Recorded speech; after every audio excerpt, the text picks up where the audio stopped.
Welcome to the Project Next Patch Preview.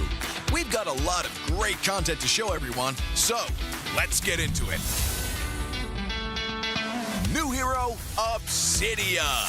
The Sovereign of the Abyss has risen from the ruins of a forgotten age. As a gold lane marksman hero, her core gameplay revolves around building up bone shards to unleash devastating single-target burst. Her bone shards automatically hit enemies struck by her basic attacks, and she tethers herself to enemies hit by her ultimate. We can't wait to see your spectacular plays with Obsidia. Abyss heroes Alice, Dyroth, and Thamas have all been revamped. We've updated the visual designs and backstories of these three heroes and completely redesigned Alice's skills. We buffed her early game while preserving her signature life drain mechanic. Our goal is to elevate the gameplay experiences for these heroes, and we're excited to see how they'll perform in the new patch. The annual map changes feature is also coming this patch. Each match will get a random new map mechanic. Each time the meta cube flips, the battlefield will be transformed, opening up new opportunities and challenges for even more strategy and tactics. The achievement system has been revamped. We've added all new season achievements. Based on your playstyle and match performance, you can unlock varying levels of prestigious flares to show the world your skills and abilities.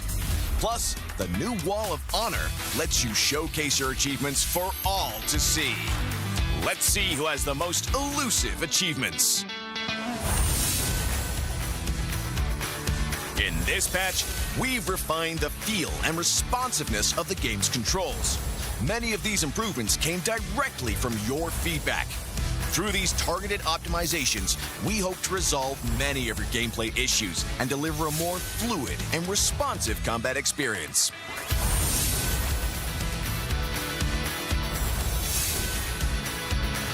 There are many more adjustments that you can read about in the upcoming patch notes.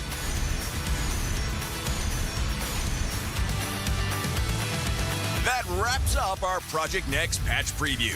Project Next launches on September 17th. We hope everyone will enjoy the new content. And until next time, we'll be seeing you in the Land of Dawn.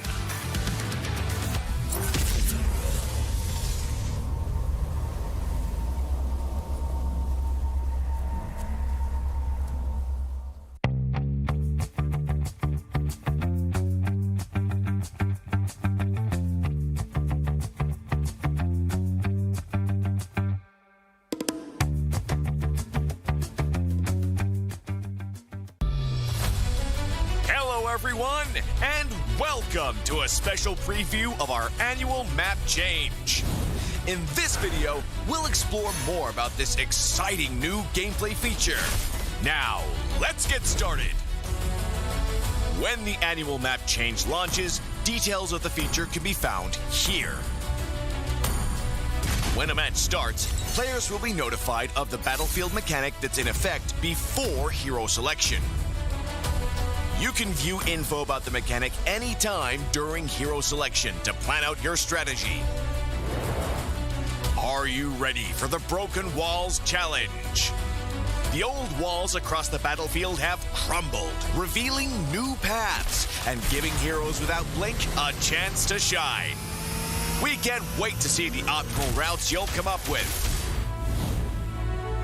Danger lurks in every corner when dangerous grass is in play. The battlefield has been overgrown with bushes, so proceed with caution.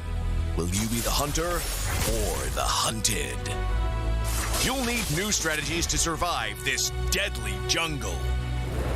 Have you ever dreamed of soaring over the battle like a cloud? With Flying Cloud, rideable clouds will spawn on the battlefield. Just hop on and take to the air for swift lane rotations, or plunge down for deadly ambushes. Come, ride the wind and own the skies. The river will bring you to victory with Expanding River. river currents will expand into the jungle areas, and new currents will appear when the Lord spawns and when it's defeated. Travel with the current for a massive movement speed boost. Master the flow of the currents and drag your enemies into a whirlpool of defeat. We hope these new battlefield mechanics will break stale metas and deliver new experiences and challenges to everyone. See you all on the new battlefield.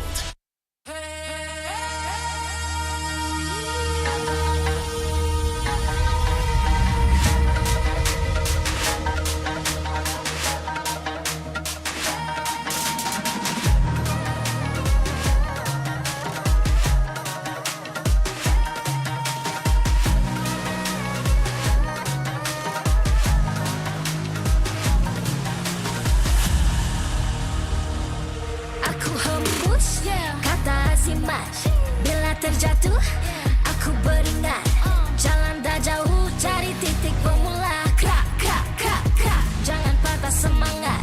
Semarak api bukan calon cadangan. Biar apa menghalang, aku sambut datang.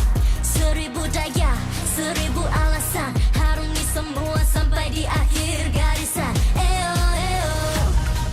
Kami tak senang mengalah. Kami luar biasa. Semangat membara, harungi bersama.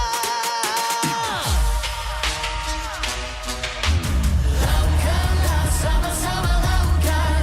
Bergema di kiri dan kanan. Tak berhenti marah ke hadapan. Tak mengalah berdepan cabaran. Jaga, jaga, kita jaga. Jaga, jaga, kita jaga. Jadi ayo. See me, watch me, hype me, gotta give it all. Don't matter how many times I fall, gotta get back up, yeah, yeah, gotta go. I can hear them calling, now I gotta serve. Mess with my clique, now you get what you deserve. We keep it tight, we keep it cool, they got me and I got them too. Rasa api tak kunjung padam. Marah ke hadapan kita, sehaluan jangan simpan-simpan. Kita anak Malaysia. Kami tak senang mengalah. Kami luar biasa. Semangat membara, harungi bersama. Jaga, Jaga, kita jaga. jaga, Jaga, kita jaga. jadi ayo. Yeah.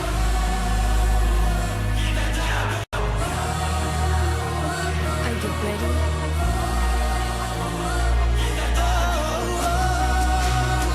Can you feel me now? Yeah, yeah, yeah, yeah. Let me hear you say.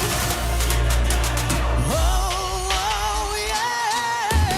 Lakukanlah sama-sama lakukan.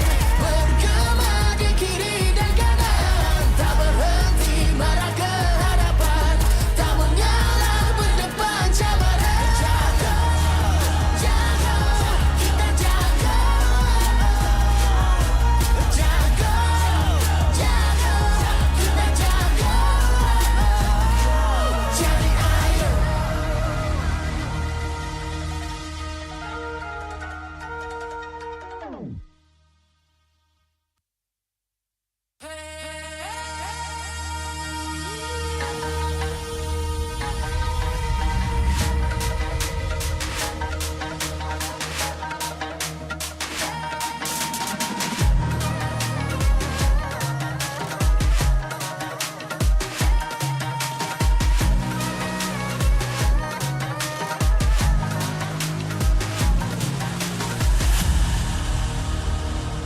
Aku hembus kata simat.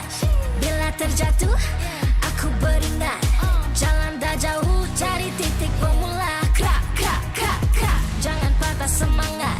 Semarak api bukan calon cadangan. Biar apa menghalang, aku sambut datang. 1000 daya, 1000 alasan. Harungi semua sampai di akhir garisan. Eo,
MPL Malaysia Season 16 is powered by Moonton.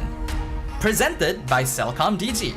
Stream, game, vibe on social media, and more to your heart's content without missing even a single moment.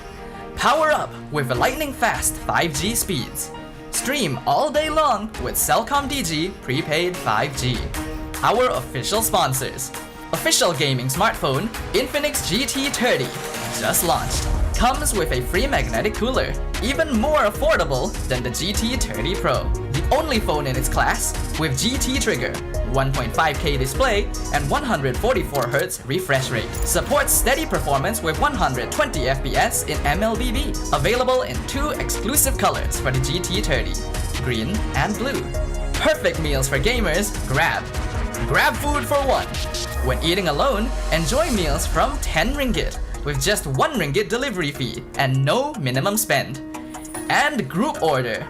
Get 15% off when eating in a group. Bigger gang, bigger savings. Our esports partners, 100 Plus, Ferry, and Yamaha. And thank you to all our strategic partners, CeraVe and Playas. Tron Ares in cinemas on 9th October. A visual spectacle action adventure. Tron Ares follows a highly sophisticated program, Ares, who is sent from the digital world into the real world on a dangerous mission, marking humankind's first encounter with AI beings. Catch Tron Ares in cinemas 9th October. Keep an eye out for special ticket bundles that reward you with in-game diamonds when you purchase Tron Ares movie tickets for 4DX, IMAX, or ScreenX.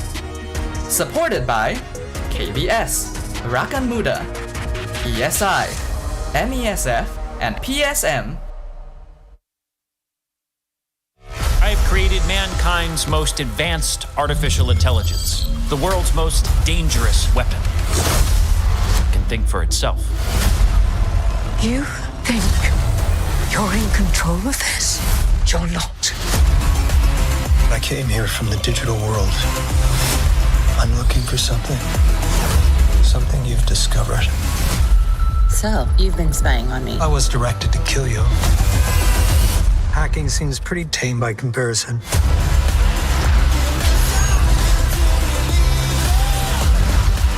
My world is coming and they are going to destroy yours. Oh my God, there's hundreds of them.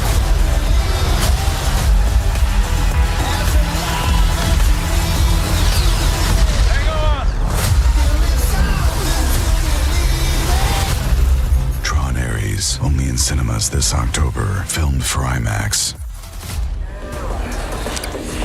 Selamat datang ke MPL Malaysia musim ke-16 minggu ketiga hari kedua. Nama saya Rose, host anda sepanjang musim ini. Dan minggu ni Tron Ares daripada Walt Disney Studio masuk ke MPL.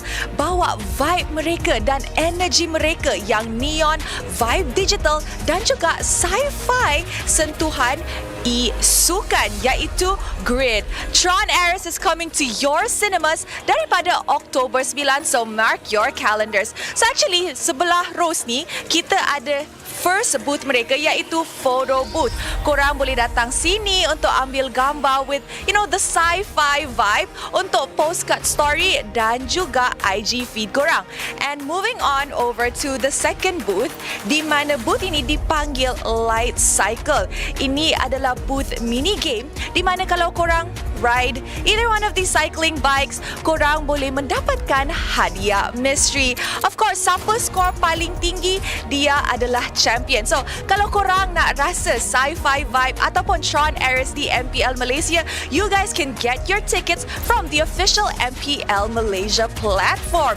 And of course, guys, boleh datang ke Dewan Sri Putra untuk ambil gambar dengan Tron Ares, vibe sci-fi, MPL Malaysia dan juga players-players yang kita ada. Remember, the grid meets the battlefield. And of course, kepada semua orang yang tengah nonton dekat rumah, kita pun ada ini gaya kod untuk korang claim. Korang boleh isikan kod di bawah ni di dalam MLBB anda untuk mendapatkan hadiah in-game. Of course, guys, it is now time to start the match. Tanpa membuang masa, mari kita ke casters.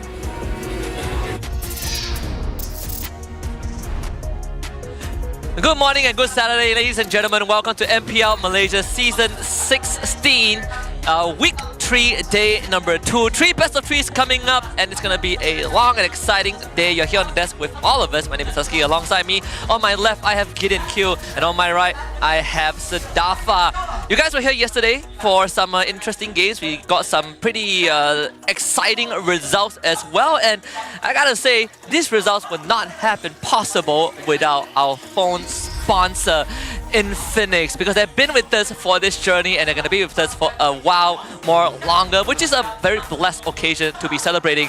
It's just launched and available on Infinix TikTok Malaysia, and it comes with a free magnetic cooler. Yes, ladies and gentlemen, I'm talking about the phone that is even more affordable than the GT30 Pro, which is a GT30, starting at a price of under 1,100 ringgit. Only phone in this price tier with GT trigger, 1.5K display, and 144Hz refresh rate. And hold on, there's more. Supports steady performance with 120 FPS in MLBB. Comes in 2 colors, green and blue. Get yours now.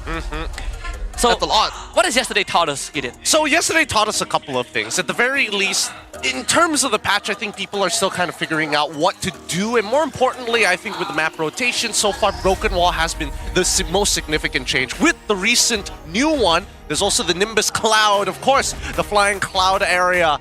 The only time that I think that actually going into a bad matchup might not be as bad as I thought it was going to be. Esmeralda into the CC. We thought this should be an easy matchup for the CC. Ends up Esmeralda, with the help of the flying clouds, can get through the hardest phase, which is the laning phase in the lane. And then after that, completely outscale CC in impact. And that is something that I want to see more today. I'm going to get to it in a bit, Sadafa, because we're going to talk about today's schedule. There are some teams that played yesterday that are also hitting the battlefield today as well. And some resets is going to be required for certain players.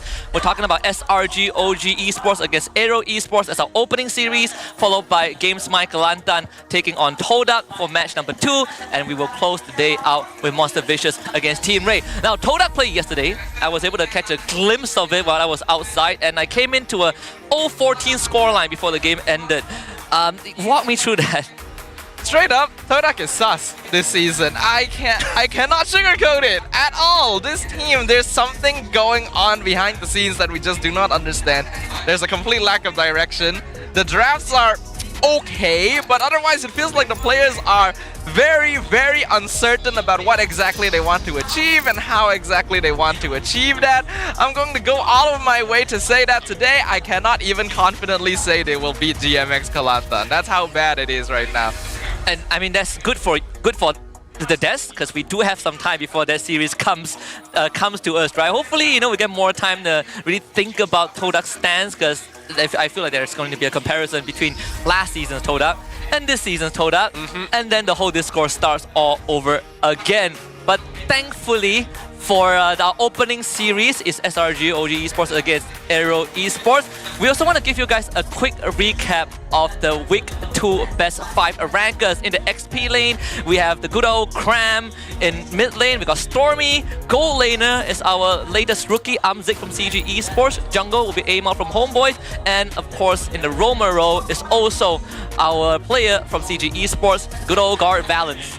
All of them achieving the highest stats possible for the individual roles here. Obviously, I'm going to put a bit of a highlight on Amzik as coming in as a rookie. So far, it doesn't feel like he doesn't feel like he's uncomfortable for the time being. And that could be a good or bad thing, because so far we've only seen him play one hero, Granger, for the majority of the games, right? And obviously there's a Harith as well, but generally leaning into the Granger 9 times out of the 10 so far. And I think that for Amzik, he's shown great stuff, but then you start looking at the rest of them, right? I'm a little concerned for Amal right now. Even though the entirety of the team still looks a little shaky, he's still coming out with some pretty high KDA ratios. More importantly, his average damage per minute is keeping at the top of the charts. Yeah, I think Amal has still been doing quite a good job for the side of the Homeboys, has remained pretty consistent overall, but I do think he still suffers a little bit from hero pool. It's not that he can't play a lot of heroes, it's just that he doesn't perform quite as consistently on every option that he has. Still solid though, it's just that Homeboys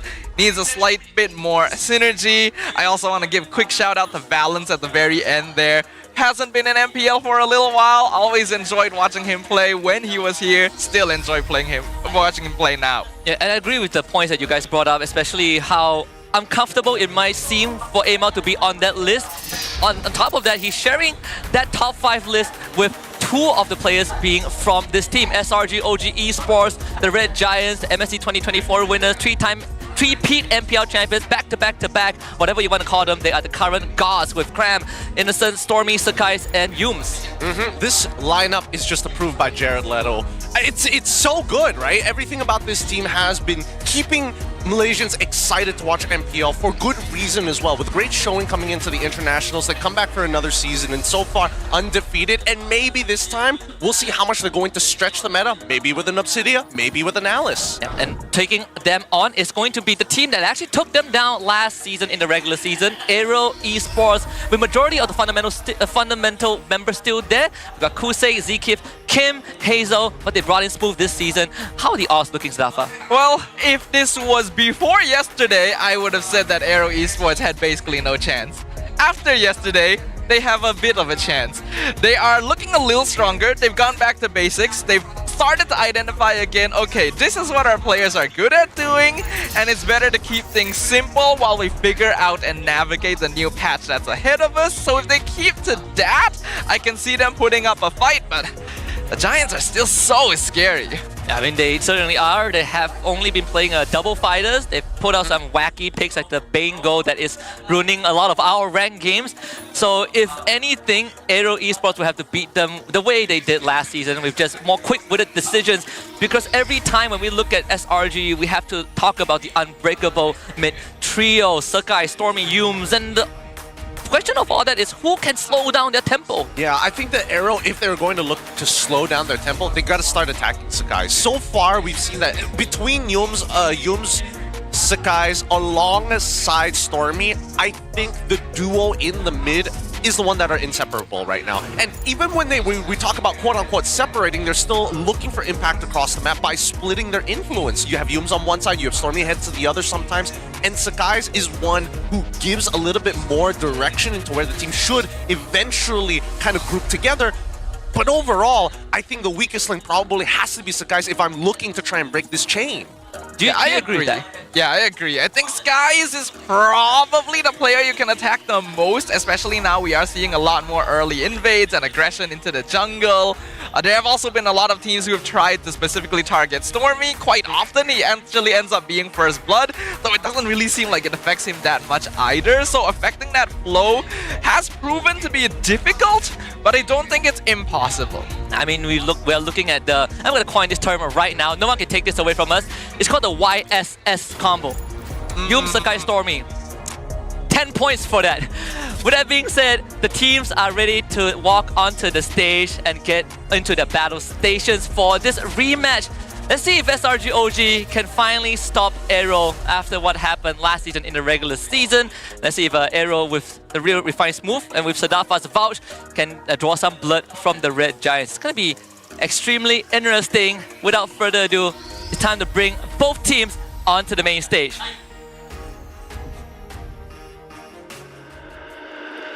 Introducing our marshals who will ensure fair play and professional integrity in the matches.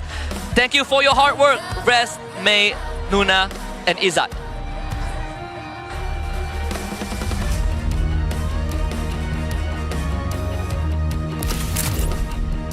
Selalu Red Giants, OG Esports. The Red Giants stepping in strong, bearing the titles of conquerors. They are looking to add one more victim to their list today.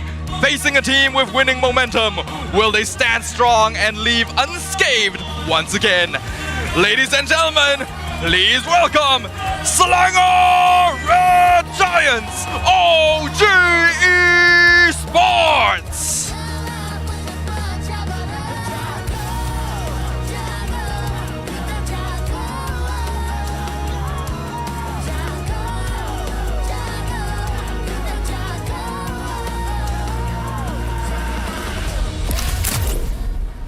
AERO Esports.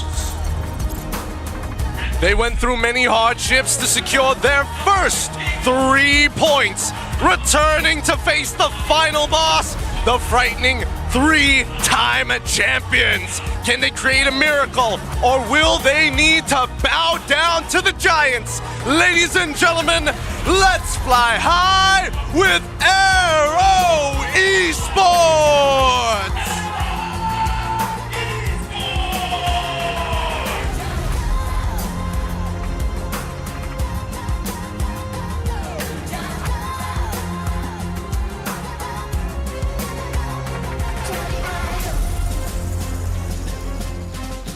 Introducing the head of League Ops, Franklin, along with the coaching staffs of both teams, the mastermind behind every game.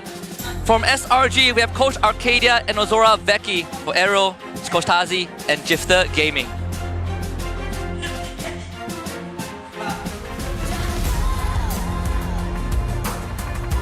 Let's keep the festivities going with fist bumps between the teams, a true sign of professionalism.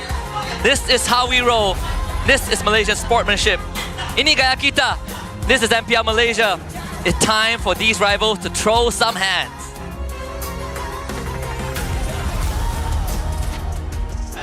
All right, GG to both of these teams. Hopefully it's going to be a banger, because now even our coaching staff has a bit of history amongst each other. SRG will be taking first pick on that blue side. Ozora Vecchi and Jifta, I'm pretty sure, and I was trying very hard not to laugh, I'm pretty sure Jifta brought something to the table. Something was in his hands, and I'm pretty sure it's a meme, but this is assuming that they win the game. Yeah, I remember when Jifter Gaming, departed from SRG OG, and there's this long post about him moving on with live exploring, and then he comes back into AERO, and here they are on that stage, and AERO was the only team that took some points from SRG in the last season. It is going to be quite a rematch. We also talked to Stormy as well regarding the trio mids in the MPL Malaysia, and he says that for him, the trio mids in MPL Malaysia are still a challenge, but not as tough as an international tournament. So he hopes that they can give a stronger competition so that the team themselves can train harder in the local league. We've already seen the importance of the trio mid, of how much impact they can have, especially in the early game, and how well they can dictate the tempo of every single match in the Land of Dawn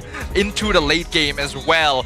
SRG OG has perfected this formula, and they're still looking for chances to improve on it as well. I do agree with Stormy. It's not as if our other trio mids here in MPL Malaysia are just sitting there like ducks, but there's something missing. There's still improvement that needs to be done in order to really stand up on the international stage, and SRG has been hoping for that for a long time so that they have a tougher competition here. Yeah, I'm glad you brought that up, because my follow-up would be, what does SRG OG have that other teams lack, right? Aside from, high win rates and white hero pools like what Jooms has, 51 picks total on Show, 25 on Grong, 19 Matilda, 13 on Kalea, and 11 on the Ruby Roam. All of the win rate are above 65% on average. Now keep in mind, this is the all-time MPL MY picks, right? Again, this is throughout his entire career of which he has been playing, and maintaining some of these win rates above 80% is ridiculous, especially when we're talking about the most recent one, Kalea, almost comparable to a Ruby who is picked 2 times less. Which is crazy. And again, what does SRG OG have in the mid trio that a lot of other teams might lack, right? Because you did brought that up, Siddhartha, that it's not like the other teams are just sitting there waiting to be taken down, but there are some improvements, and I want to get your opinion on what that improvement the other teams need to have. Well, let's start this off, right? The biggest thing about having your mid trios is the fact that your rotations need to be very, very clean, but it also inquires about your laning state between the mid duos that fight each other in the mid lane, right? Most of the time we see that we are getting priority. SRG is pushing out these lanes for free. They are walking away with minimal brass tacks. And I think that's the most important part, right? Teams who understand whether their mid duo is strong or not need to find opportunities in the laning phase itself to either force a brass tacks, force a recall, or at least make it difficult for the roamers to walk away feeling comfortable about the space that they take. And we have the head-to-head between both roamers as well. Of course, ZK played 2 extra games compared to Yoons, but the overall numbers are not that far apart, right? Zkeep's stats have also been looking pretty good. Yeah, I think Zkeep has already popped out in everyone's minds as a very promising new roamer here in MPL Malaysia, even catching the eye of Zorn himself all the way from his debut. And and I think he's managed to remain consistent, but I do think that there are places he can still improve on as well in order to really reach the status that Yumes has achieved, improving on that hero pool, being a little bit more consistent even on non-playmaking heroes would go a long way to achieve that, because Yumes has already displayed that flexibility throughout his tenure here in MPL Malaysia. I'm gonna throw a ball now and see who wants to pick it up. When we talk about mid trio, there's always the relationship between the roamer enabling the mid laner. And for me, when I look at AERO Esports, I have a different opinion on that. I feel like for AERO, instead of Zkif enabling Kim, it's the other way around. It's Kim that's enabling Zkif. And I want to know what you guys think of that, starting with you, Gideon. Well, I think a lot of it comes down to the philosophy of what the mid laners believe to be a quote-unquote winning lane. And I think in a lot of cases, we've seen that Kim does kind of take a back step when it comes down to, I'm going to carry this game. More so, I'm going to uplift the rest of my team, understanding his role. And unless he gets something like big, like Farsa for an example, which we don't even see Kim pick up most of the time, he's generally playing for the good of the other four.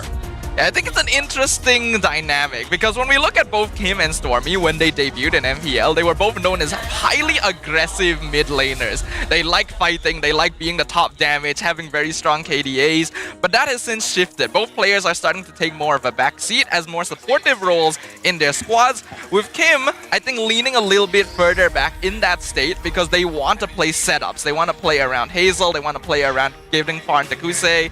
Though he can still play aggressive, it's very dependent on what hero he actually gets. Yeah, we've seen some heroes that only he has picked so far. The Novaria, for example, he's picked it a couple of times, and he has found some, considerable success on it. We see the Selena, the Loi, also one of the few players that plays that Loi in the current league, and the Kim Zkif connection was kind of what helped them take down SRG last season. As we hop into the drafting phase, we will start with the map draw.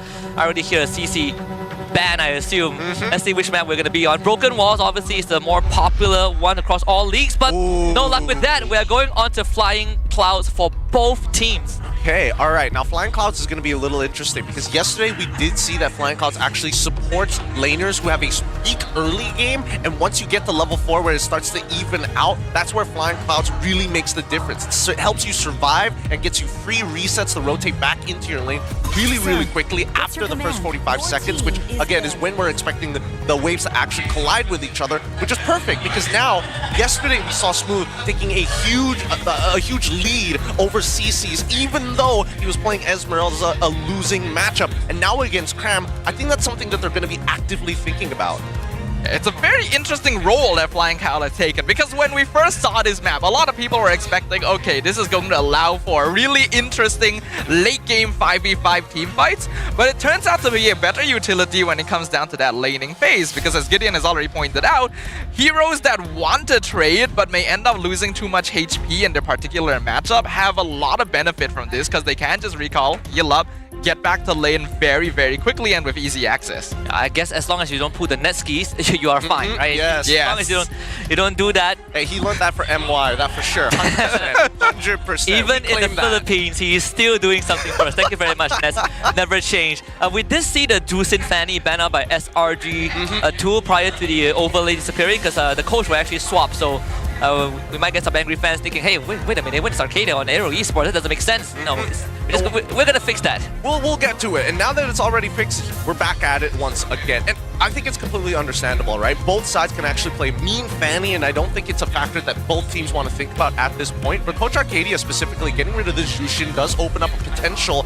for tank junglers to start coming into play at this point of time, because the real question, we didn't see a lot of Baxia bans coming out from AERO yesterday, so this might be something that willingly SRG is going to throw to Sakai's if given the chance. Yeah, I wouldn't be surprised. I think getting rid of the Zeusin as well as specifically banning out the Angela already indicates to us that SRG wants to play for that early mid-game rotation. They want to have trio mid control because they're aware that AERO Esports is a team that likes playing off of the early stages and they don't want to allow that to happen. This, oh boy, this Yeah. is really dangerous, right? It is. With the Angela ban coming in from Coach Arcadia, he's basically saying, you know what? Let's open up the draft a little bit more. Now, Yu Shin is still in play. We still have the Baxia. Most importantly and most notably, the Kalia, which again, both Zikif alongside with Yum's play at a top level. And when we I was about to say maybe the Yi Xunshin is gonna get banned out by AERO. The Kalea is still open and it's a snap pick for SRG in 9 out of 10 games. They can still go for that, but then the Baxia is still up, right? Which is an answer to the Kalea if SRG wants to go down that route. Either way, it's the onus now on AERO to come up with the next 2 picks that really stops this SRG draft. If SRG does go Kalea first pick, which I'm also predicting is most likely the case, and AERO steals something like the Baxia, SRG wouldn't be too concerned because they will still have access to things like Fredrin and Akai, so tank jungle is still wide open. They can even go Lancelot if they're feeling particularly confident. So I think, oh, interesting. Okay. They go for Baxia instead. No, this is expected, right? Because Kalia is a bit of a trap right now. I think most people tend to forget, as good as Kalia is, there are very clear counter picks to the Kalia. Baxia being one of them, but there's still the Gatot that comes into play 9 out of 10 times in these types of matchups. Let's not forget that Grok is also kind of taking the spotlight at the same time. So I think really right now, Kalia should not be touched unless you have a clear idea where you want to create advantages. And I think specifically it comes down to the gold. I did have a bit of a chit chat with AERO Esports' analysts, and they were talking about how they specifically wanted to get gold laners to take a Purified to create an advantage. I don't know if this is going to be the same case for Kusei here, but let's see what the setup, because now Uranus alongside Kalia, they want to do it again. Yeah, AERO is one of the few teams that is not only willing to go Uranus, but also go Uranus first pick, right? Yeah. First phase. First or second, blue side, we've seen Smooth take it first pick as well, and we have seen mixed results when they play this pick, as there are times where we look at this pick and we think to ourselves, hold on, is this the right answer? The Esmeralda is still up for SRG. Yeah. You know, Stormy, fun fact about him, he sometimes brings a comb wherever he goes because he prefers to have well-groomed hair, which is good to know. Lapu and Kimi for SRG. Yeah, we did see AERO first pick EXP multiple times yesterday. And I was actually kind of okay with it because Esme is pretty strong right now, but I don't really feel the same way about Uranus because there's so many potential counters, including the Esme, the CC, and while the Lapu doesn't directly win out lane, is very scary to deal with later on in the game as well, which SRG has decided to go for here, alongside the Kimi, already indicating they're going for a little bit more late game scaling. I wouldn't be surprised if we see a double marksman here. Could be a trap. I mean, this Lapu is also a trap for Kalia, right? Because you can't really grab him. You can grab him, to be fair, and I think it's actually a prime target, especially without the bravest fighter in the middle of, especially when you're trying to take him out in the middle of fights. I think this is a deterrent to Farsa specifically, right? Because now AERO has to decide, do I get the Farsa right now, or am I forced to get at least a Harith to get some benefit from the Uranus, right? Because you only want to bring Uranus to compositions that utilize magic damage because he shreds people with the Ionic Edge. Now, Lancelot comes into play, and now this is a little scary because is AERO sticking to the plan that they want to, or is this very much, hey, we need people to carry, we're looking for Hazel, and now we have to predetermine whether or not Kim is going to be part of the picture or not? Yeah, I mean, some of the trends we saw from last season's AERO was that they have a very specific game plan that they stick to no matter what, right? Even if the draft goes south, they make sure that they're not going to divert too much, they're not going to deviate in terms of picks, they will just stick to what they practice with and roll with it. It seems like we're going down that direction again with the first 3 picks. They do ban out Yum's Grok, but I'm looking at this Kimi pick from SRG and it opens up potential for that double fighter again without much risk. Yeah, and speaking of the double fighter, Lapu can technically be flexed, though the only time we saw it in the hands of SRG was the one game they dropped the entire season, so we'll see whether they decide to go in that direction again. It is definitely a possibility though. From what you mentioned earlier as well, with AERO Esports being kind of single-minded in their approach, like we decide on the gameplay, we're going to stick with it. It can work if it goes according to plan. We saw that in their match against Todak. But I think in the current season and the current patch, you need to be flexible. There's so many teams that have been punished for not doing that. Yeah, I was actually talking to Merkel a few days ago as well. We were discussing about the roam boots changes and how it helps the roam, but just the meta in general. And I think we agreed on certain points, right, where you are getting too much, the passive goal increase in exchange for your lane minion goal reduction, and then how it shapes the meta. not too big of a fan. I think we both agree on how the meta right now is really determined on how far you can get ahead, but also the XP lane is getting a big hit as well. Yeah. Well, indirectly. Indirectly, they get kind of shafted. I'm not going to lie, and this is mainly because supports. As soon as they hit level 2, sometimes, especially if you have a mid laner who's independent and doesn't really need the extra bit of help, but you don't mind the waves pushing in, you can almost guarantee a winning lane for the EXP, even though the matchup seems like unwinnable, because it's a 2v1, and you zone them off of that very first wave, you've basically gone past and bypassed the laning phase. So I think at that point, maybe AERO have some options here. Interesting that SRG didn't decide to actually ban out specifically either Farsa or even Eve. They decided to get rid of the Novaria, and I think that's fair. Novaria has some pretty good synergy with Uranus alongside with the Kalea, but at this point, they want something volatile. If you're going to stand still, that's perfect for Cram. Yeah, that's exactly why they picked this Lapu in the first place. They saw the Kalea, they figured, okay, they probably want a burst mid laner. Farsa would be the most obvious. We don't need to waste the ban on this. Let's just pick a hero that directly threatens it, and then get rid of other heroes that Kim would be comfortable on. This Novaria not only has been proven to have a very high sniping rate in the hands of the AERO mid laner, it's also a hero that scouts the map very easily, and that's something SRG doesn't want. Is there still space for like an Esmeralda for SRG? I think it's going to be a little tough, right? Because again, we need something that actually scales, and I think that a majority of these fights, really good Sicilian here from the side of AERO Esports, something that synergizes well and also keeps you out of the fight, but you still have enough mobility to maybe try and run away from the Lapu Lapu if necessary. Is this like, I think this is his 7th unique hero in the entire league so far for Kim, right? So the Sicilian added onto the repertoire, late game scaling, soft, and they still get to hide that gold laner. I mean, with Granger left, Granger, Carry, Claude, Irithel. There's also the Obsidia that's now enabled. We saw MPL ID picked it yesterday. I think Navi did it 2 games in a row and they took down Dewa. Wonder if that's going to get picked. The Claude now is taken by SRG and the chip for you. Ooh, alright. Very, very smart.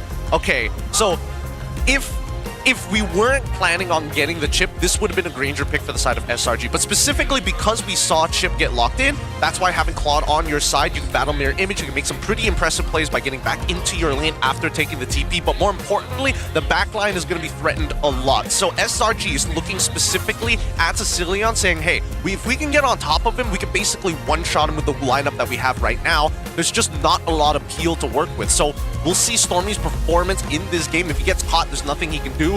But they all generally have to take Purify just because of Kalea. Yeah, and I think they're very okay with that. That's part of the reason why they went with Claude in the first place, just take advantage of it. Esmeralda going to be the final pick for AERO, leaning heavily into the mid lane scaling of the Sicilian.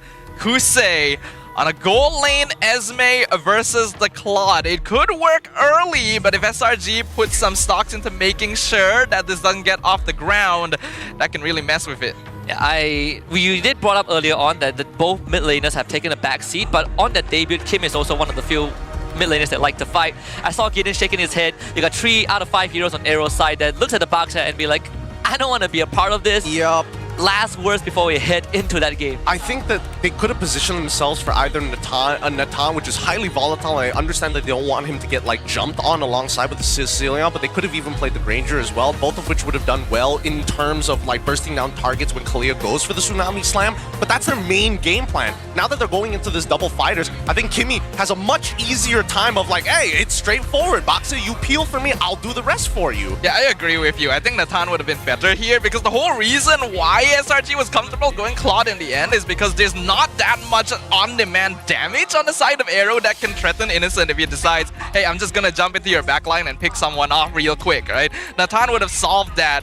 But now that they've gone Esme, almost all the damage on AERO is kind of slow in terms of its output, so SRG can really dance around teamfights. If they take out this Sicilian, they're not going to have enough damage. And once we see that Claude hit his 3-item build, nobody can basically touch him unless we see Innocent get hit by like a falling Star Moon, something like crazy, or gets hit by a Sanguine Claw. Then this also depends on the performance of Hazel. So if Hazel does badly, we're not going to see much happen. And we'll see if AERO Esports can surprise us with this double fighter comp against SRG OG, who's playing the first proper marksman comp. We head into game 1, AERO Esports against SRG OG Esports, SRG on blue side, AERO on red. The Selangor Red Giants have so far commanded the land of Dawn like a second home. But will they be able to take control of the skies as well in their first foray into the Flying Cloud map up against AERO Esports themselves? Looks like we've got a purple buff start on both sides. But we see that Yums already hitting level 2. It looks like he was able to reveal all the targets that he was looking for. I'm not sure who he revealed twice though, but he did see the mid duo at least. Cram looking for that initial lead against Smooth, and Smooth doesn't mind taking the damage, right? Because he can just basically, as long as he's taking some form of damage and doesn't take the crab but uses it to maintain those stacks, he can basically power through this lane. And a habit that we also saw from AERO was how DK kind of plays around being in the roamer, right? Because most roamers, they want to go for early invade and just spot out heroes to get the extra XP, and gold has been reduced by half since the hot fix. But even then, AERO Esports prior to the nerf have been using DK to still leash for the jungle.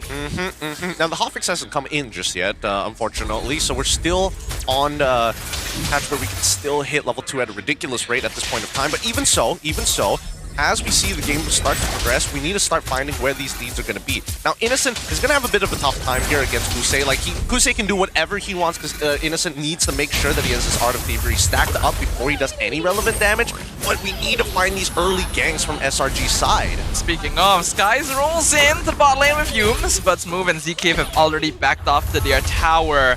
They know the timing. This is about when the turtle is going to spawn. They're aware SRG is going to try and make something happen. Okay, good stuff from Kusei. Proxy that wave, get that early rotation down now while you still can, and maintain this mid pressure. AERO Esports, as of yet, all they want to do is play for level 4. This guy is gonna find Tree in the bush, gets him knocked up. Hume's currently on top of the turtle alongside Hazel. Z-Keep taking a lot of damage in the front line. First blood goes over, but Hazel also finds Stormy as well. The flicker comes out from Hume's. Smooth, gonna flicker to chase after him, picks up the chip, but is gonna sacrifice Kusei in exchange. And that means SRG picks up the turtle as well as 2 kills. What are we doing here? That's the worst case scenario for AERO. You lose the turtle, your jungler dies, and then Kusei goes down, and Innocent gets the kill with the chip portal. It's like they kind of forgot what Chip does in the middle of these fights. I mean, he does have like an AoE quote-unquote stun, right? So again, being too close together does cost you your life, but worst yet, this has costed Kusei to end up dying in the middle of it, and now he has a EXP deficit. Hume's in some trouble, but Cram actually looking to engage here. AERO instantly backs it off. They're already a little bit on the back foot after that first fight. Yeah, and it's an uncomfortable spot for Smooth to be in, and sure, he wants to be able to proxy wave and soak up the pressure, but if Cram is forcing Smooth to move around the map, same pace as he is, which we did see in last week's game, it eventually is going to benefit the Lapu a lot more than the Zeroness, who just wants to be stationary. I don't know if that should be the play, right? Should you follow the Lapu, especially now that the situation is de-escalated, right? He misses an opportunity to actually go for a secondary proxy on that bot side to make it happen once more. If not, go for a double proxy. But at this point, there's no point going for the double proxy. They need Kim to stack back up with those bat impacts, and that's why he's kind of following along with the mid trio to slowly build up his infinite stacking to a point where SRG can't handle him no more. Ooh, bot lane's move in some trouble, surrounded by Tree. Wow, that's a lot of damage. Cram burst down to Uranus. AERO not really in a position to stop them. And this is what Gideon brought up. The Pew that is provided to Stormy is so beneficial. He doesn't really have to do much. I don't think he ever pressed Purify, even in the earlier fight. And not only that, with the chip on SRG's side, AERO with a draft that not only is double fighter, but can technically double proxy, finds it a lot less safe to do so, because you can just bring the whole cavalry in and get that pick off. Yeah, but now, at least with the clouds, right, Smooth is already back into the fight. He has a short death timer because it's so early on into the game, but he needs to make sure not to make these types of mistakes. He needs to have his dash off of cooldown before he even thinks about trading. And that makes it difficult here. Yume's gonna get scouted out first. Tsunami Slam gonna be used on the chip, pulls him in. He drops a shortcut down Sky, secures the turtle, and now the rest of SRG comes streaming into the turtle pit. They're trading 1-for-1 currently, but Hazel's already been picked off, and Smooth not able to chase Stormy. Misses the flicker over the wall. In some trouble, takes the portal back. That was a bit confusing right there. Meanwhile, in mid lane, the fight's still ongoing. Kusei trying to clear the wave, walks into the bush, doesn't realize, whoops, there's a Baxia right there. Mega kill for Cram. Yeah, talk about confusing, am I right? This game is going downhill so fast, and Cram is the biggest winner. 4 kills so far. Got a couple of got shaved off the turret plating in the bottom lane. Doesn't have to actively participate with a rotation because of the presence of the shortcut. And Hazel dies a second time. This lane that is supposed to have Kusei, sandbag Innocent to stall out for Kim, it has fallen apart. Smooth, he has 2 kills, great. But even with those 2 kills, he's not getting the lead that you should on a Uranus. And now Kusei and Smooth are in the same lane. Oh my goodness, the damage from Cram, he's nearly 1v2ing. ZK wants to catch him, but I don't think you can. No, I don't think it's worthwhile. There's no point trying to fight Cram at this stage of the game. You're looking for bigger and better things. And I think at this point, they're probably either thinking, can we punish potentially Yums? Can we kill Sakai's just yet? And I don't think Kim is at that point. He's had 3 assists, which is good, but he's not dying, which is more important. Hazel is still maintaining a level, at least to a 1-level differential between him and as well as Sakai's. At the end of the day, Hazel can be the big finisher at the end, but for now, he has to be an initiator. Kusei tried to trade lane to bottom side, realizing, well, that was a bad idea. Skies and Cram picks him off. And ooh, in the river as well, Yum's gonna get grabbed with the Tsunami Slam. Here comes another shortcut. The chip goes down, but here comes SRG. Amazing duet! AERO melts away in the heat of the noonday sun. Double kill for Stormy. Man, they came to the portal and both of them died. This lane swap, I think whether they swap the lanes or not is not going to make a difference. Both of them are going to get eaten up by Cram, and we saw that play out.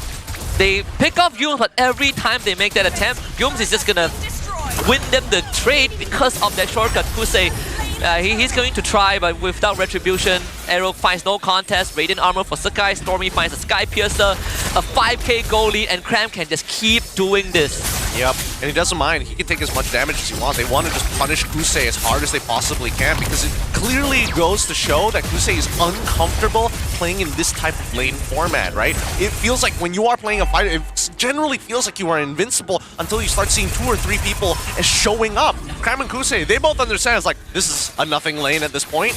Yeah, I mean, Kusei even had to pop the sprint, so he's not going to have it for the next 1.5 minutes. He's all committing hard on Innocent. Blazing Duet comes out. ZK not able to find Tsunami Slam. He has to flicker away from the tower, but he is confirmed dead.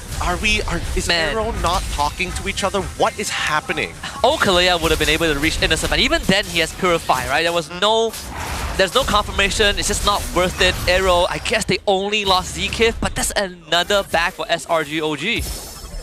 This is so bad coming in from AERO. They are just not communicating with each other about lane states. Like, the fact that Kusei died on that bottom side over like 2 ganks, I mean, was Smooth not going to say anything? Was he not going to say, I've already been ganked like 2 other times?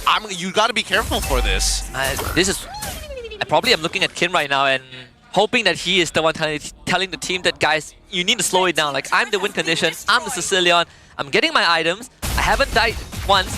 Just don't run it down against SRG. We cannot beat them. Innocent is gonna dive me. I need someone to peel. And they also need to chain their CC properly, right? Again, they can't just, Tsunami Slam straight away into the Sanguine Claws. They have to give it a couple of seconds before dropping the Sanguine Claws, and there is a slight delay before those claws actually collapse on each other. So they can chain it well, and if Kim is able to get maybe a Lightning Truncheon, which is probably his best option after he gets the Glowing Wand, then I think he's got some opportunities to one-shot some targets. Honestly, even the Wishing Lantern isn't too bad. Move in trouble, Traction Pulse pulls him in. 5 members of SRG collapse. And that's supposed to be a tanky hero. Not to mention, that's the first Sky Piercer stack for Stormy, so it only gets worse from this point onwards. Smooth, he should have used his flicker. I don't know why he didn't bother using it, but he should be able to make it in that fight after these 10 seconds. They can stall out for a little bit of time, and this is where the double fighters actually come into play, right? You're paying attacks with your life total just to make sure that Sakai's doesn't get to sit on this lord for free. AERO's crowd control are very valuable because they have so less of it, right? Sanguine Claws, the Tidal Strike, and the Tsunami Stand, that's 3 of it. Most of the time, you're not going to be able to chain it together, and that brings back to what Gideon mentioned. That Sanguine Claw and Tsunami Stand needs to be pixel perfect, and that's not even considering that both the core targets that they want to go for have Purified. Yeah, and if they want to almost guarantee the chain CC, they need the Falling Star Moon fully charged on top of the CC that we were talking about, if they want to ensure that people like Yums ends up dying before he ends up dropping the shortcut. So this is a scary position, right, for SRG. They understand that this fight might not be in their favor, and they have to play it a little slow. He tried to initiate, has learned by now, probably not wise to Tsunami Slam the chip out of everyone. That has cost them multiple times. Traction Pulse will miss on the opposite side. SRG doing a great job of controlling the mid. Landshaker hits 2 in the mid lane. Kim nearly dead. Forces the flicker out from the Sicilian, and now Cram actually a little bit too deep. He's gonna get punished for this. A shutdown going over to Kim. Sky secures the Lord. Smooth looking to keep the fight going. Innocent. He got scouted out. Hazel finds the kill. Alright. It's not too bad. I mean, SRG, they did get away with the Lord, and Cram sort of messing up that flicker out. But at the end of the day, SRG OG, they lose kind of a 2k net worth to AERO at the cost of getting the Lord. And because there's Flying Clouds, they're going to be back in the lane, pushing in no time. But good job for Hazel finding Innocent with the max stacks on the passive and finds the kill for himself. Yeah, we're already 11 minutes into the game, so the death timers is a little long, so they won't exactly get back into the lane like super quickly like on the enemy's T2 side of the map, but at the very least, they should be able to back up the second Lord empowered wave. I think Hazel saved that scenario. Yunus going in, he drops the shortcut underneath the tier 2. Cram immediately dives the backline. Lord going down, the tower will fall as well. Hazel looking for a chance to enter the backline. Gets caught, gets stunned, misses everything. He's the back up and dies. Picks up the killing spree, and now AERO is in full retreat. Yunus was ready for that. He was. Waited for Hazel to come through the portal and instantly just knocks him on the head, gives him a concussion. And the same play is not going to work twice. AERO, they do keep the inhibitors up, so that's still a silver lining. Yeah, they will lose their T2s, and I think that's totally fine. Oh, another catch, guys, collides. Here comes the Blazing Duet. They are melting everyone. Kusei's just gone. Tiki's just gone. Cram, just so much damage. And SRG make off with the tier 2 and 2 kills. Man, Innocent straight up aura farms, gets hit by a crowd control, stands there without having to press Purify. He's 1-1 and 10. In fact, same assist as Yums and Sakai's. Winds of Nature is now out. And whatever goal lead they sort of gave to AERO earlier on, completely earned back. SRG, they're a little adaptive here, and I think that AERO is a little eager to try and take something back from SRG's side, which is why we're seeing that Hazel is going super deep into this fight to try and recreate his kill onto Innocent again. But Innocent, he's really confident, right? Not only does he have the Purify, but he also had the BMI ready to go if he ended up getting Tsunami Slam. So he didn't mind taking the Tidal Strike, and he knew that the Sanguine Claws wasn't going to connect on him anyways. At this point, Sakai's has been having the time of his life. Guardian Helmet already purchased level 15, 12 minutes into the game. He achieved it by 11 minutes already, so he's already quite ahead when it comes down to tank jungle speed. But if you look at the items as well, he's already completed 3. And despite everything that's happened in the early game, we are seeing that Hazel is actually keeping up, if not overlapping him by 100 gold.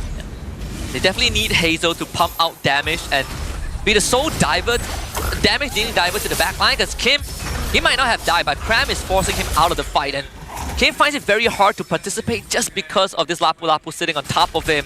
And that's the only reason AERO was even able to take down Innocent was because of Hazel. So the approach needs to be slightly tweaked a little bit. I think AERO is doing a decent job peeling for Kim, but then it puts a lot of burden on Hazel to really make the greatest play of his life. Yeah, they need to create a scenario where Kusei or as well as Smooth force something out of Innocent, right? Make him chase you, make him like, you know, go out of position and miss, to increase their odds of Innocent being caught by Hazel. Whereas yet, there's still a Winds of Nature that they have to worry about. So even if Hazel gets on top of Innocent, he has counterplay. Stormy also got his Winds of Nature, so both cores now are extra safe unless they get hit by the fattest bad impact from Kim. And this Lord Dance can go on forever. Move needs to be careful here. Will eventually dash over the wall. I think AERO has to just surrender this Lord away. Hazel tries to approach. It's already too late. Skies gets it. They're gonna reset. Yeah, their waves were not in position as well. Their mid lane was already shoved up straight to the inhibitor. They even lost a little bit of life on the inhibitor because of it. So, understandably so, give it on over. Kim is still scaling up. Hazel, he's got his 3 items, but he can't deal with Winds of Nature. Smooth and as well as Kusei, I'm expecting to see... there we go. Yeah. We do have the Blade Armor coming in from Smooth, as well as Radiant Armor on top of it all. So at this stage, Stormy not going to get as much value just auto-attacking Smooth, and the real damage dealer at this point has to just be Innocent. And they also have to look at Smooth and Kusei as a compass. If these two are not willing to walk up, you generally don't want to do that, because if your front lines is is not confident enough, you might as well stay back. This is going to cost them an inhibitor or two for sure. All three were synced up, just as expected from SRG. At this stage, right, Innocent actually doesn't mind sticking pretty close to Stormy's side. As long as both of them don't get caught by the Sanguine Claw, things should be okay. Retraction Pulse pulls in ZK. Already takes so much poke from Stormy. The Lord's pushing in top and mid inhibitor. Drop in an instant. SRG with a 10k gold lead 15 minutes in. Lord is on top of the crystal. Yume still waiting to drop the shortcut. Penguin Claw finds a nice catch in the back line. But Yume drops the shortcut down. Gets the extra HP. Stormy chasing smooth back into the base. Yume's gonna be sniped down, but the last taker! Cram! With the double kill. Once again, make that a triple. The EXP laner of the Red Giants, proving that he is the real star of the show.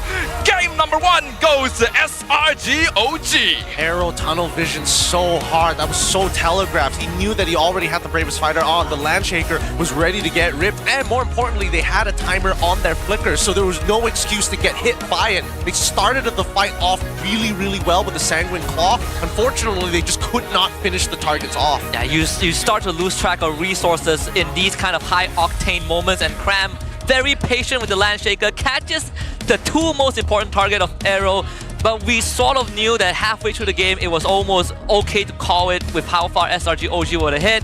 The Red Giants continued to dominate the regular season, and AERO in this game 1, the double fighters, didn't work out. Yeah, it didn't work out. They need to communicate better about the lane states. They need to communicate better about the rotations, especially since they're playing Baxia, right? Baxia does not follow the traditional timings of regular junglers because of that shield unity. He's hopping over walls. He can come in from flank angles. Your T2s to T1s are generally not a safe place unless you are directly underneath your turret. And even then, Baxia sometimes just does not care. And you did brought up a point earlier on where if a roamer hits level 2, he can easily help your side lanes, so the XP lane, win lanes. In this case, when you have a roamer that is getting priority in this, Yume's getting level 2 first because he didn't leash the jungle.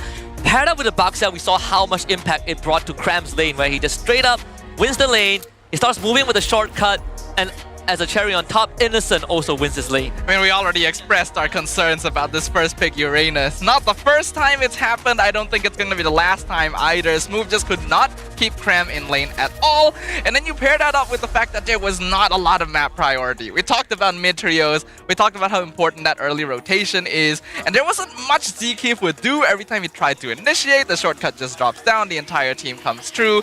And when the Esme is already losing lane as a fighter goal lane, against the Claude, you have a huge problem on your hands. I mean, there's a bunch of other relationships that make this Uranus kind of obsolete into what he wants to do from the early to mid games of the game, right? First, let's give our MVP over to Cram here. With the help of the shortcut, he's able to find 4 early kills, setting him up for success throughout that game and still making the play of the game right at the very end. Yeah, he is the straight up soul diver, which was more than enough. He's forcing Kim away from the fights. He's making sure that everyone is kept on their toes.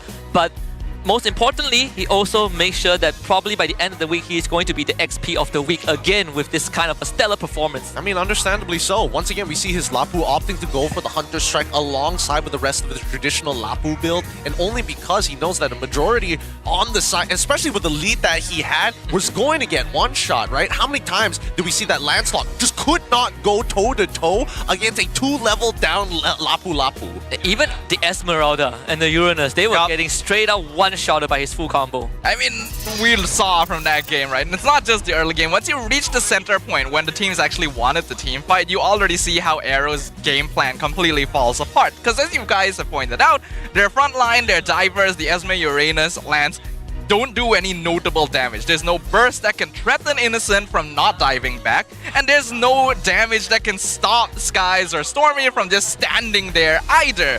After that, what can AERO do?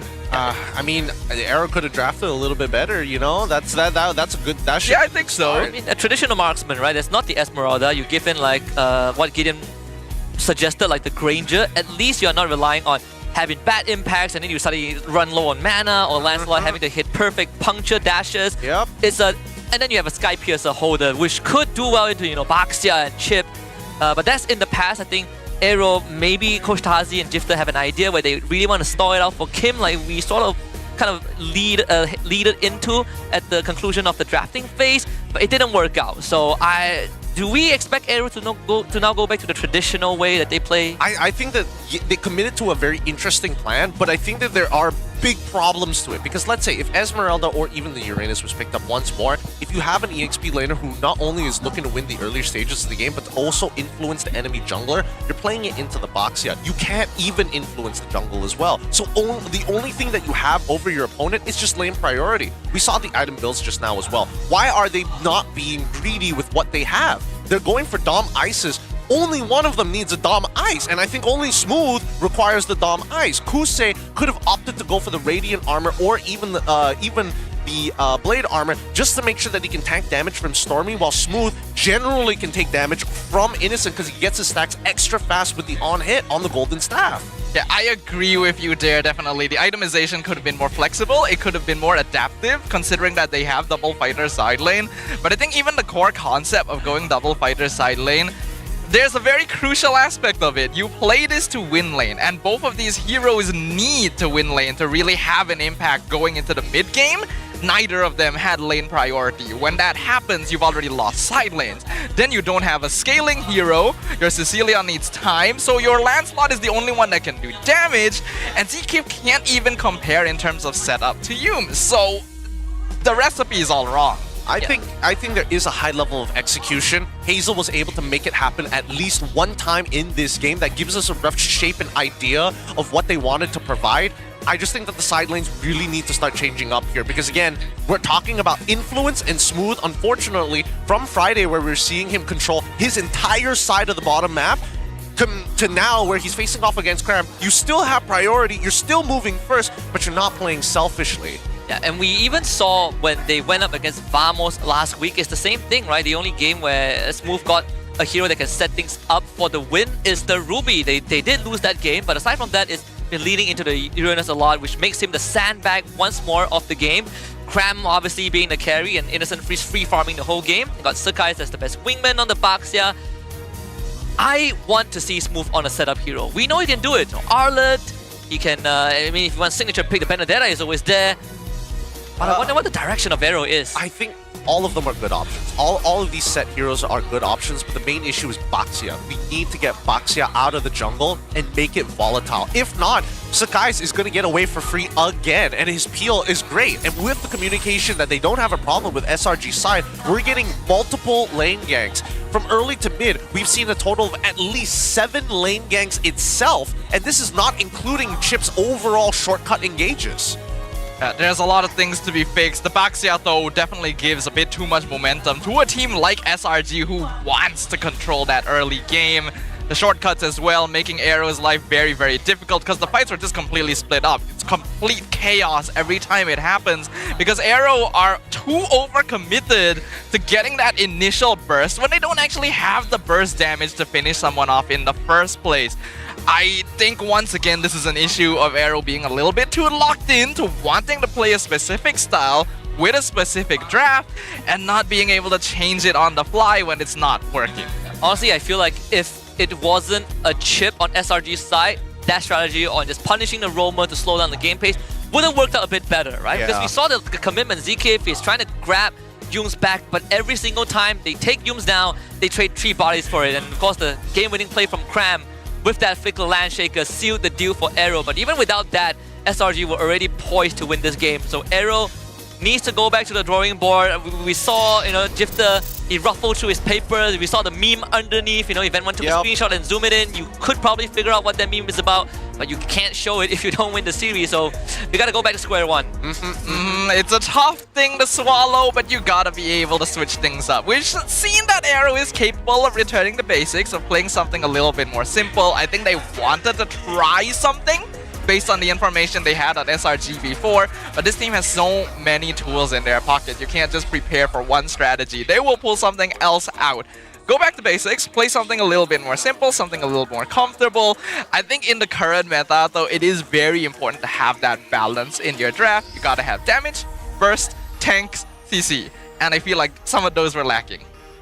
Well, one thing that is not lacking in MPL MY is the hard work and dedication of our local restreamers. They've been providing entertainment value outside of the official broadcast. And when we look at the restreamer leaderboard, of course, number 1 is the ordinary streamer, Feeks, sorry, you're the greatest. Followed by Penjahat, Gangarino, Obot, and Human Alpha. Keep out the good work, guys. We really appreciate your efforts. Hey, big shout out to all of our restreamers out there. And quick, you could be on that leaderboard as well. Maybe join the restreamer program and also keep watching MPL MY. With that being said, if we're talking about adjustments for game number 2, number 1, get that box out of the way, right? If you want to still open your options for potentially going for a double fighter scenario, then you can still pull it off. But I think, oh, it's about to raid. I can feel it. The Yishin Shin is also another problem that they have to worry about, right? Because that's the only reason why they banned it out. Okay, potentially they could go for double fighters, but that's assuming that Yishin Shin comes into play. Yeah, I'm gonna toss you guys a hot burrito or a hot potato. Well, I'm gonna keep it in my pocket for a while, and it's heating up. But for now, we have a very fun challenge with Sith on the side. So let's see what Sith and the rest of MPL MY have cooked up for our audience and players. Super Sith Lord, take it away. Alright, sebentar tadi baru saja kita menyaksikan perlawanan yang sangat-sangat sengit, tapi kita nak santai terlebih dahulu sebab sekarang ini kita berada dalam segmen Challenge the Player untuk Infinix 1v1 di mana Beat the Pro, Claim the Code. Dan sekarang ni anda bersama saya Sid dan juga kita ada Sky dan juga salah seorang daripada audience untuk perlawanan di antara SRG OG Esport berhadapan dengan AERO Esport. Skies, alright, pegang mic kejap. Okey, challenge kali ini senang. Di mana semua player, kedua-dua pemain ni, diorang kena guna Fanny daripada base mereka sendiri kena pergi sampai base opponent. Kita akan pilih map Broken Wall. Jadi, Skies, dah ready ke nak main? Ready. Boleh tak kalahkan kita punya audience ni? Tak boleh. Tak boleh. Jangan apa sangat. Okey, korang dah ready ke belum nak tengok Sky main? Alright, Skies. Tunggu saya kira 1, 2, 3, go, baru gerak. Alright. Okay, jadi kita dah tak nak buang masa. Ayo kita saksikan macam mana persembahan daripada Skies dalam kiraan 3, 2, 1, go. Alright, kita saksikan timer dah ada. Berapakah masa yang akan diset oleh Skies untuk sampai ke base opponent? Dah sampai. Stop. Dah sampai ya? Kita tengok producer dah sampai ke? Okay. Alright. Okay, Sky berjaya dapatkan 18 saat. Okay, sekarang ni kita nak tanya audience dulu. Kita nak perkenalkan audience ni. Okay, nama siapa? Daripada mana? Nama saya Izul Zakwan. Izul, alright. Saya dari Kedah. Dari Kedah? Wow. Okey, tengok masa yang dilakukan oleh Skies. Rasanya Izul boleh kalahkan Skies tak? Rasa tak confident lagi lah, boleh. Yang penting confident Kita kena confident tu yang penting Izul. Okey, alright. Kita keserahkan device ni untuk kita biasa ambil mikrofon untuk bagikan peluang. Saya kira 1, dalam kira 3, 2, 1, go baru gerak Alright, jadi macam mana persembahan Izul pula? Jadi, ayo kita saksikan untuk cubaan daripada Izul dalam kiraan 3, 2, 1, go! Okey. Ini dah biasa guna Fanny ni. Kita tak cukup energi. Dia tak cukup energi. Ingat kalau dia mati terus gagal. Kena sampai dekat base enemy. Sikit saja lagi. Alright. Okey, Izul. Sikit lagi. Okey, ini bermaksud Skies adalah pemenang. Dan disebabkan Skies berjaya untuk dapatkan kemenangan, kita akan berikan hadiah kepada penonton-penonton online di mana Mystery Gift akan diberikan kepada anda. Terima kasih diucapkan kepada Skies.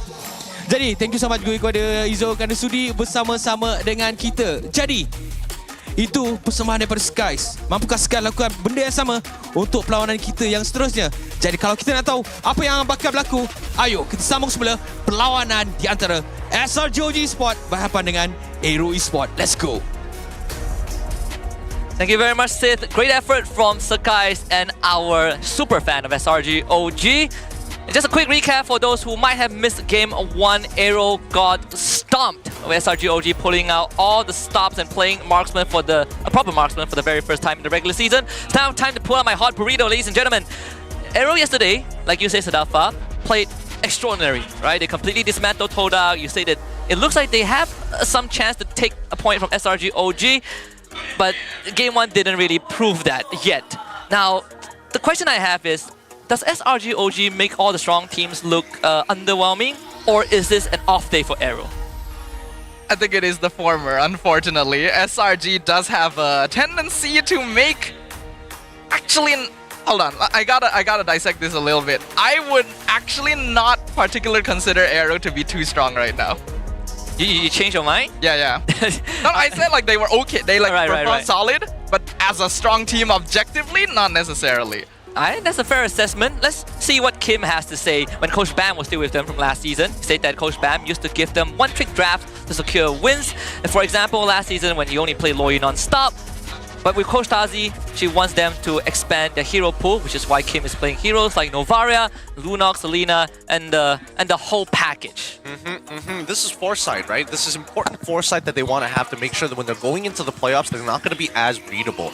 Speaking about readable, this next draft is going to be by far the most important for AERO. Yes, it was very underwhelming in game number 1, but there are some reproducible moments that AERO are trying to force upon SRG. It's because SRG is so good at what they do, they're not going to make these same mistakes twice. And I think that's something that AERO need to recognize, right? They have to change it up every single time. They got to make sure that if they want to produce the same result, it's about throwing those feints and changing it ever so slightly to kick their opponent's footing off the ground. Now, we get expanding rivers for this game. AERO so far has 100% win rate on this map. They played 2 games on it and they won both. It's the first time for SRG OG though. What is that? Gifter, the father 1, father 2. Becky and Arcada being the fathers. I'm not sure if it's purposely showing that. Good luck to my fathers. This guy. He's learned. He's learned from daddy number 1. Daddy number 1. Hey, but to be fair, you know, they have shared the victory together at Ria last year. Although he definitely needs more than just luck for this game too. They are going to go on to blue side, and like what Gideon proposed, the Baxia needs to be eliminated and disband. Yep. Now with Baxia out of the way, question goes to SRG side. The Wamwan has been banned out alongside with the Jushin. They see that the Fanny CC alongside with the Baxia is gone out of the pool, and now we have to start thinking about whether Yishin needs to come into play. We might see a double fighter comp coming in from AERO's side. We might also see a Kalia ban coming up from SRG. There's still plenty on the table. From my perspective, I think YSS would make the most sense to be banned out because it's right, the Angela. We also forgot about that. So SRG going to leave things open. AERO can go ISS first, but if they don't, we know 100% SRG will want to play double fighter. Don't take the big arrow. Don't go Uranus. I please. That's not the That's not Uranus. That's why it's okay. Oh, sweat looking at track record, I got scared for a moment. Oh boy. Oh boy. Now, this does mean that most likely Sakai's is going to either get his hands on either the Joy or the Lancelot. Maybe arguably the Hayabusa, but that really needs to depend on the support options, right? Kalia's still in play, we still have Cho still in play, Grok's still in play, plenty to choose from. There's also the Lapu Lapu, which they sometimes can opt to take first phase 2 on red side. We've seen Yum Zero come out in second most of the time, unless it's a Prio like Kalea. The Grok is also still there, and they get red side Prio to pick that too. I think you would probably want to leave Cram's hero until at least red 3, personally speaking, and looks like that is the case. They go for the Kalea into the Lancelot. Go for the roam pick, go for the jungle pick first. Allow yourself to be a little bit more flexible onto the side lanes to get that lane priority. Alright, now let's see how AERO wants to answer this. Because so far, jungle for jungle, now it's a support that poses the question to AERO, what is their counterplay? Are they going to go into the Gatot? Because if they lean into the Gatot, that means their mid laner can be somebody who pushes the wave slow. If we do end up seeing Grok, then you probably want somebody who can kind of speed that process up to make sure that you leave the lane fast. I don't know if they want to show who their mid laner is going to be, because that's also going to affect what the EXP is going to be looking to lock in. So I think they don't pick mid laner now. They probably need a roamer. They might also show their gold laner potentially, or it could be a fighter flex. Let's see. Gonna review the Grok and Esmeralda again, and Esmeralda still up in the air, whether it's XP or they are running the double go. Looking way better, right? Because I think that Thought so far hasn't had the best track record this season into Kalea. Its abysmal win rate is lower, it's way lower than the passing grade of every single nation that exists in the world. But Grok, for a player like Zkif, I think he's very comfortable on it. Yeah, this is a very good start here. We already saw some really impressive Grok plays yesterday, and Zkif has already shown that he has the capacity to be able to pull those off as well. And Esmeralda is a fighter that will be flexible into both EXP and Gold depending on how it goes forward, not to mention being particularly strong nowadays. So going into the second phase, AERO can start banning out other fighters if they really want to maintain control over the sides. Lunox as a response.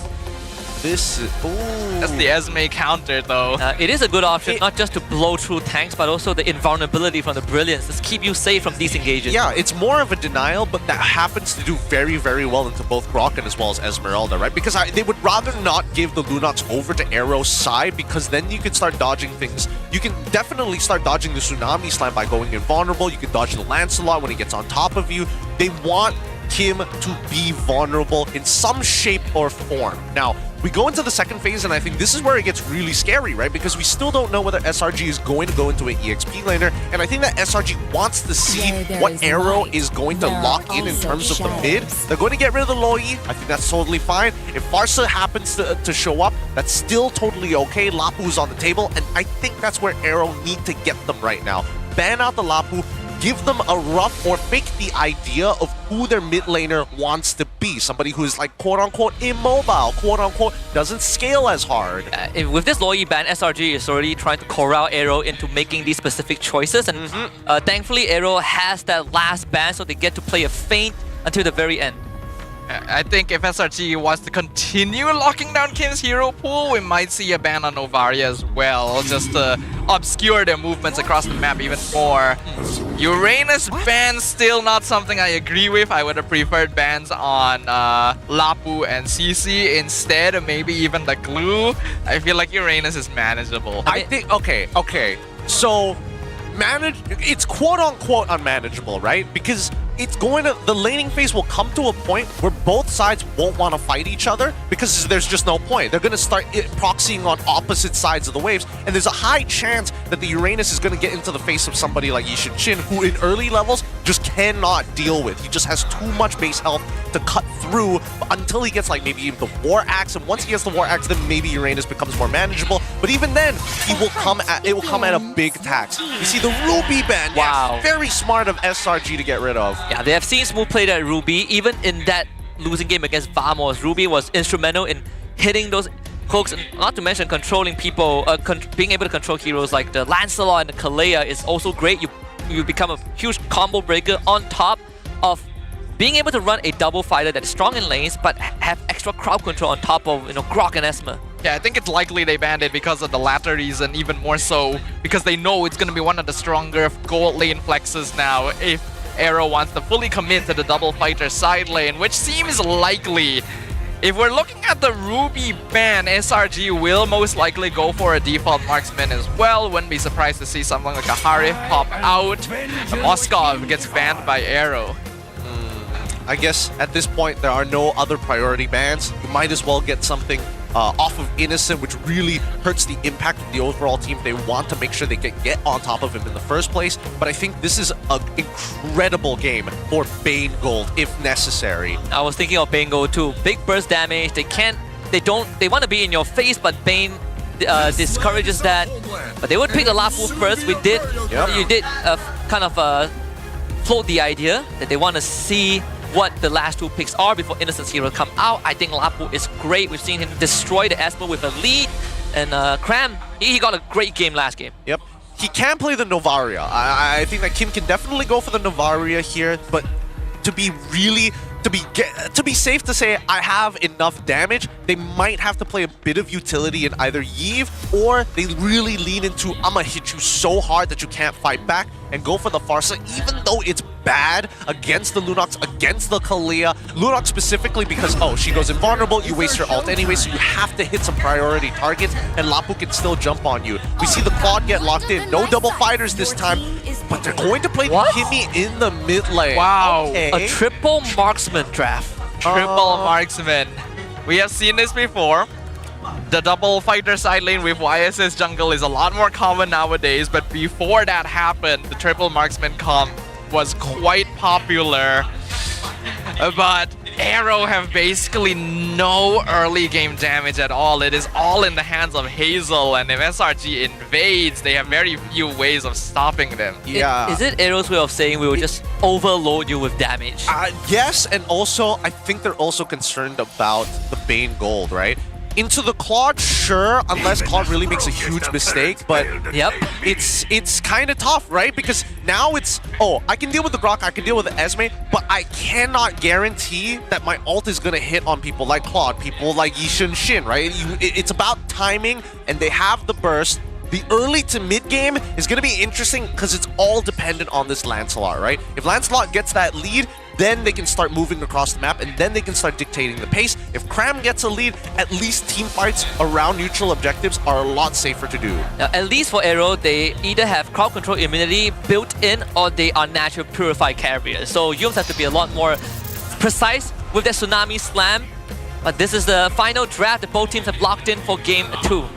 And speaking of the Purifiers, we've got 3 on the side of AERO Esports. So it's going to be a tough game for Yums. Let's see if he will be able to live up to his title as one of the legends here in MPL Malaysia. We jump right back into the Land of Dawn once again as the rivers expand. Will the Giants be able to take it in stride? Or will AERO Esports finally find a chance to bite back? Straight into Tech Boss. You can hear the entire crowd go, oh! They got kicked in the nuts, just slapped in the face. Let's see, I think it's Stormy. Yeah, it's a Type 1 issue, ladies and gentlemen. So it's actually Suk, guys. So not to be sad, you know, we get to spend more time on the desk, and it's a good time to talk about setup. Early to mid-game damage, so Dafa, you mentioned, is going to be a bit lacking from AERO's side unless they get up to a huge snowball start. What's the way to work around that? You play it slow. I need to see Zkeef keep an eye on Yums' rotations, and especially, if possible, keep an eye on Skies as well, know where he is on the map, because while AERO doesn't have all that much early burst, the same could be said for SRG. I want to see a little bit more priority towards EXP lane as well, because as long as they make sure that Cram cannot start joining fights early on, then they will be given a lot more time to actually scale up. I think that they should go to the Bane Gold side of the map, actually. I think that, unfortunately, the Lapu Lapu, he's going to get level 4 whether you like it or not, and his laning phase is like, okay, sure, you zone him out, but then you just leave Crusade kind of by himself anyways to get harassed by the Crab Claw Cannon. I think from mid side, they're going to take the wall. They're going to delay those waves on purpose by quote-unquote proxy, but basically blocking all 3 of the lanes so that it's closer to their T1s. That way, they bypass level 1, they hit level 2, instantly rotate towards the gold side of the map and look for a punish on, or at least force out a freeze on Innocent so he can't just walk up for free anymore. Innocent did also talk about the reasoning behind the Bane goal, where he doesn't want to play a fast-paced game. He just wants to be able to sit in lane, clear waves if a dive is imminent. Is it still the way to go? If AERO wants to attack, they attack that Bane goal? I think that's a completely, honest to God, very, very useful to do. And especially when you have access to wave manipulation in Grok, you can almost guarantee the freeze as well. So if the rotation starts looking like this, level 1 to level 2, we delay the waves, we make sure that we freeze it on as close to the T1 as possible on gold lane side. Start your jungler on purple, on orange side. Wait, they're blue side, right? Yeah, on blue side. On his orange buff and rotate full clear level 4, end up on gold lane, you can guarantee a delayed rotation from this Bane. I can see where you're coming from, but I still feel like the EXP lane might be a more crucial part of the map here. Yes, if you're able to delay Bane, it would be great because he is just waiting for that first item, Holy Crystal timing. But you could argue the other side that Claude should be able to farm quite well regardless, and eventually Bane is going to hit that item anyway. If you're able to delay Lapu's level 4, or even if you don't, and you just like make it so that he's not able to safely rotate the same way as before, you have to remember, AERO has lots of scaling heroes. It's going to be very difficult for them to focus on multiple parts of the map at once. I think that's fair, but I don't care about that turtle. I feel like if I'm in Really? Aero's position, Okay. I think the turtle is kind of useless for your composition. It's actually the worst place to fight for your team, especially if it turns into a 5v5. Yeah. You want to be able to kind of cut them at the ankles early on and then diverge that lead into invading the enemy jungle to slow Skies down. Once we have that level lead in that jungle, then we can start thinking about going for neutral objectives. I'm glad you brought that up because I was also thinking how is AERO going to consider fighting around early objectives, right? Again, they don't have the damage, they're running triple marksman, all of them want gold, want resources. You can have the setup, but you need finishers. And I'm glad Gideon brought that up because in this case, I'm within. I feel like if you're AERO, you're more concerned of where can I get the farm rather than rolling the dice at a turtle fight. Because keep in mind, Bane can just, whenever he wants to leave that lane, as soon as he gets his first item, he clears the waves like it's nothing, right? He just spits on it, walks away, sets up for the neutral objective, and once they have position over that neutral objective, those sharks are too big of a problem. Tectonic Charge will plow through them, but the rest of your team won't be able to walk up to capitalize on the stun. Yeah, just a quick update that we are still trying to troubleshoot the issue. Oh, wait a second. When do they have mics on the player? Yeah, that's a new one. The first time I think it also makes it easier for our marshals to talk to the players through the mic so they don't have to take off their headset. Yeah, but we are gonna extend the troubleshooting phase a little bit. It seems like we might be getting the green light. Our marshal, Izzat, or as I like to call him, Mr. Handsome, Mr. Gacha, trying to make sure that everything is working well. I like that. It was Surprise that made the call, but I think he was also talking to Stormy just to make sure that they could hear each other in the headset. Yeah, I want to make sure that everything is going to be in tip-top shape before the match gets going. Okay, so, just to get this straight, basically, you guys are implying that AERO might need to consider ignoring turtles entirely and going for ganks instead. Yes, go for ganks early. If they are successful, then start thinking about neutral objectives. If SRG has first position on the neutral objective, unless you can guarantee that they are not walking up to contest it, then sure, take the neutral objective for free. You will lose a little bit of tempo, but I think tempo is by far more important for AERO than neutral objectives. Yeah, I think there's also a caveat to that. If you try to contest the objective and then you lose the first one, it becomes a cascading effect which allows SRG to get on ahead. So I think the onus is on AERO to really figure out if they want to roll that dice, how confident they are, because if they get the first hurdle, suddenly the whole game the dynamic looks very different, right? For the next 2 minutes, they will be able to work with a lot more lead, they feel a lot more comfortable, but there's that breaking point. The margin of error is very small, and I think if it snaps in SRG's favor, AERO is going to have a hard time. Looks like we might have a slightly bigger issue than we may have expected here, so hopefully all of you watching at home can be a little bit more patient. Looks like it's gonna come back to us for a quick moment. Hopefully it's not too big an issue. Yeah. I hope so, because the fact that they have to go, they send marshals to the back to ask the team if they're okay with something, right? Usually asking permission of like, hey, do we need to go and restart this full game because the game bugged out or something like that? We don't know. I thought it was a type 1 issue. Yeah. Shout out to our fans that came all the way from Tawau, from Sabah, all the way from East Malaysia here, SRG OT20. Thank you very much for making that trip. But yes, you are going to be with us for a bit longer. We apologize for the delay, but we need to make sure that the players are able to play at the optimal condition. No lags, no input errors, no audio issues to give you guys the best gameplay experience. And it gives us more time to talk about AERO and SRG's draft, how they interact. We've went through the early laning stage, priorities for AERO, how they should handle objectives, and just to keep you guys more engaged, we're gonna pull out this trivia. The question, very straightforward. What heroes have the skill named Vengeance? It's not a tricky question. Why do they make it so small? I had to squint there for a moment. I'm already Chinese. Jeez. All right. Okay. Remember, not the battle spell Vengeance. Yeah, the skill name Vengeance. They thought it was a great idea to have the skill name that's the same as the battle spell. But if you guys have watched any MPL, and they revealed the answer. I thought we didn't get the answer until later on. It's Arla's second ability. I wonder what it's called. Who knows? Vendetta. I think it's kind of funny though that the question is, what hero has the skill name Vengeance? And the answer is Arlet's second skill. Like the second skill is a hero. Wait, no way. We'll. It's a learning process, you know. We gotta. The semantics of it is hilarious. We like the grammar is a bit off. I gotta be specific about that. Don't worry, we will fix our copyright. Hey, don't later worry. on. I can't wait for the next new hero that's coming out soon. Teleport. Oh, he's gonna have a skill called Arrival. yeah, he's gonna have like an all-call retribution as well. Oh so my funny. god. Oh, that'll be so funny. Holy cow. Well, we got more. If you guys didn't get the first one correct, we have one more. Who is Fanny's older brother? Oh, this one's easy. This one's so easy. Who is Fanny's older brother? I actually have no idea. I think I've forgotten. Come on. Fanny's older brother. Come on.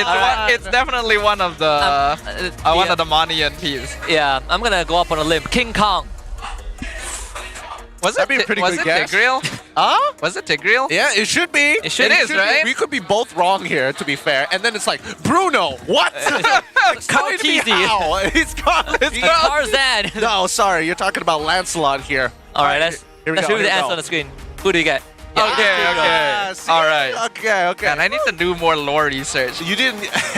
Honestly, you should hear. Just listen to the voice lines. Unfortunately, I have my voice lines in Japanese, so I have no idea. I see. But when I wasn't, one of the voice line does indicate she has a brother. But it doesn't indicate who it is, right? Yeah, you gotta read a little bit deeper. Yeah, you gotta read a little more. So unfortunately, the voice line isn't enough. Yeah, I mean, some of our voice lines take too long to play out. But there's one thing that you should look forward to, and it's the Lunox new skin, Quantum Polarity. It's coming soon, and this new skin features a neon-like design that will shine brilliantly with every skill cast on the battlefield. Additionally, the skill effects include the exclusive MPL logo effect. Come check it out. So it is our MPL featured skin of the season. We've had a couple of good ones. You know, Kadita, I like that one. The Edith one's pretty nice. Hey, Benedetta, top tier. The Benedetta, yeah. Honestly, MPL skins are really solid. Yeah, I think it's just a really good skin line, actually. I feel like it's the most bang for buck compared to like if you're going for like if you're looking for the big ones like the collectors and things like that. It's like you got to spend a lot of diamonds. Yeah. This is the most cost efficient bang for buck. Yeah, honestly, but the only thing that makes me sad is that Kadita has an MPL skin, which is great, but also has the Crane series skin, which are both good. Yeah, both are pretty decent. I'm not gonna lie. First world problems. But then if you're gonna make that argument, then what about like Edith, for an example, with the flying clouds alongside with the MPL? Both are good. Or Xavier. You have Gojo Satoru and the flying clouds, something like that. Well, the game is ready. We're gonna jump back in. Again, it's SRG OG Esports against AERO Esports in Game 2. AERO on blue side, SRG OG on red. Luckily, we don't miss out any of the action. We didn't have this tech boss technical difficulties before a team fight. That would have been pretty awful. But, oh, wait, hold on. Early information being gathered from SRG's side. They did an early invade to check out whether it's orange or purple buff start, and it looks like it is a clear orange buff start for AERO Esports.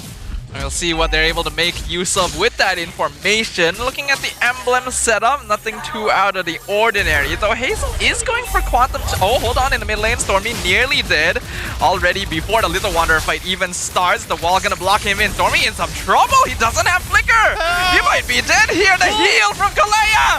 But the first blood still goes through, Hazel picks it up, but guess what? They get some revenge! Humes is healing so much! No way. And he gets out as well! That was so close. That was so close and really unlucky for Hazel, unfortunately. Sakai's biding his time, but while this was happening, despite trading 1-for-1, both laners from the side of SRG on the opposite ends of EXP as well as Gold are actually not doing that well.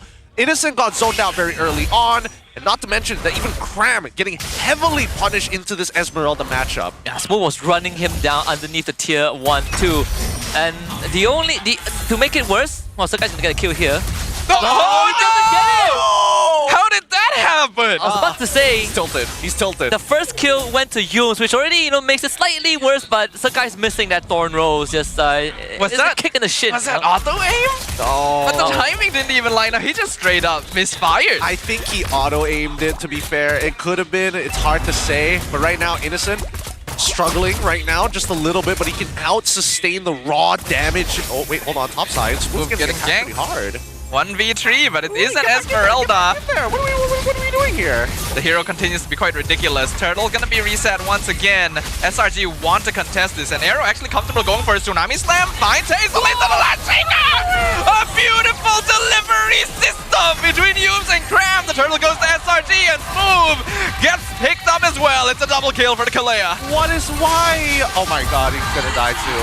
And he survives. No. And he lives. Like, it couldn't get any worse. In the next 30 seconds, Kusei. Clapcrawl cannon.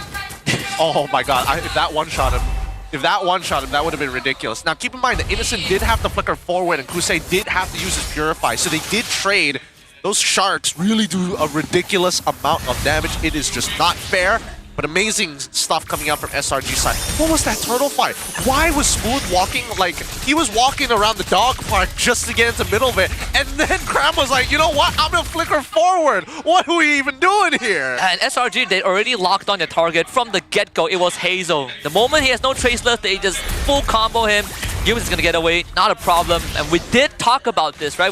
We had that discussion earlier on whether what the priority for AERO is supposed to be around objectives. They've lost the first turtle. They dropped 3 bodies to SRG OG, who are now rocking a 2.7, close to 3k gold lead. Things have already gone out of control. The only saving grace is that the majority of those kills is in the hands of Yums, right? Cram finally getting his first item priority 3 minutes into the game, very early. Wow. Gonna save an extra 30 seconds there, but even so, I think that they should not have contested it in the first place. I think that Hazel needs to focus on his farm. He should be invading and stealing away camps ever so slowly to build that lead. We did see that interaction earlier on too, where Stormy almost solo killed him. Keep in trouble here. Tsunami Slam gonna be dodged. Nice timing on the ult, but Skies can just chase it. Oh, nice flicker timing! Just gets away from the puncture. I had to use everything to get out. I mean, we can draw a reference between how GMXK play. Hold on. Big ouch from Stormy there. Why aren't we face checking? Why are we face checking these bushes? Why are we face checking these bushes? We need to start leaning back into our fundamentals here. AERO, you gotta pull yourself together here. Oh no. Move walks outside. Oh, Cram with the flicker land shaker once again lands on 2. Smooth in some trouble. Cram will he pick it up? No, Smooth gets enough shield. Just in time, Mount Sharker comes out, but Zkeep left in the lurch. SRG still picks something up for their troubles. Wow. Innocent with a consistent item spike. Again, Holy Crystal at 440 sharp. Second turtle most likely in the hands of him. Oh, they found Innocent. Kusei going into the Blazing Duet, but gets dodged by the Sharkwave. Hazel, what? And he dashes in as Innocent just spits on him.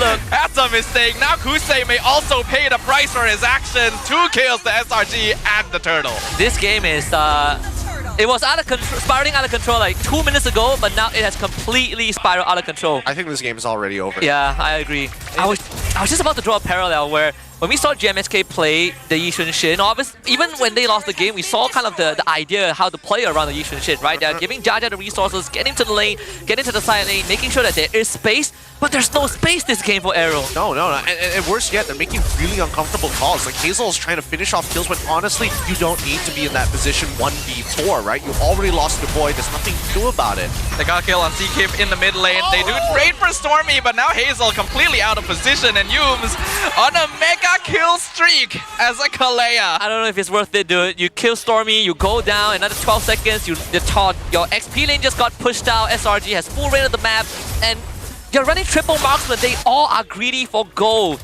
At one point, someone has to sacrifice. In a normal game stage, someone can sacrifice their resources, but not AERO. They all want the same magnitude of gold, but they're not all going to get it. I don't know why they didn't go for it. Why didn't Zkeep go for the triple lane? Man, why did he not go for the triple lane delay? Uh-oh. They found Kusei. Purify comes out. Blazing Duet as well. He's alive, but that's a lot of resources spent. Oh, counter gang though. Zkeep coming in from behind. The wall misses Innocent. Meanwhile, Tsunami Slam lands on Hazel. Shockwave comes through. Zkeep gets blown up instantly, but Yums is going to be traded away. It's a shutdown for Hazel, and that's going to be it. What? Why is Smooth there? What? Why is Smooth back here? What was the plan? Huh?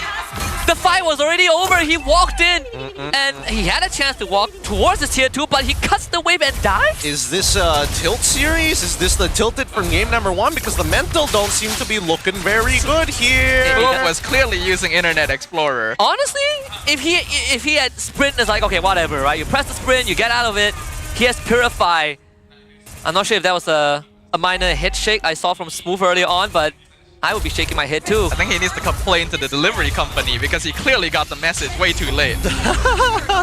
He had a solid like 3 seconds to assess the situation, so that... yeah. I don't know, there's no coming back. Like all 3 turtles for SRG OG, it's literally the worst case scenario that it's not like you can't see it coming. It's written on the walls. It's written in the stars. Yep. It may be written in the stars, but I think at this point we're not seeing enough of a punish onto Hazel. Yes, he's dying in these fights, and yes, they are focusing mainly on these structures, but we need to see just the denial of gold. Oh man, poor Kusei. You can see the bloodshot eyes on SRG. He does BMI back in with the Blazing Duet. He's okay. Traction Pulse comes in. A Purify absorbing! The timing is too good! AERO gets punished in return. ZQ goes down. Oh my god, Innocent literally cut that fight in half. He's like, no! Nobody touches my boy! And luckily Stormy still had to Purify to get himself out of the initial stun. Too close for comfort. If there's any silver lining, Hazel finally gets some space to farm. He was able to soak up the mid wave, go to his bottom jungle. Cram is going to start looking for him, but he did get the endless battle. That's going to speed up his clear. AERO just needs to hold the front. Whoa! Smooth! No! What are you doing? And Purify, dude. Oh. What? Oh, Hazel? Is he gonna be alright? Oh, he's dead. He's being chased down. I thought he was about to outplace the guys there. He's and now dead, he should die to the throwing throws at this point. I mean, both junglers are very low. This could be it. Look Don't at let him recall. Look at him. Don't let him recall. Oh! He's trying so hard, but what can you do? Innocent just comes in and shoots him with a gun. Yeah, and holding him hostage here. Different contrast on both sides of the stage. I mean, SRG players, they're laughing their way to the bank. But for AERO's side, communication, it gotta be better, right? Game 1, we were questioning whether there is some form of a communication, but this game, they clearly was lacking. Yeah, just so many tilt plays, so many miscommunications here. Information is just not good for it, unfortunately. And now, it was 9 minutes into the game. They've already lost 2 tier 2s, and they're about to break the Holy Shielding as well. Both your front lines are... Oh my... That's the ult. That's not even the skill 2. Your Esma is 0-5. Yup. Your Grok is 0-5. This game is done for. This game is done for. I don't see how they can come back here. Unless SRG make like they whiff really, really hard. But I think if they push buttons on a button-to-button basis, SRG are just getting more quality and more value. I mean, the transfer window is open, so... I'm just saying, you know, that you gotta take this a bit more seriously. Some scary implications you're dropping here, Husky. I'm not saying that they will replace any players on the side of AERO, but if they are going to, I think the internet crowd has a candidate of who that might be. I think AERO just needs to calm down, right? They've already botched up the earlier stages of the game. Hazel can actually scale. He's already 2 items into it. He doesn't have the War Axe, but he's looking to go. He's actually looking to go for the BOD, so he's going for an even greedier build this time round. It's not about sustain, it's about when I am there, I one-shot my target and then I'm out. Even though he's not playing Killing Spree and playing Quantum Charge instead. I mean, a lot of time when the chat says that someone is feeding is not reliable info, but this time I believe them. Someone is straight up chain feeding. Cram. Look at this. Cram, he's just eating it, right? And then he's just clearing it base and he's regenning so much. Guys, takes quite a lot of poke from Kusei, but the Lord has not pushed in. Yums goes in. 2-man title strike knockout. Tsunami Slam gets purified. Snoo's still alive for now. Dragon's Pulse comes out. SRG has run out of minions, but they... Oh my goodness, Kusei just got hit by a truck. Innocent just spitting on them right now. They do get caught in the wall. The empty catch comes out. Meanwhile, in backline, we get a very nice... That's going to be a Tectonic Charge. Gets a shutdown. ZQ picks off the Bane, but it's going to lose his life in exchange. Cram is in the backline. He's killing everyone. Killing spree to the Lapu Lapu. He goes down eventually, but Tsunami Slam comes back online. Yums loses immortality. He's moved. The last one alive. Gets picked off. It's a double kill for Stormy. SRGOG styling on AERO Esports, a clean sweep guaranteed, and it is so easy for them. Not even close. A sub 12-minute game with a 10k goal lead, absolute beatdown. The KO punch right to the throat of AERO Esports, who already looked shaky from the start, but just made worse with how good SRG OG were playing. And it was the best engaged AERO could have gotten. Yep. Caught them lacking in the base. They were taking turret shots from the inhibitor and the crystal, and SRG still team wiped them. There's too big of a lead, just too big of a lead, and unfortunately the execution was still extremely clean overall. They didn't miss mechanic, unfortunately. Sakai's, yeah, he got one infraction, but never again after. But to be fair, I think AERO was just way too tilted from game number 1. They were having like an out-of-body experience playing game 2.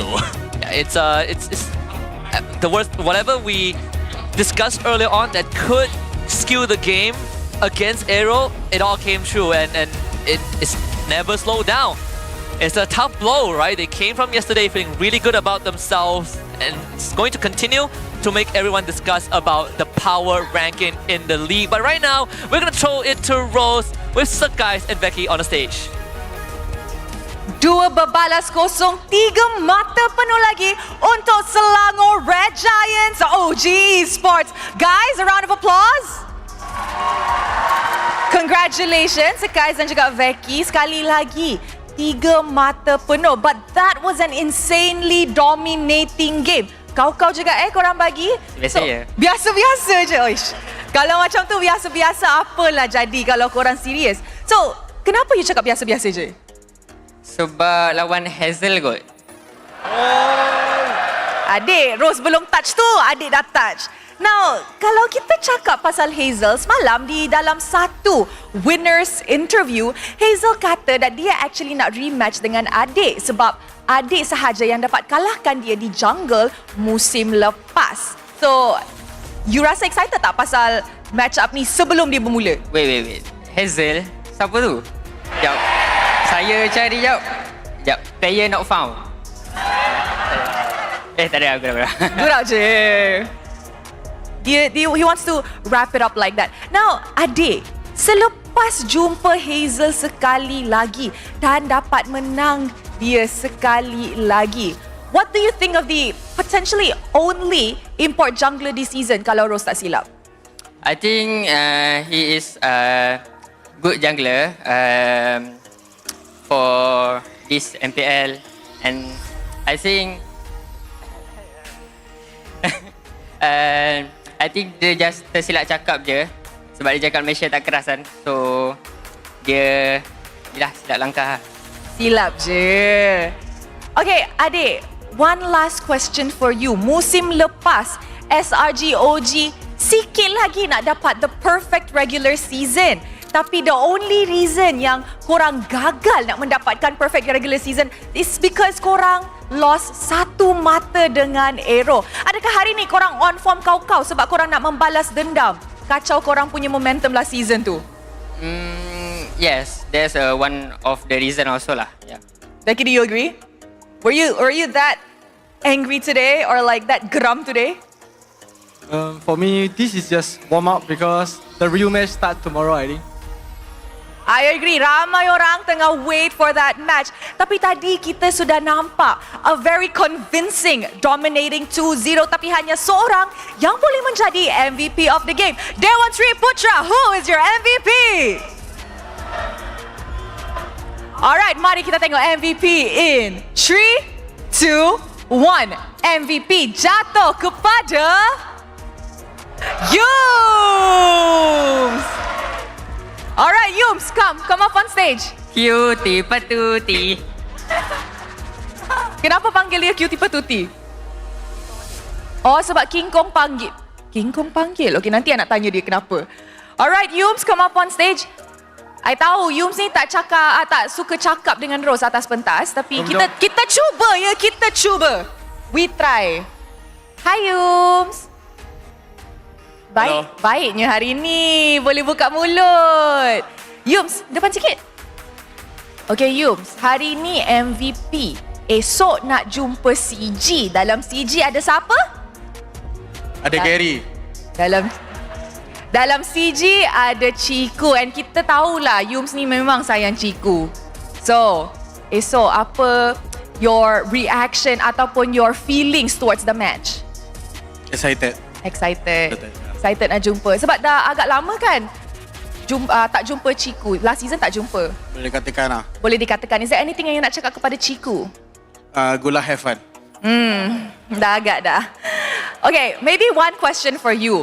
Di minggu pertama selepas you menang, I tanya Yums di mana Roma mana dekat Malaysia actually boleh kata ada potential yang besar ataupun mungkin selevel dengan dia, and you cakap Zikif. Tapi selepas jumpa Zikif hari ini, do you still think that he is the roamer to watch out for?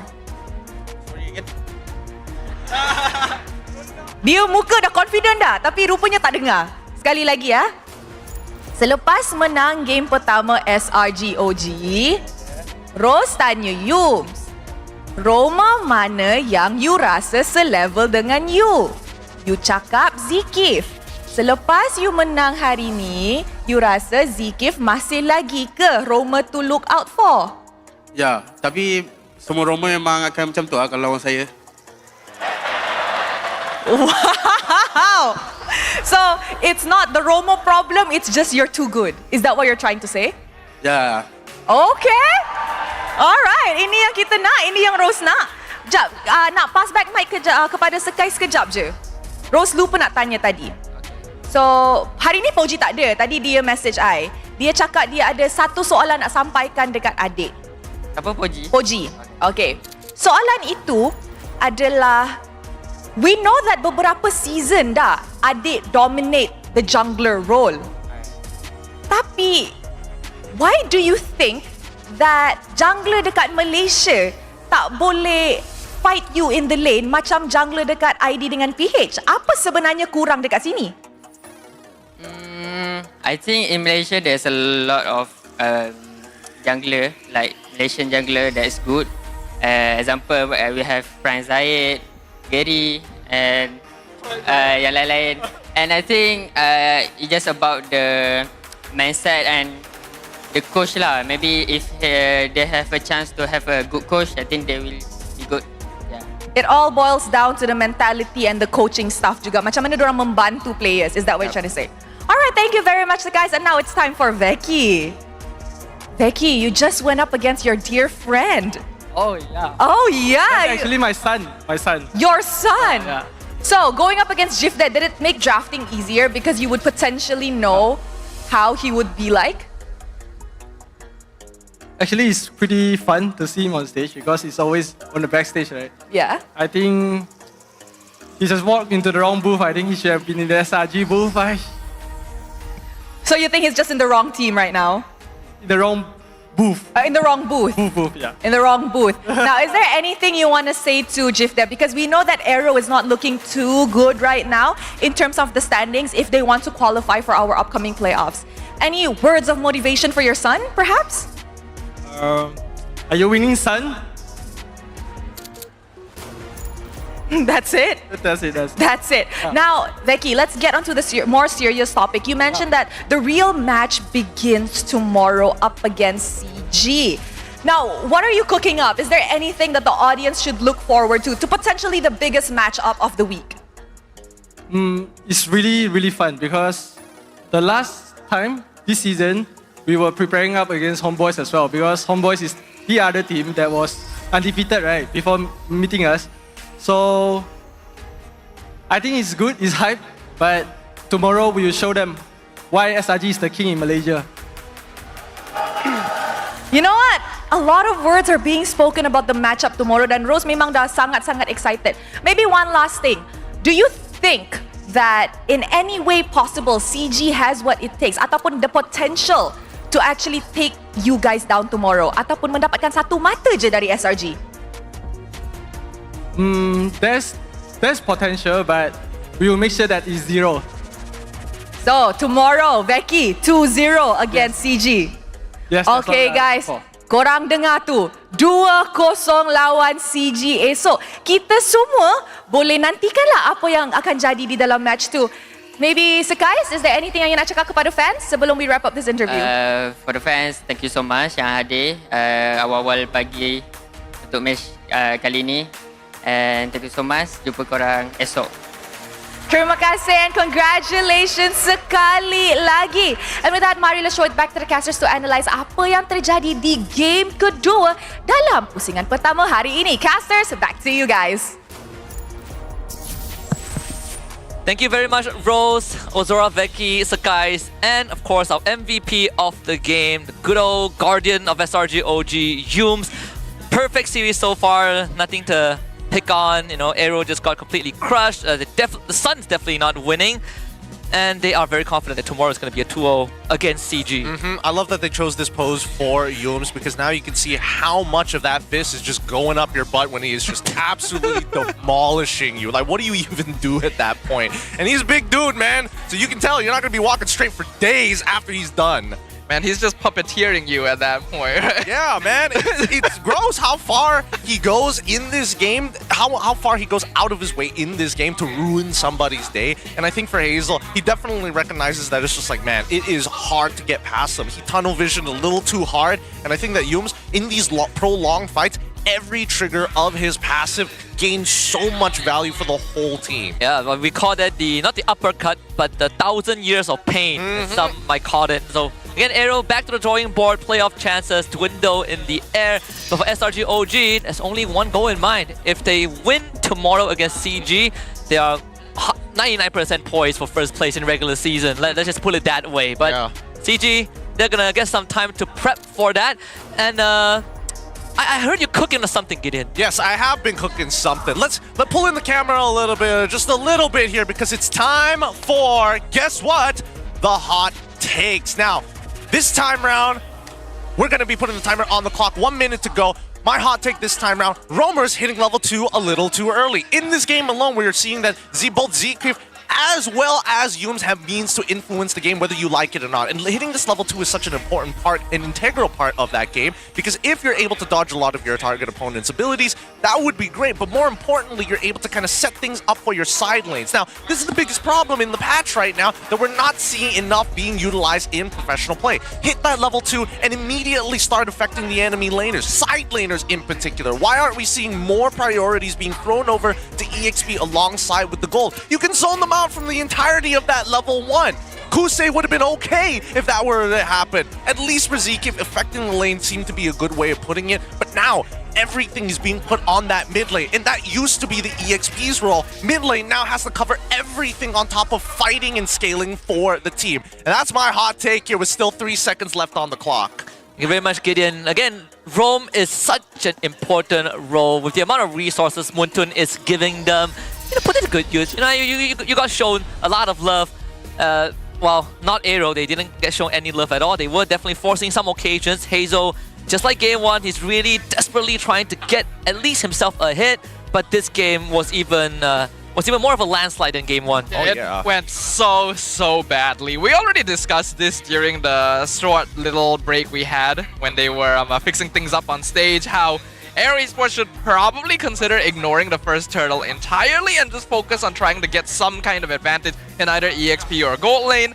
Now, they did decide to fight for it. And in this case, I actually kind of understand why, because they did actually have an okay trade mid lane right beforehand and they had good positioning over it, so maybe you can try. But after you lose that fight, you need to completely shift the way you look at the game. You cannot afford to try to force things anymore. You gotta play it safe, you gotta be willing to sacrifice, and I didn't really see any of that. The fact that Zkif is richer than smooth when the game ends really tells you something about this game. Hey, Roamers, right? You love him, you hate him. But I think that very first fight, my biggest issue was, what the hell was Smooth doing? He's playing Ring Around the Rosie with the Lord Pit. Like, how is Cram successfully getting Yums a 2-kill lead on top of Stormy finding his own, on top of Sakai's finding his own, only because Cram is fighting multiple targets to stun? The positioning from AERO's side just does not make sense to me. You shouldn't be that close together in the first place. And more importantly so, your frontliners like Zkif was low, and at that stage, with all abilities expanded from your support, that's when you start giving up the space in the first place. He is also rocking the Festival of Blood too. He wants to fight, but he doesn't find the space to fight. And when we see him trying to switch to playing Diversion, he just does not have the resources to do so, right? Yes. We've seen him running out the lane, trying to cut waves when the fight was already done. I think the bottom lane fight was probably the most sus moment, and then afterwards it was just a cascading effect of Smooth losing control of the game. Yeah. A lot of really weird, a lot of really bad calls. Because you have to remember, when the game started, Smooth was winning lane. He was. He was controlling EXP versus Cram. I think that was part of the reason why AERO even decided to go for the turtle in the first place, because their EXP laner was winning. And then he wasn't standing in front to block things. Esme is already a bit of a difficult laner to play if you're going triple marksman, because she can only really just stand there and hope to bait people, and Smooth isn't even doing that. Yeah, I mean, like you pointed out, right? Like, he beat Cram in lane 100%, but he leaves Cram open when they needed to fight for objectives. And again, there is a bit of a disconnect in how AERO wanted to approach the game. I think maybe the world core needed him most. Yeah, maybe the core idea was correct, but no one was communicating it. That's why Sakai ended up being the rich guy to carry Stormy, Smooth as the sandbag again. And this time the best wingman is Yums. Yeah, I think that Stormy is getting away with way too much here. There are so many scenarios where you can put Stormy in a position where he has to use the Brilliance first, or at least when you see him utilizing that Darkening, that's when you're expected to use the Grok ult. That's when you're expected to use the Falling Star move coming in for Smooth to buy you that extra second to chain the CC together and waste the timer in general. So there are tools in the arsenal of AERO, just not utilized that well. And from that point onwards, the tilt started to happen. Once they were 0-4, the game was basically done for. Yeah, I think if you want to do something and you already have committed, you might as well commit your abilities, right? If you're about to die, might as well press all your buttons, which I don't think Smooth even pressed Purify this game. Or maybe once. I think once, yeah. He did get yoinked up by the Tsunami Slam one time. I feel like even if he did press it, he was so behind that he just died anyway. That's the big issue here. Because if we look at the highlights, early on, things were pretty okay. They got a first blood on Stormy, but Yums played an incredible Kalea, healed everyone back up, survived it all, ended up being a positive trade for SRG. That's still okay. Look at this. But then the first fight. Where's Smooth? What is he doing? Why is he going to... Kim's not there as well? Oh, dude, there's so many things that went wrong. Why was he going the long way? There's so many things that went wrong. That's why I'm saying this has to be tilt, because this is so uncharacteristic of AERO. Like, they don't usually make a mistake like this. I think it's unfortunately kind of a case again of AERO wanting to play a specific way with the draft. Because it's clear that in the pre-game communication, that Smooth was told, wrap around from behind, dive their back line, right? And so he's doing that, but then who holds the front line? Zkeep, unfortunately, is not going to be able to tank most things, so SRG just walks over you, and by the time you actually wrap around, your entire team is dead. I mean, they're also kiting towards the tri-brush side of the map as well, when really, like, the conditions for SRG was, hey, wait a minute, we already see where Esmeralda is. We don't know where Kim, but he's probably hovering around the mid lane. And if they're going to keep on kiting the tri-brush, Kim's not going to make it in time, so let's just go. Yeah, and he has the Falling Star Moon, right? Which I feel like you could just hold like the same angle. That a lot of questions that I think, you know, rather than us trying to answer it and dissect, we will leave it to the back-end staff of AERO to really talk about it. They definitely have a tall mountain to climb. Compared to the AERO last season, when Hazel came in, we saw a big shift in how they played the game. They made it to top 4 of the playoffs, but this season, the ballgame is different. Teams are so much better, and AERO, they haven't found their groove yet. I think they also had like a decent draft. I like the way that AERO kind of thinks about the game. Sometimes they play a little gambly in their drafts, like yesterday, for an example, game 1, especially with early Esme pick, that was like rolling the dice, but they knew what they were doing. At least in game 2, it became very clear what their ideas were. Even in these games, it became clear what their ideas were. It's just the fundamentals, right? Their comms are so strange. I think my concern about this is that early, like we asked a quote from one of the players, I forgot who it was, but they mentioned that in the previous season, Coach Bam was basically drafting to cheese out with comfort picks, specific heroes that the players played very well, and it worked for them, right? This season, Coach Tazi is trying to experiment, expand the hero pool, let them test out other picks, which I think is a good thing. But there's only so many picks you can like try out in every game, which means that you might have to sacrifice a player or two. And I think Smooth might be getting the short end of that stick. Because his EXP lane is being drafted very early on a lot of the time. And he's being made to approach the fights like notice Smooth does not split push at all. We've not seen any macro play from him, which is weird because he used to be very good at doing that. And I think it's because the team needs him, so he can't do it. because they're not as comfortable being independent on heroes they're not used to playing. Okay, I'll give the exception of only game number 1 to Kusei playing on the Esmeralda. He clearly is like, I don't know my limits, like I'm still feeling it out. But based off of what we've seen and considering Smooth's entire lifetime career, I think the Esmeralda, he played it all right? Yeah, yesterday I think we got to see a bit more of what he's capable of doing, but this particular game, I don't know. I don't think he was shafted at all. I think he had a decent lane matchup. I think the Esmeralda made a lot of sense, and I think it definitely affected the draft in a positive way for AERO. And it came at very minimal cost to Smooth, right? It's not like he's losing out in the lane. It's not like he can't provide value in team fights, and he still can make those macros. It's just the player performance just wasn't their day for some reason. Yeah, I have to agree with that. I think you add on to it, we have seen a lot of XP picks coming out in the first 3 phase, unless you get like Giga counted in the draft, or like you pick yourself into a unwinnable matchup, usually you don't get affected too much. Like for me, maybe the Uranus is like kind of the why do you first pick it the blue side? But aside from that, I think it's okay. I think game 2 was just Smooth not performing well. There were a lot of weird decisions, and goes back to a lot of teams lose not because of the patch or the map, it's just fundamentally, right? Fundamentals not going that well for the players. So it's a tough spot to be in. But with that being said, we're gonna take a short break, but don't go anywhere. More games are coming up. It's gonna be exciting. We're gonna throw it to Sith on the backstage for the post-match interview. Thank you diucapkan kepada caster-caster kita, dan anda bersama dengan saya Sid di dalam Post Insight Analysis, dan saya tidak keserangan, kita bersama dengan fan favorite iaitu Hazel. Alright, first of all Hazel. Alright. Intense game. Kenapa? Intense tak? Sengit tak game tadi? Tak, sebab banyak kalah early, jadi tak bisa lanjut ke late game. Okay, faham. Okay, first of all, saya nak ucapkan tahniah sebab awak the best import jungler dekat MPL. Sebab saya seorang je yang import kan. Okay, alright. Semalam, kamu ada mengatakan yang kamu mau kalahkan Skies. Benar? Sebab season lepas, pasukan AERO pernah mencuri satu mata. Tapi apa yang jadi antara game AERO lawan SRG? Kamu kenal kan Skies yang mana kan? Ya. Jadi apa yang jadi dekat game tadi? Tak tahu lah, rosak lah pokoknya. Semua rosak? Rosak. Tapi masih lagi boleh fix tak?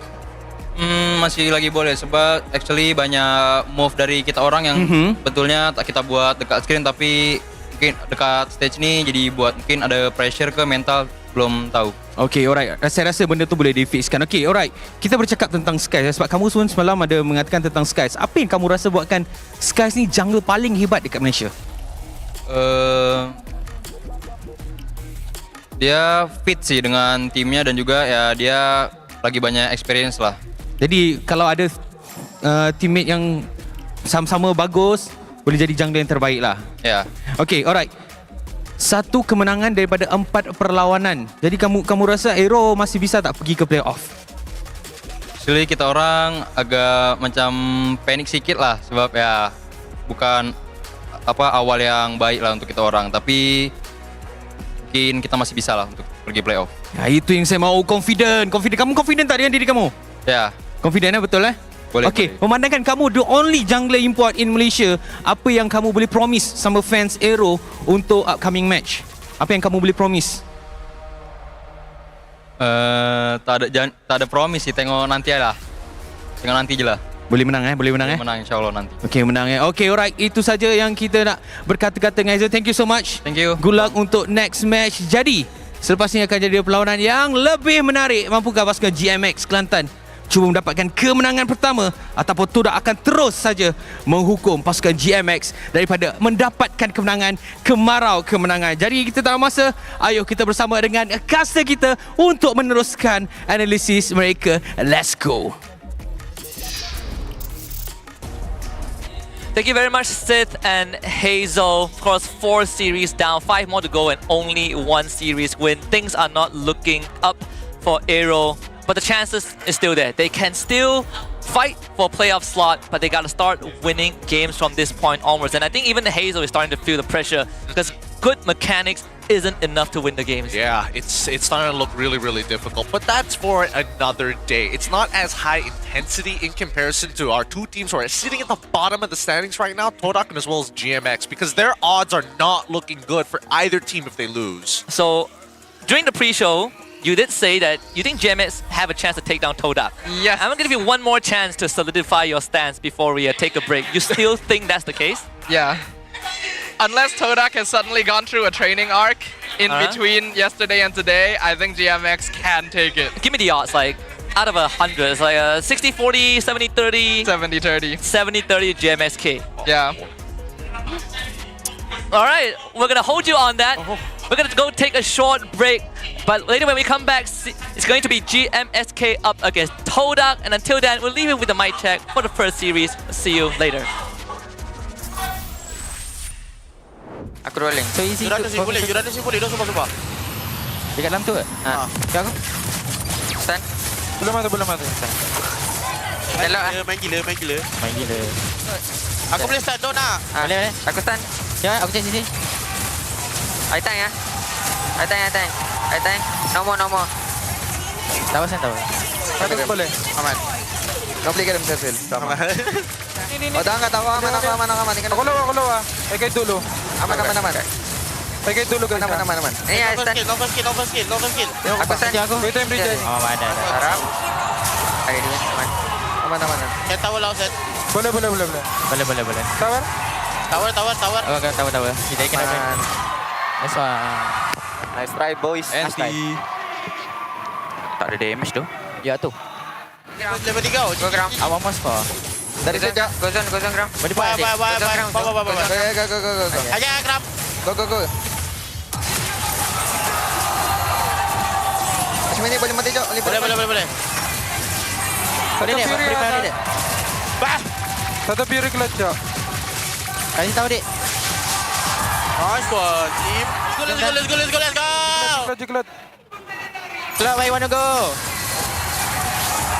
Jom mainnya. Boleh ke bawah terus nanti? Boleh. So happy you playing band? No, easy passive shot. Just put the shark. Oh. Boleh.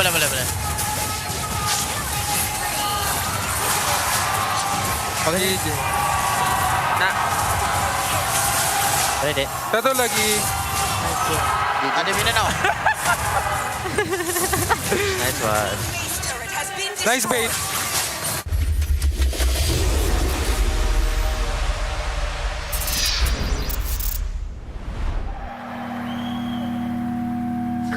Bye.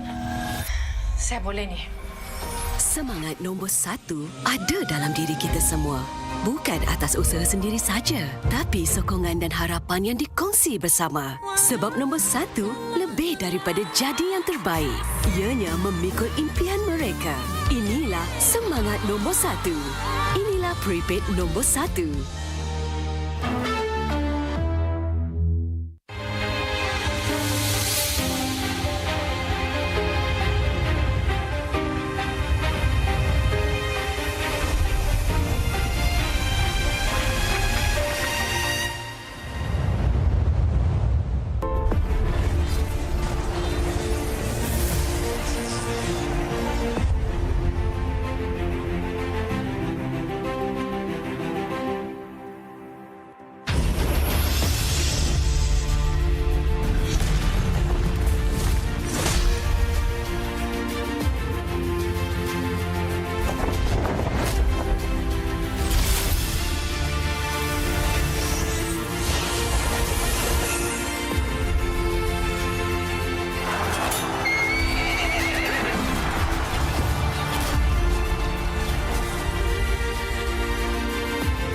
everyone! Welcome to the Project Next patch preview. We've got a lot of great content to show everyone, so let's get into it. New hero, Obsidia. The Sovereign of the Abyss has risen from the ruins of a forgotten age. As a gold lane marksman hero, her core gameplay revolves around building up bone shards to unleash devastating single-target burst. Her bone shards automatically hit enemies struck by her basic attacks, and she tethers herself to enemies hit by her ultimate. We can't wait to see your spectacular plays with Obsidia. Abyss heroes Alice, Dyroth, and Thamuz have all been revamped. We've updated the visual designs and backstories of these three heroes and completely redesigned Alice's skills. We buffed her early game while preserving her signature life drain mechanic. Our goal is to elevate the gameplay experiences for these heroes, and we're excited to see how they'll perform in the new patch. The annual map changes feature is also coming this patch. Each match will get a random new map mechanic. Each time the meta cube flips, the battlefield will be transformed, opening up new opportunities and challenges for even more strategy and tactics. The achievement system has been revamped. We've added all new season achievements. Based on your playstyle and match performance, you can unlock varying levels of prestigious flares to show the world your skills and abilities. Plus, the new Wall of Honor lets you showcase your achievements for all to see. Let's see who has the most elusive achievements.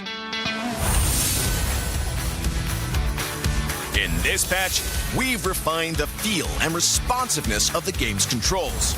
Many of these improvements came directly from your feedback.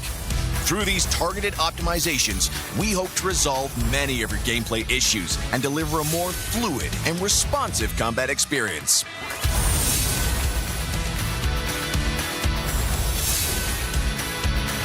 There are many more adjustments that you can read about in the upcoming patch notes.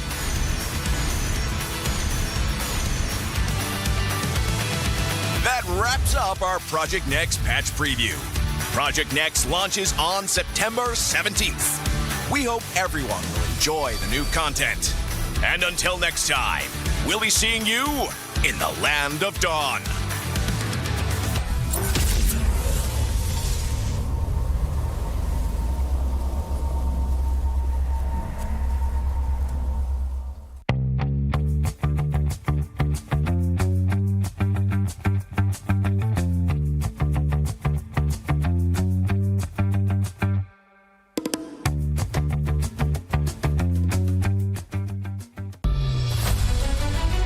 Everyone, and welcome to a special preview of our annual map change.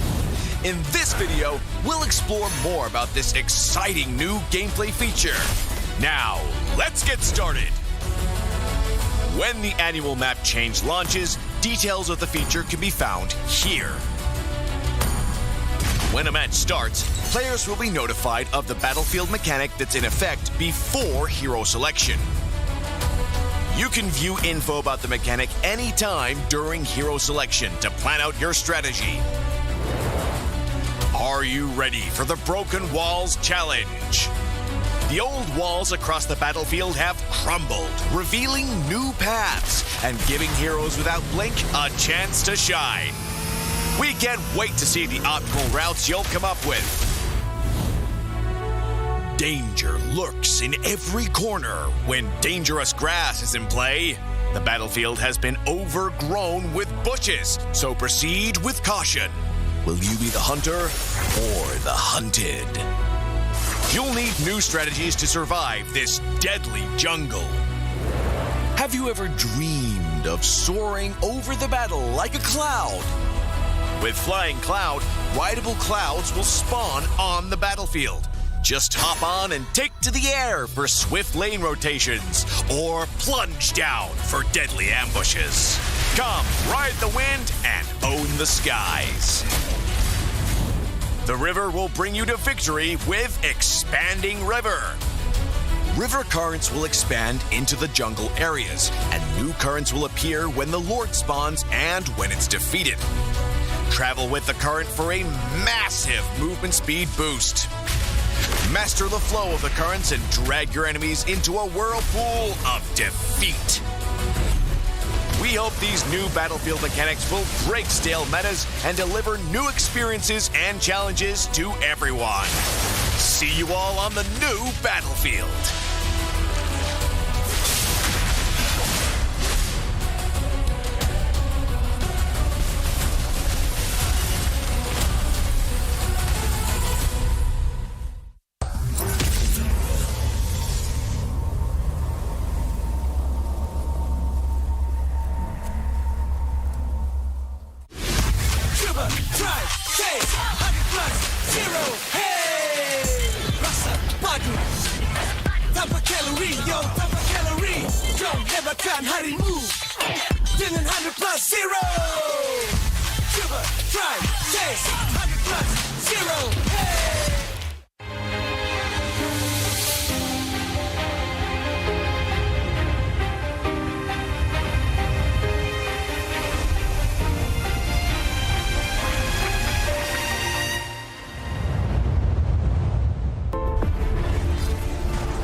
CeraVe, baharu, blemish control, membersih. 2% salisilik asid untuk membersihkan pori dan 3 ceramide untuk melindungi kulit, memperbaiki. AHA, BHA dan niacinamide untuk menangani jerawat, untuk kulit bersih dan sihat. CeraVe. Hai semua, selamat datang ke sedutan Patch Project Next. Kami ada banyak kandungan yang menarik untuk berkongsi dengan semua. Jadi, mari kita mulakan. Wira baharu, Obsidia. Sang pemerintah Abyss telah bangkit dari sisa-sisa zaman yang telah dilupakan. Sebagai wira marksman laluan emas, gaya permainannya fokus kepada pengumpulan serpihan bon untuk melancarkan serangan letusan sasaran tunggal yang memusnahkan. Serpihan bon miliknya terkena musuh yang dilanda serangan asasnya secara automatik dan dia juga mengikut musuh yang terkena ultimate-nya. Kami tidak sabar untuk menyaksikan aksi anda yang menakjubkan bersama Obsidia.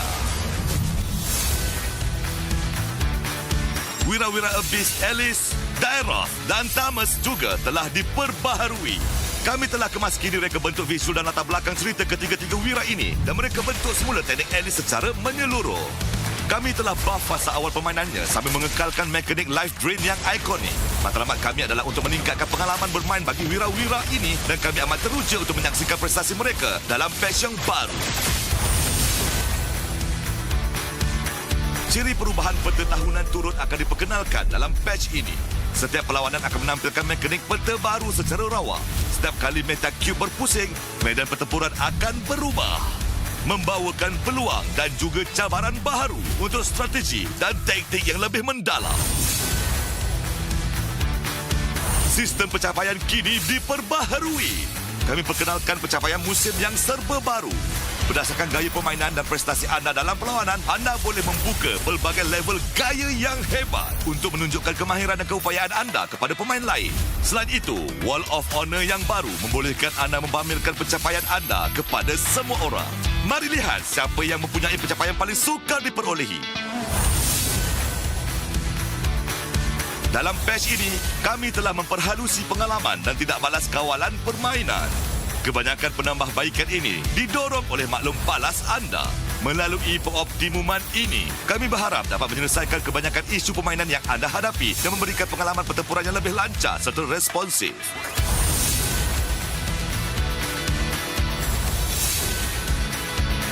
Ada banyak lagi peningkatan menarik yang bakal anda temui dalam nota patch pada masa akan datang.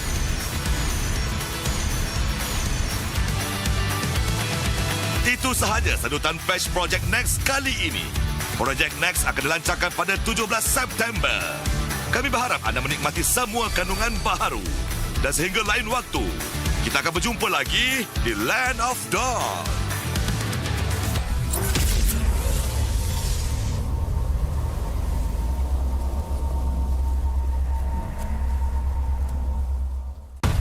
So much talk of AI and tech today. Virtual worlds, what are they going to look like when we get there? I would like you to meet Ares, the ultimate soldier. What are you? I'm looking for something. Something I do not understand. A malfunctioning program who wants to live. Fascinating.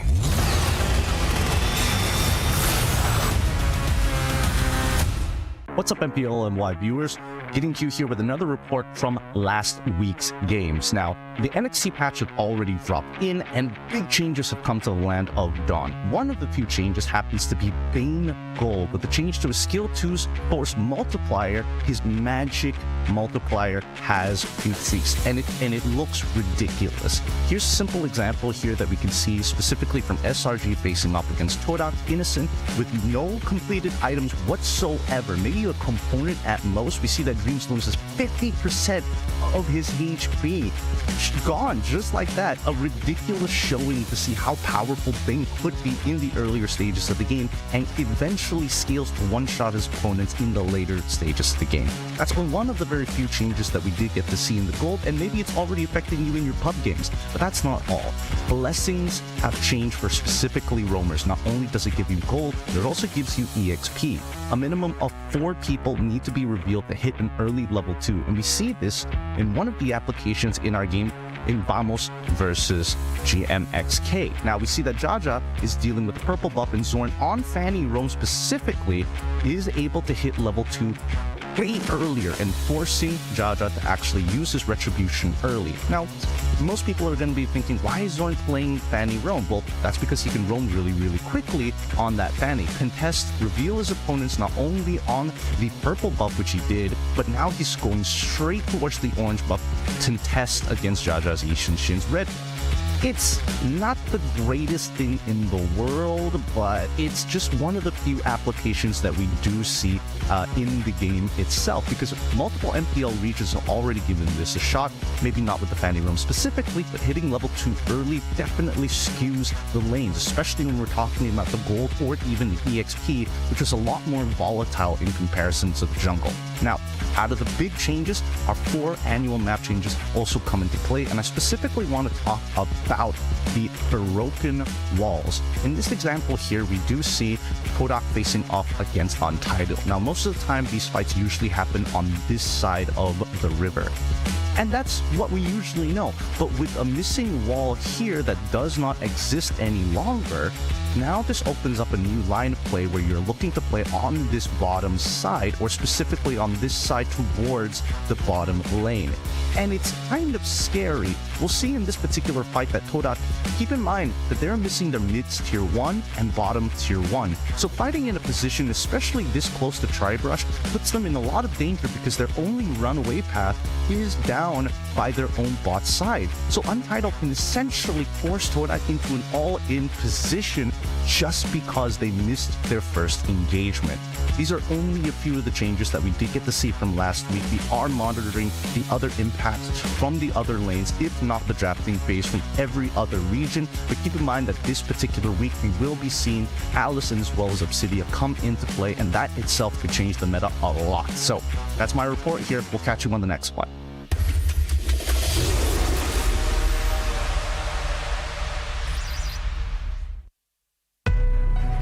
I see desperation. I come to crush my enemies. I reap the strong rise, the weak crumble. My will is absolute. The abyss shall kneel.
Tahun, 16 musim, perjalanan yang dianggap sekadar permainan di telefon kini menjadi isukan paling berpengaruh. Inilah MPL Malaysia. Era permulaan segalanya, titik mula sejarah apabila Malaysia dan Singapura menjadi tuan rumah MPL pertama di dunia. Di musim pertama, kita melahirkan legenda Solos, Penjahat dan Fredo. Dari musim ke musim, MPL NYSG menjadi pentas lahirnya pemain tersohor. Musim kedua mengukir cerita untuk pasukan yang tak disangka. Sayan Rimau, Nun bangkit dari kedudukan tercorot di tangga liga, mengharungi satu demi satu halangan hingga akhirnya menjulang piala pertama buat Malaysia. Musim ini menyaksikan kebangkitan luar biasa pasukan Todak.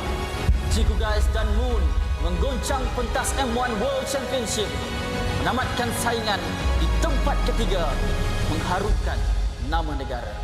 Momentum itu memuncak di musim ke-6, detik bersejarah apabila Todak menjulang trofi pertama mereka.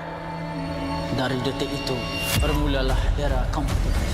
Dari musim 7 hingga musim ke-12, setiap musim nama baharu diukir di trofi. Tiada pasukan yang kekal di takhta. Di sinilah Todak membina legasinya. Bersama Ciku Guys menjulang trofi sebanyak 3 kali. Puncak kegemilangan mereka hadir di SEA Games ke-32. Gabungan superstar team Ripo, Chibi, Zon, Chiku Guys, Izarami, Momo dan Gary menakluk pentas Asia Tenggara dan membawa pulang pingat perak. Satu detik bersejarah yang mengangkat nama Malaysia ke mercu isukan tertinggi di era ini akhirnya mencapai noktahnya apabila musim 12 Homeboys, pasukan yang sebelum ini tidak pernah menjulang trofi, mengangkat piala buat pertama kalinya dan membuka jalan untuk babak seterusnya. Sorakan peminat bergema bukan hanya kerana nama, namun kerana SRG menjadi pasukan Malaysia pertama menjulang MSC 2024 dan mara ke Grand Final 2 tahun berturut-turut. Sekaligus menyemarakkan api harapan baharu untuk MPL MY. Era ini diterajui oleh Cram, Stormy, Yums, Skies dan Innocent. Bukan sekadar juara, SRG menulis sejarah daripada dominasi di peringkat liga sehingga ke detik terakhir mereka mempertahankannya dengan penuh megah. Musim ke-14 mereka terus membuktikan kekuatan, memecahkan lagi sumpahan menjadi juara bertahan. Musim ke-15 repeat bersejarah yang menobatkan SRG sebagai pasukan paling dominan dalam sejarah MPL MY dengan barisan pemain yang sama memperoleh kemenangan demi kemenangan. Tapi musim ini pentas akan digegarkan. Wajah baharu muncul menentang gergasi. Wajah lama kembali membawa dendam membara. Medan tempur terakhir sebelum segalanya berubah. Pantang mengalah. Menuju perjalanan ke era baharu MPL MY musim ke-16. Hanya yang gagah kekal juara.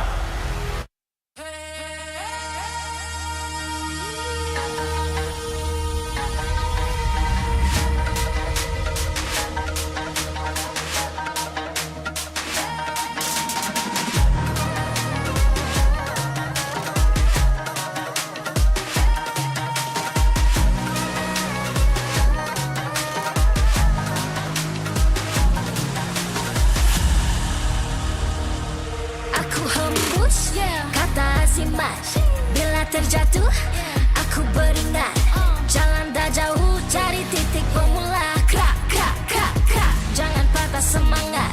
Semarak api bukan calon cadangan. Biar apa menghalang, aku sambut datang.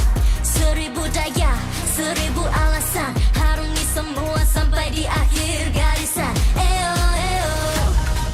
Kami tak senang mengalah.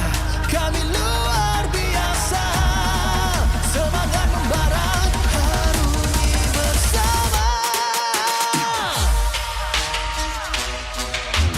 Lakukanlah sama-sama lakukan. Bergema di kiri dan kanan. Tak berhenti bara ke hadapan. Tak mengalah berdepan cabaran. Jaga, jaga, kita jaga. Jaga, jaga, kita jaga. Jadi ayo. See me, watch me, hype me, gotta give it all. Don't matter how many times I fall, gotta get back up, yeah, yeah, gotta go. I can hear them calling, now I gotta serve. Mess with my clique, now you get what you deserve. We keep it tight, we keep it cool, they got me and I got them too. Rasa api tak kunjung padam. Marah ke hadapan kita, sehaluan jangan simpan-simpan. Kita anak Malaysia. Kami tak senang mengalah. Kami luar biasa. Semangat membara, harungi bersama.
Kata si Mas, bila terjatuh aku beringat.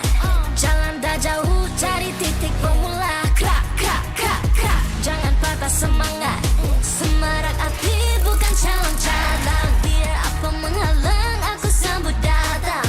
1000 daya, 1000 alasan. Harungi semua sampai di akhir garisan. Eo, eo. Kami tak senang mengalah. Kami luar biasa. Semangat membara. Harungi bersama. Langkahlah sama-sama langkah. Bergema di kiri dan kanan. Tak berhenti marah ke hadapan. Tak mengalah berdepan cabaran. Jaga.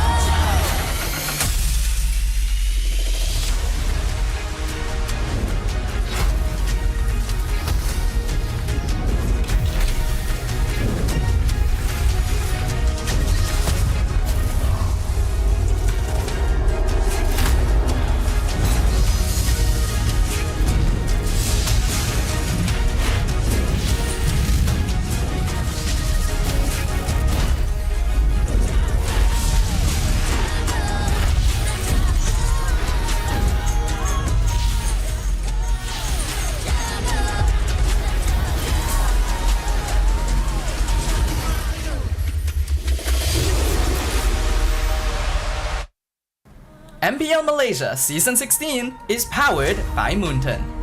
Presented by Celcom DG. Stream, game, vibe on social media, and more to your heart's content without missing even a single moment. Power up with lightning-fast 5G speeds. Stream all day long with Celcom DG prepaid 5G. Our official sponsors. Official gaming smartphone Infinix GT30 just launched. Comes with a free magnetic cooler, even more affordable than the GT30 Pro. The only phone in its class with GT trigger, 1.5K display, and 144Hz refresh rate. Supports steady performance with 120 FPS in MLBB. Available in 2 exclusive colors for the GT30, green and blue. Perfect meals for gamers, Grab. Grab food for one.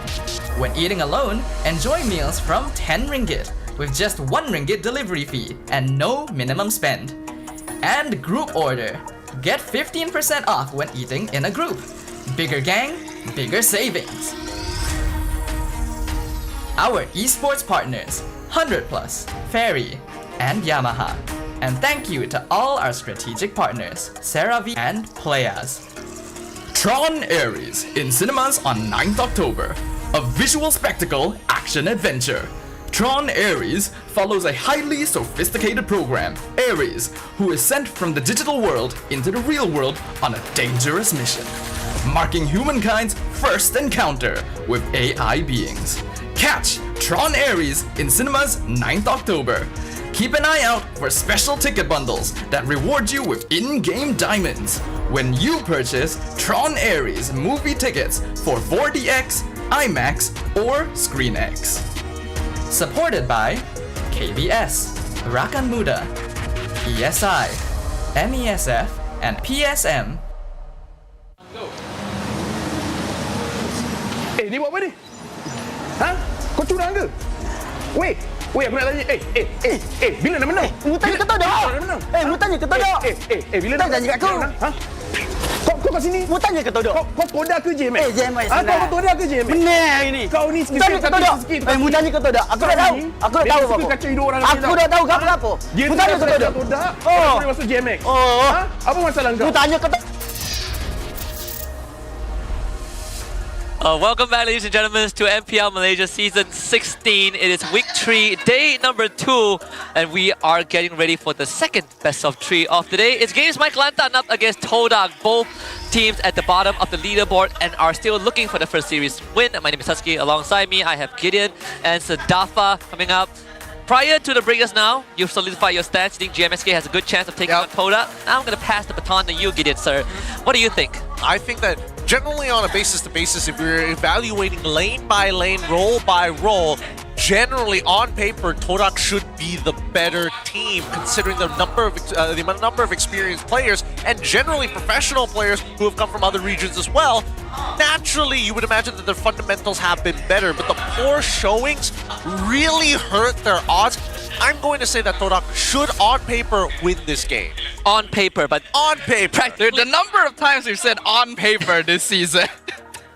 The paper's not looking very good, I'll be honest. Yeah, I don't think so. To be fair, we also say that last season, on paper, and we all know how last season went. They didn't get relegated, but they were close. And, well, we are going franchise next season, thank goodness. But still, this is the fight that will impact their chances to go to playoffs. And of course, we praise Todak a lot. They have a long-standing legacy in the league, but their opponents are the newcomers from our Academy League Season 3 finals. Second place, GMXK, Kelantan, some rookies, some long-standing veterans too. We got MQT, Matdins, Maima, Jaja, and Munster.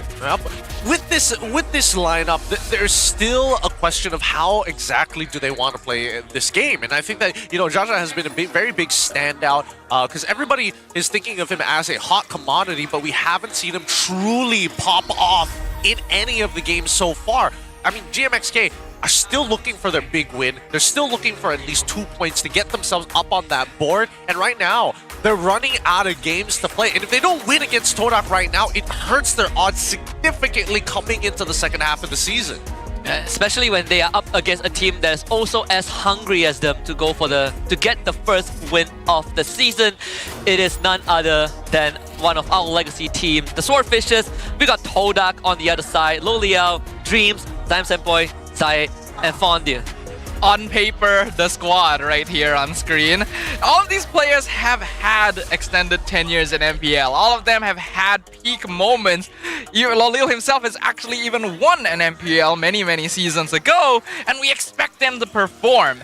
And coming into the season, it didn't start out too cleanly, but we figured, hey, if they just have some time, they should be able to do well. And yet, it feels like they've been deteriorating. If anything, I do not want to see Todak go down this way, but if they keep going down this path, there is no doubt in my mind that it is not going to end well for them this season. It is time to figure something out now, because there's not much time left to do it. It definitely is not. I mean, even for GMXK Kelantan, they only have won one game, and that point was off of Team Ray, and that was the best showing we've seen from them, right? With a draft that actually makes sense and great execution.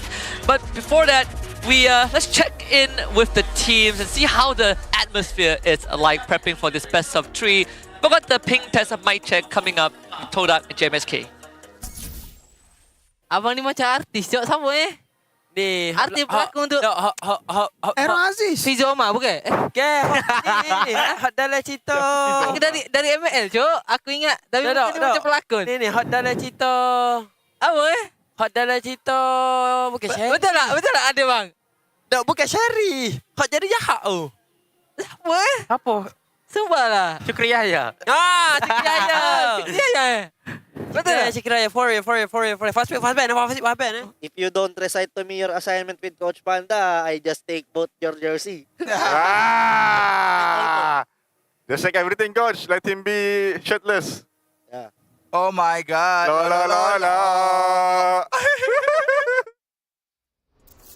Well, actually, if anyone has been following the Todak podcast or social media, we actually have a guest. I'm not sure if he's in the crowd or in the Todak booth, but Coach Panda is here by invitation of Abang Lore. So if you are planning to come to Dewan Sri Putra, you might be able to bump into him like we did just now backstage. But again, we gotta reel it back in.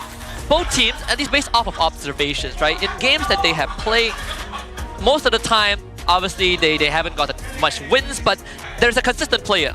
For Todak, it's Loliao. For GMXK, it's Jaja. Does that statement still stand true? I think it's really tough to say because, again, we haven't seen these players actually find their pop-up moments just yet. I think that Lolias has been closer to getting big outplays in comparison to Jaja, but I think at this point we can't even think about the individual players because they need these points so bad. I've already talked about GMXK. They're already halfway through their games, but even further is Todak, right? They're getting closer and closer to that relegation point, already playing 4 of their series within the league itself. They still have 6 more games to go. And 5 more games to go, and I don't know if they can make it unless we are starting to see them pick up 2-0s, and that's what they need if they want to stay in the competition. Yeah, it's even more difficult when you consider the teams that Todak has not yet faced so far, right? They haven't played against CG, Vamos, Homeboys, Team Ray. These are not easy teams to take down. So if they want points, this is probably going to be the best place for them to get it. But at the same time, despite GMXK sitting at the bottom of the charts right now, I wouldn't say that their gameplay is completely awful, to be frank. I think it's actually pretty solid. They just need a little bit more experience on the stage to really start understanding how to show themselves off. Even for Todak, the saving grace is that 2-1 over Untitled, which also was a big point of discussion when the results were out. But for GMXK, I agree, right? Some of the players, they haven't been on the stage this big. Some of them played double grand finals in MAL throughout the span of a year, which is, this year. But aside from that, I also feel like the draft also impacts what they can do, right? Like me and LaFell, we had this discussion. We are not fans of Maima and Kimmy at all. He has lost every single game on Kimmy. Give him something that is a lot more accessible and useful. But the question for you guys out there is, what do you think Todak needs to improve for the upcoming games? Is it A, draft, make sure each player is on the right hero for this patch? B, execution, they gotta stay calm to avoid small blunders? Or C, communication, keep it clear during Lord dances and team fights, which are all issues that we have seen. Yeah, I need a D, all of the above right now. I think some are more forgivable than others. I think right now, C, communication, keep it clear during lore dances and team fights. Like, yes, some teams struggle to deal with the adjustments, but the big issue that I'm seeing is that, unfortunately, Todak are just not together on the call. There's a lot of hesitation into making the call. They just need to make a call, whether it's right, whether it's wrong. At least the team is moving forward in the right direction. If you base off of like yesterday's performance against AERO, where which one is the most applicable one? Based on yesterday against AERO, I think it is probably communication.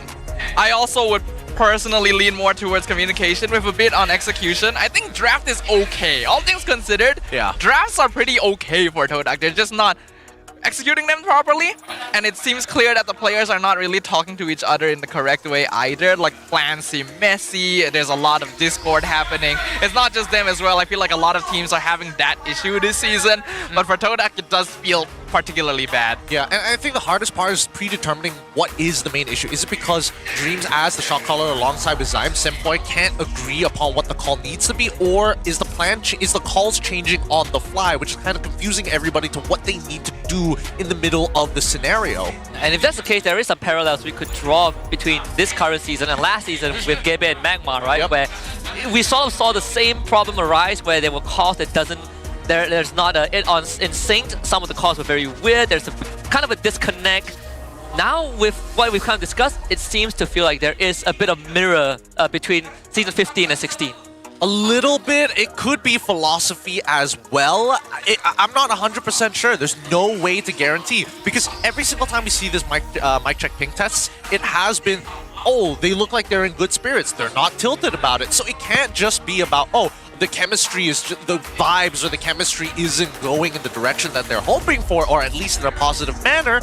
And then even from the words of Navar, every single time that we do get to talk to him, it's just, yeah, the execution of our plans just don't seem to be going well. It's definitely a mentality issue, and we're still trying to figure out exactly why that is, because we know the players have skills. The draft should allow them to execute on those skills. They have the experience to show those skills, but the skills are not coming out.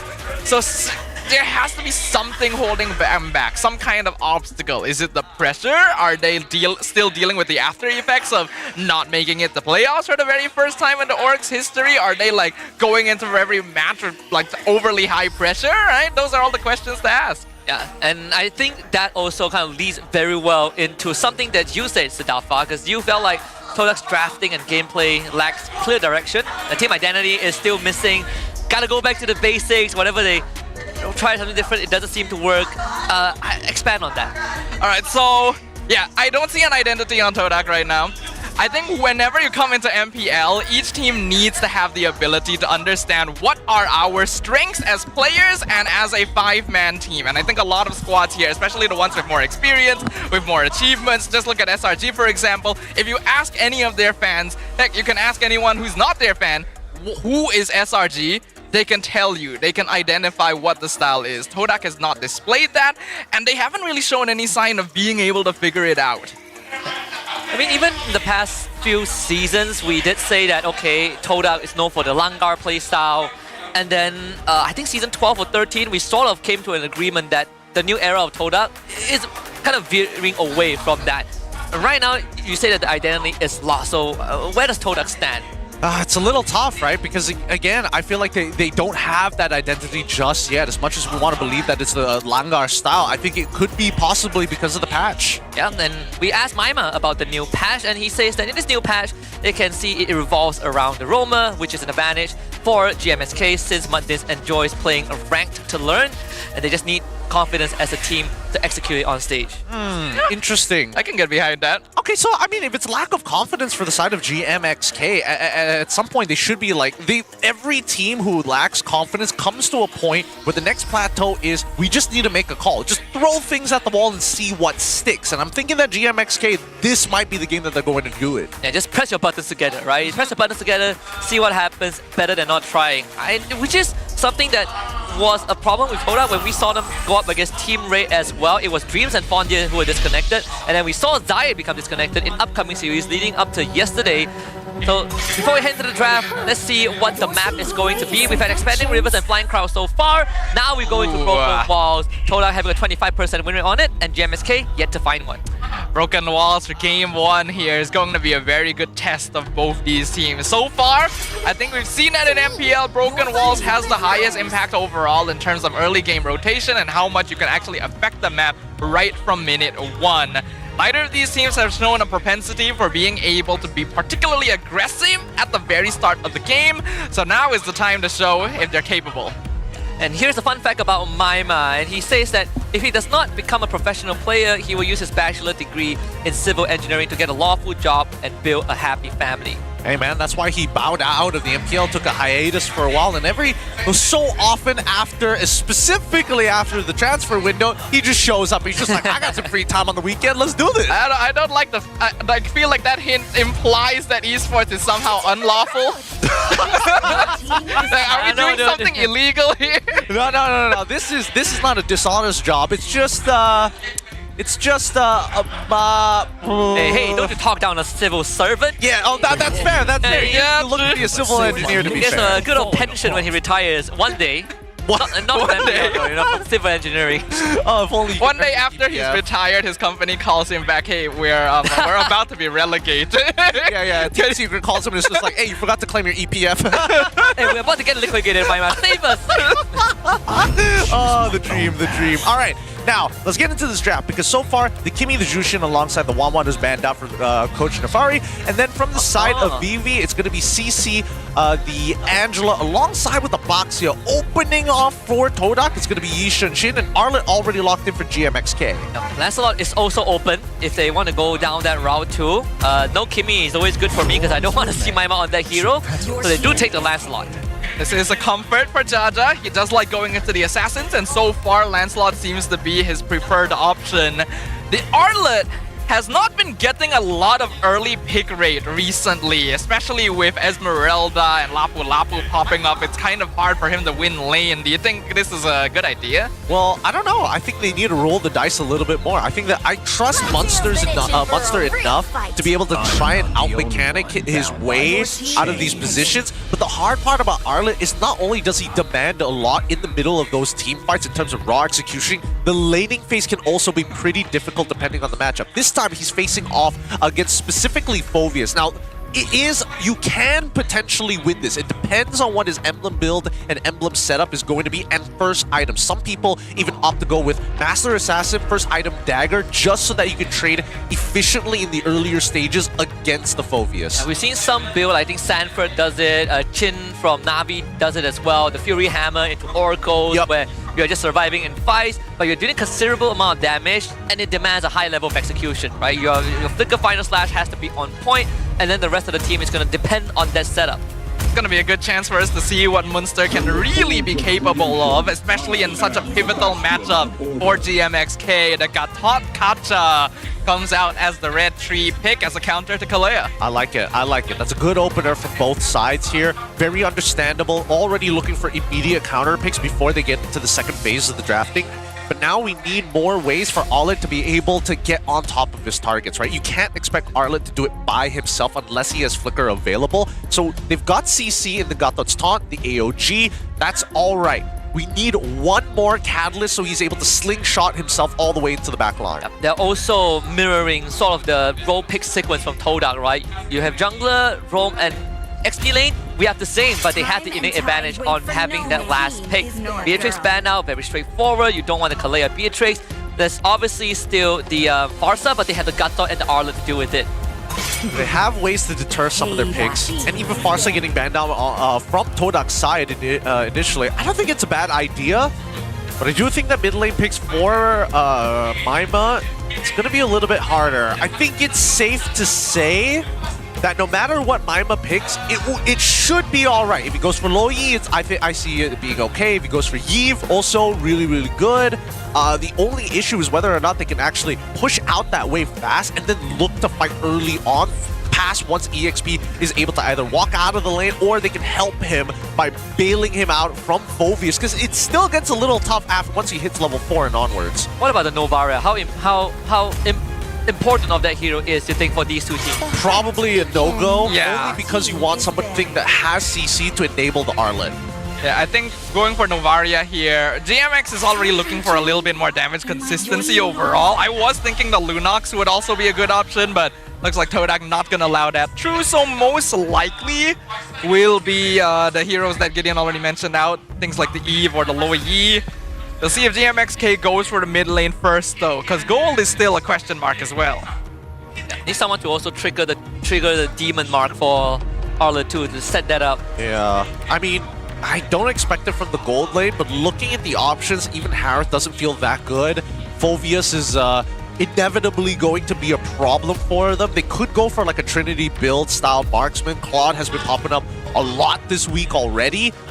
Carry is also okay, but has a weaker laning phase in general, and it still potentially could be counterpicked at the end of the day. You could still go into Granger as well. I think it would be a pretty safe fallback. I'm also now starting to think that Eve would be really good for GMXK actually, because it already combos really well with the Arlet. It gives him stacks. You can broomstick everyone at the RWM if you time it correctly.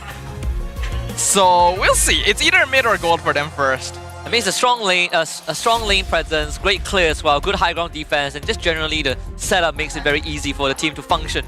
I think against Todak that wants to be in your face, the Eve is always going to be a good deterrent. We've seen that, in fact, Eve was what won them their only point against Team Ray in the current regular season standings. Yep, and considering that the EXP has already been shown, it's not like they're afraid of like, oh, suddenly Lapu Lapu comes into play. I mean, it still could come up during like the gold, once the gold lanes are going to get predetermined, to be fair. Because at least we've seen the Yi Shin Shin, and we've seen that a lot of teams who pick up Yi Shin Shin generally like to lean into, or at least consider the option of double fighters. A bit of a holdout on the drafting phase. We'll keep you guys updated on what the status is. Seems like there might be something up on GMXK side. We've seen the Marshall now approaching the stage, but the picks up till that point should still be the same, so expect no changes from that point onwards. We're not, you guys are not missing out by a lot. Is there an argument? Okay, just continuing. All right. Okay, we're back. Let's see what GMXK decides to lock in, and it is going to be the Granger. Okay, going back to safety, keeping mid lane as flexible as possible. But that means the potential of a steal from Todak is there. What could they go for at this point that would be really, really devastating? Times pick. If artillery-wise, Eve is the only one left. And I think it makes sense to deny it away from GMXK, but the AOG is just too much of a problem, right? And the Arlet too. And the Arlet. I mean, you can kind of outplay the Arlet at the very least with the RWM because you get CC immunity, but with the AOG, you're like almost guaranteed to be like, hell no. You could go back to Valentine. Valentina. But Valentina's okay, to be fair. But the last time it was played, it did not go very well, I will say. They go for Harry. Hey, the Harry for the Granger matchup. The mid laner, I still has to be a more supportive role. The Khadija is out. Okay, so they're expecting artillery to come out from GMXK's side. And it also kind of leans down on burst if somebody does get caught by the Tsunami Slam. So at least there is a bit of synergy there. It does also kind of deny the Eve in advance. If you're gonna play the Eve, we already have a hero as a solution to it, so they're trying to veer GMXK away from artillery in general. How about Selena? You could go for... It's not the worst. It's not the worst option, but I think maybe the Valentina might just be better for GMXK now. That way you can steal Tsunami Slam, that way you can kind of like wombo combo with some other people while still being able to peel off things like the Phobius, but then you're just giving more stacks to him eventually once you start thinking about like how many dashes you actually have. Everybody dashes on the side of GMXK. Oh, so they're leading into it. It's like, okay, we already have too many dashes. Let's try and win this lane early on with the Kagura, and maybe we'll be able to get out of it scot-free. Keep in mind that Dreams can top up Zyme Senpai in the middle of these fights and outside of fights just to make sure that he has consistent presence around the map. It's an interesting draft, definitely. I think both teams have brought something a little bit more unique to the board, but generally stayed within the lines in terms of how you want to approach the game. We have to note the stakes on this one are pretty high. We're halfway through the season, both teams still looking for points on the board. Yep, not only that, this Khadija pick is also going to put Zyme Senpai in a position where he has to get a lot more proactive, right? All these early to mid game engages needs to work out against Purify, against tanky members on the side of GMXK. Let's see who will draw first blood in this best of 3 as we jump into the land of Dawn for game number 1 of this best of 3. Todak, blue side, against Michael Antan on red. Right, all right, ladies and gentlemen, put your hands together. Let's see which of these two teams will be able to claim victory in our second match of day 2 here in week 3 of MPL Malaysia. Both currently sitting at the bottom of the board, and looks like both Roamer is sticking to the mid lane, not really going for invasive play. Yeah, and regardless, it's about control, right? They don't really care whether or not the junglers show themselves or not. It's just about the early interactions that we need to worry about, especially once we get to Litho Wanderer. And so Dreams is trying to put himself in a position to try and stagger Jaja, but the YSS isn't there, so there really isn't any chance for Toda to take the objective anyways. We see Zaye going for the invade at the Golems area. Jaja will arrive late. In terms of emblems though, Festival of Blood, oh, Brave Smite coming out from Monsters. He's not going for the Impure Rage. He's looking to just survive. A bit of a skirmish happening in the jungle here as Todak going for the steal on a camp. Looks like they will be able to walk out with it. MQT also getting poked quite heavily as expected of a Granger versus Harif lane. But it so far seems to be a pretty slow game. But Zai is going to hit 4 first because he was able to steal, I think, 2 camps away. It took both the Golem and the Beetle away. MQT now has to make the tough choice of recalling and missing out a way that is going to get frozen, sadly. They will try and bring Mantis to build him out, but again, it's pretty risky. Yeah, Zayed should be able to hit his level 4 on time, assuming that he does get the crab at this point, because he's lost every other, but now they're splitting up their influence across the map, and this is what I want to see teams do more. Yeah, good response there. Martins comes to help break up the equilibrium of the gold lane so that MQT can actually go back to base to regen without losing out on the wave. Yeah, Maima needs to be a bit careful. Of course, Toda is waiting for Dreams to hit 4. GMXK, they can't really contest. Oh, they found Moonstar. Rough waves, instant burst, but Yin Yang overturned Maima! Found Zayed! It's a 50-50! Spondeer steals the turtle away, and now Martin stuck between a rock and a hard place.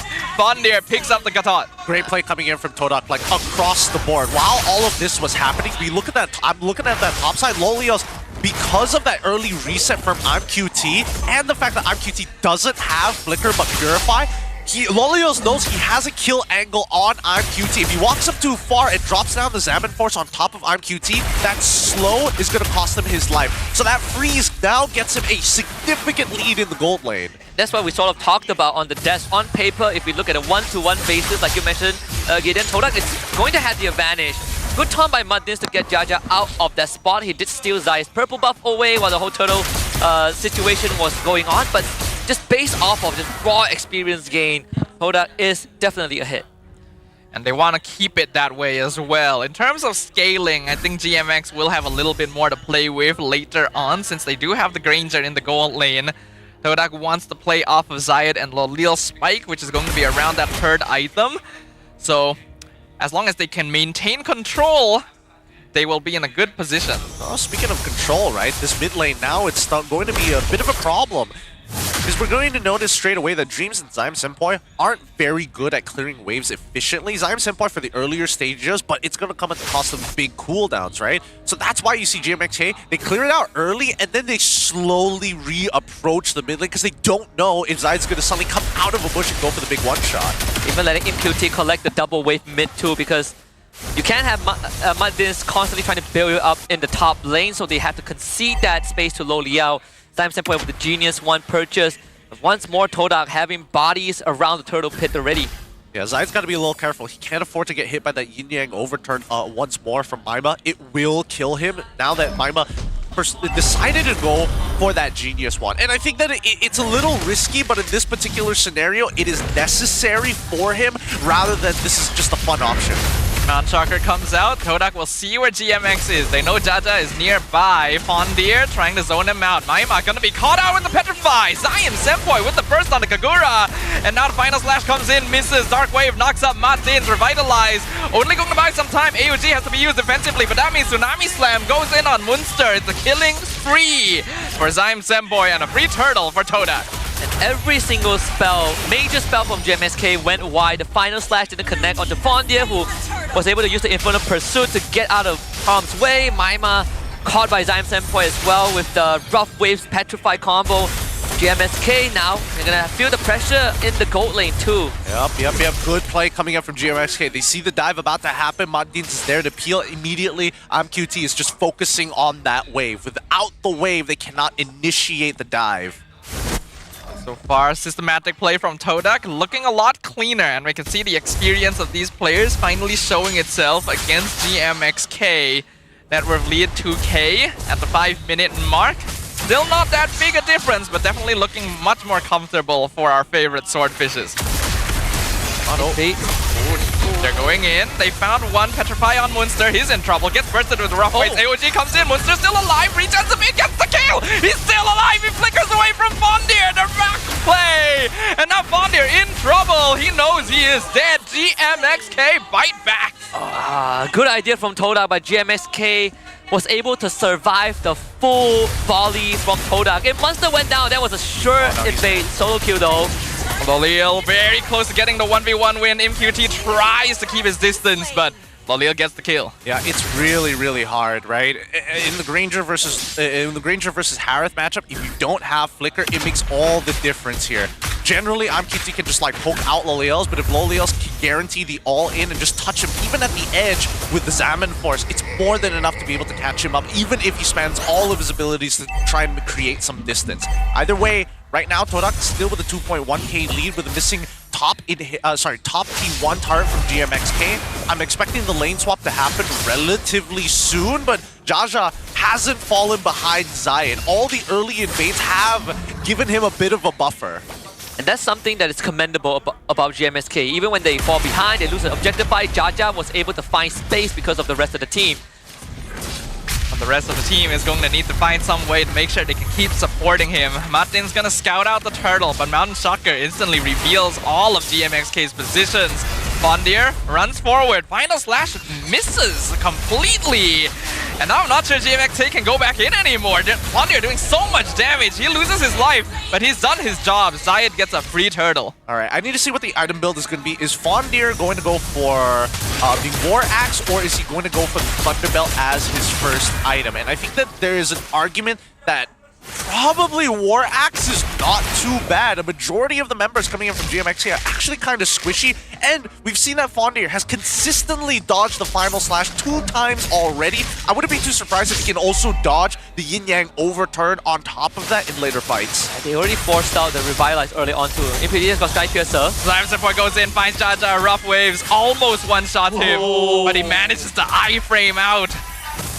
And he iframes the last tick of the lethal ignition. If he let it all the way through, I'm pretty sure Jaja would have died. And he had no targets to actually go for his purple retribution and get a little bit of health back. Still, again, Jaja escaping that is more than enough. But it does give Zayed some space to catch back up. There was a period of time when he was behind in terms of experience, and now that has been dealt with. So Zayed back on track. GMXK now shifting their focus to the top lane. Todak will gladly take that bot tier 1. Yeah, and Fondir just hovering around the mid lane. So yes, it's going to be a T1 for T1 trade, and I don't think that Todak minds it that much, knowing that the next objective is going to spawn on the bottom side. Looking at the items though, no full items complete. It looks like it's going to be a complete tank. Wait, hold on. Why would you have these? Why would you have both component? It's all components for the side of Fondir. He's trying to be cost efficient, but I don't know whether that was the best play. I think it was unnecessary, but understandable, since he knows he's gonna be acting as the main front line for Todak most of the time. That he may as well get as much different damage reduction as possible. Did he just first item Dom Ice? Why? He did. First item Dom Ice. There's no need for it. There's no need for it other than monsters, and even then, right? Half of the item doesn't benefit you. Nobody really depends on attack speed besides arguably Jaja in this particular case from GMXK. Even the healing reduction is like quite negligible.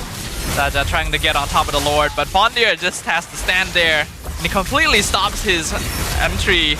GMXK being zoned out entirely right now by one man, Zayed, with a free Lord. Yeah, fantastic job by Fondir. Every single time you see Jaja, just jump on top of him. The moment Jaja doesn't have his ultimate, there's no chance for a steal. DMX, they're trying to force a tower, but they're not in position, and now Booster just gets caught. Tsunami Slam pulls him back, he flickers out, but here comes O'Neal with the Zaman Force to finish him off. All right. I thought that was about to be a blunder, right? It felt like everybody had, like Dreams and Zyme Senpai had 2 different ideas, but luckily Lolios comes the same day, but it did cost them the flickers. Yeah, this Loliao is something else. Picks up a kill onto Monster, who was already very, very low, and Todak trying to set up the waves.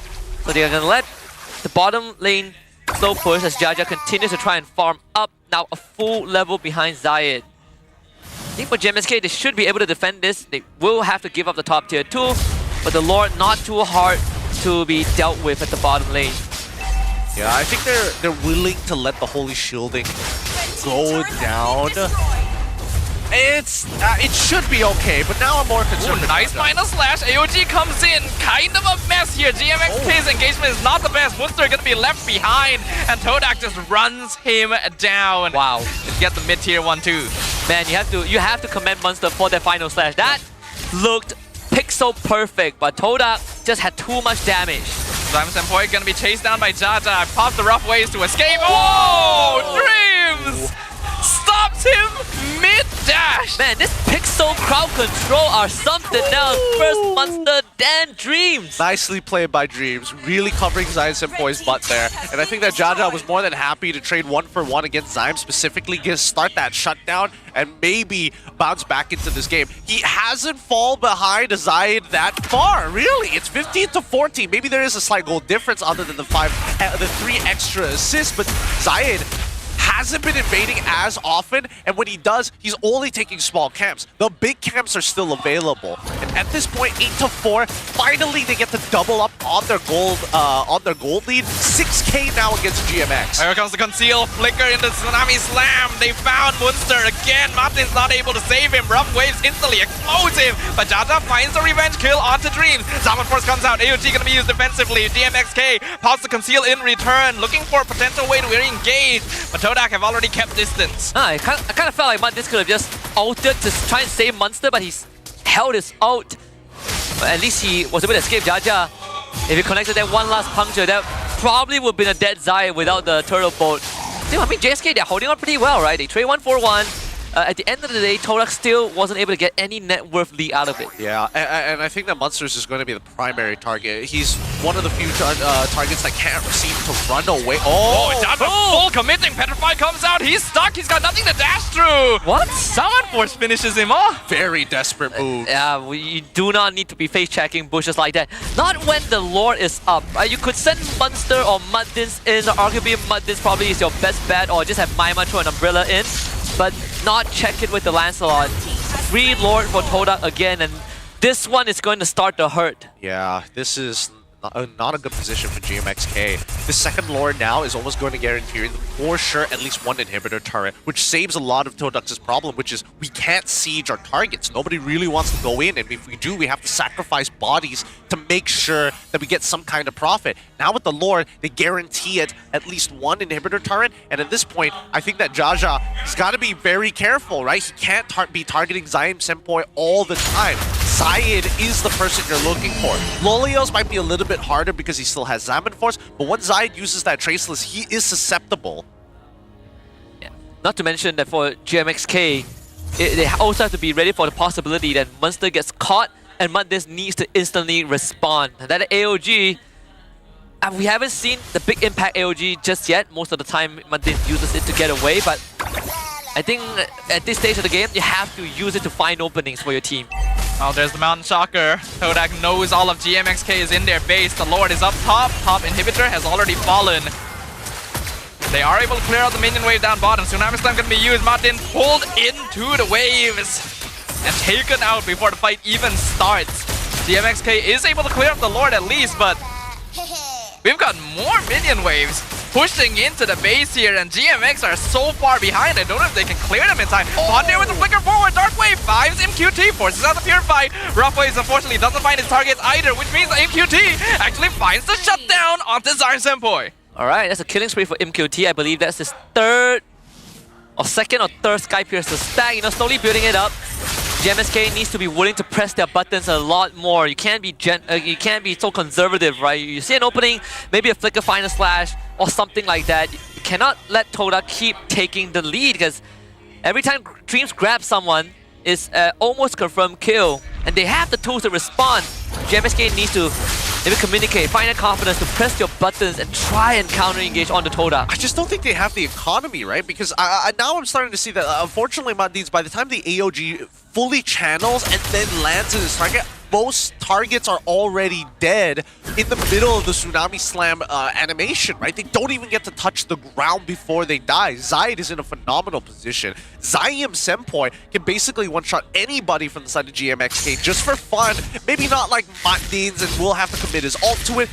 Even Loliel's 4-0 and 3 untouched hasn't been slowed down on his farm at all, has been the sole gold earner, well, not sole gold earner, but the highest gold earner for the team. I just don't see it happening right now. Up until now, Todak has had some difficulty. Loliel especially hasn't really been given the chance to play much of the game in MPL because he just hasn't had the space to farm. This game, he has been given plenty of that space. This Harif is still a threat, and he hasn't even needed to pop off yet. Second lore up on the third lore up on the table. Todak are gonna go back to same protocols. Fondia will stand in front, sees anyone from GMXK try to walk up. He is just going to pressure them. Have no way to burst him down immediately. Bonus points if he catches Jaja or Monster. And Dreams will be around with the Flicker Tsunami Slam too. The only thing that Todak could potentially do to lose this game is if they get hit by like a 4. Oh, he had to check the bush. It's fine, fine. Monsters, his final slash is relatively short. He's already level 13, so he's at least put 2 points in it. So roughly it should be like 18 depending on his build, 18 seconds-ish until he gets it back up. Oh, they're just going to completely give this up. Dreams is on all 5. They try to engage on him. Final slash misses again! Nice flicker from Dreams over the wall. And with that, I think GMXK might have to just give this up. No. Muddins, they're still scouting. Revitalize comes out. Lord is at 30%, but Todak instantly surrounds with the pincer movement in the backline. Fondir gonna be focused on by 3 people, but Loliel pops the summon force and finds him QT. LG a little bit too late. They dodge everything, and the damage is Jaja! He's steals the Lord! But they're all falling one by one, even if he got the objective. The minions are in the base, that's just it! They're going to end the game! Zayed comes in, he doesn't even need to hit the crystal! Game 1 goes to Todak! An anticlimactic way to end the game, but sometimes you gotta look at the late state. To make it worse, Monster got his immortality after he died in that fight. Was about to look perfect. The Lord reset it at the worst possible time before Jaja could make the steal happen.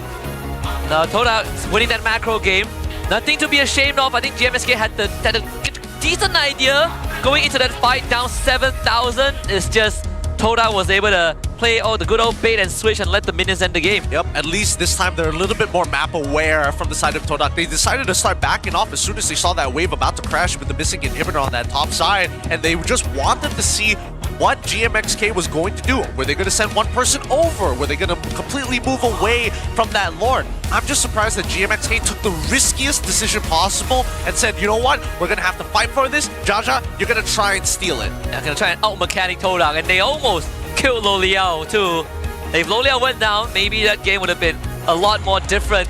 But this definitely is it's going to restore some faith to the Todak hopefuls there. This is another point on them. Last season, even if they were tied to go playoffs, they would lose by aggregate points. So this is going to make it a lot more manageable. Yeah, if they're able to get game 2 as well, then clean sweep will give them some very, very valuable points. And so far, it looks like they're in position to do so.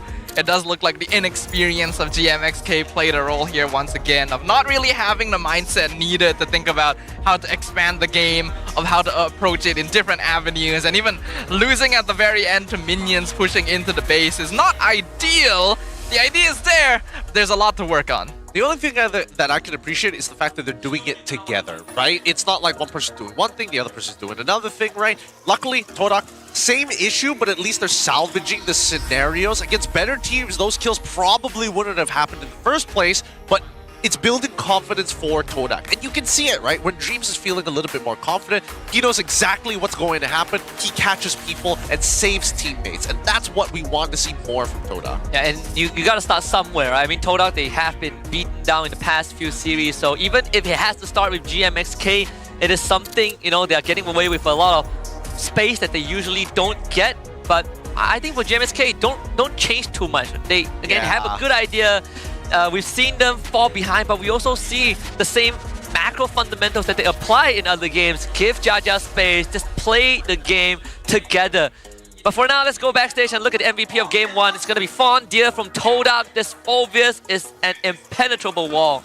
Can't get past him. Everybody dashes on the side of GMXK. There's no reason for him not to be able to self-sustain for so long. And they just don't really have enough damage to be able to deal with him either, especially after losing out those early stages. The early Arlet pick was already something we commented about. Is it wise when there's so many counters in the draft? And Phobius hasn't even been seen in a while, actually, because he is more of a counter pick now. But he's perfectly suited for this particular position to take advantage of all the mobility coming out of GMXK. And since he was unremovable from the map, he could basically 1v3 most of the time and be absolutely fine. Yeah, my only issue is the fact that he was running the Dom Ice. I don't think the Dom Ice was pretty necessary in this game, other than for the Arlet. But even how often do we see that Fondir was like beating up Arlet anyways? It doesn't really matter about Arlet's sustain. Once Monsters is down and out, he's down and out. Both sides opting to go for very similar tank-style builds. Overall, great job coming in from Todak's side. This will definitely help them in the late future, but we'll see whether they're going to get away with it one more time against GMXK now that they have a rough idea of how Todak is looking to draft. And it's very reactive to what GMXK set in terms of the rotations. Even for GMXK, in terms of how they draft their sequence, was also trying to mirror what Todak, right? They're trying to come up with direct counter picks or setups that allow them to really flourish in the game. I mean, Maima on this Kagura, it's not too bad, right? Him and Zyme's Employee, they sort of have the same job, but the job for Zyme is made a lot more easier with the composition that they have. Personally, I think that Maima's pick should have come up first. Like, instead of the Kagura, should have been something else rather than the Arlet, and then wait until later down the line to see whether or not Arlet is still viable with the CC that you have. We knew that the Gata almost guarantee was going to go through when the Kalia showed up, but then you're starting to, like, if you've already predetermined 2 out of the 3 lanes, why not show those first to essentially get your big impact players, heroes that they can make those impacts on? Yeah, I agree with you. I think that if the mid lane had been picked a little bit earlier, then maybe GMXK could have dealt with that somewhat. And we've already pointed out how important it is to be able to counter pick your EXP lane now. Unless you're planning on going something safe like CC, Esme, Lapu Lapu, then it's better to save it for later because it's very unlikely to be banned out anyway. Yep. And there's a bit too much pressure on Munster this game to be the primary initiator. I thought it was a good answer to Kalea, but he's not very good at opening up the map or maybe like picking people off. So Munster had to do all of that, all while standing in front as well, which meant he was basically abandoned a lot of time when Todak decided to collapse. Now, we saw some moments where GMXK also made a bit of a boo-boo face checking with Jaja's ult, those kind of moments that can make the game a lot more worse. But I agree, I think, only Monster feels the most comfortable walking up and having to expand final slashes just to make sure the bushes are cleared. That's why when we look at the Hall of Famers, it's all Todak players. Rich Guy Zayed, Carry, Loliel, Sandbag Fondia, Wingman Dreams, and Zyme Senpoi is everything in one. Yeah, I think right now, the hero pool is just a little bit bigger for Todak's side. And I think that that's something that GMXK need to decide on, who is going to have to sacrifice their lanes. And if we're going all the way down to Kagura into Kadena matchups, that's when I think that, hey, probably give better matchups to some of the other lanes. Yeah, honestly, it might have even been worth it to just go for the Eve anyway. Since if you are able to get some items in you, you might be able to survive the rough waves and you still provide some way of opening up the map. I don't know. I feel like the Kagura was okay initially, but then fell behind a little bit too quickly overall. And Zyme Senpoi played a really good game this time around. The Kadena is a classic of his. It's been a while since he's had the chance to play it on stage, and he was catching people left and right. I hope when we look at the highlights, we get to see all these moments. Petrify after a Phantom Execution, Kalea grab after a puncture. All these great small moments that make up game number 1. The highlights from Yamaha. Of course, this is the opening fight where JMXK full committed without the jungler being there. It was kind of like, okay, but it wasn't too bad, right? Jaja got the space that he was looking for. He stole a buff away, but then as the game progresses, we start to see, Todak really push the lead. Yeah, and the way that Todak decided to push their lead was because they knew that once they have more members and they have first rotation, they can do whatever they want. And they've set this up really, really well with the opening of the Kalea pick.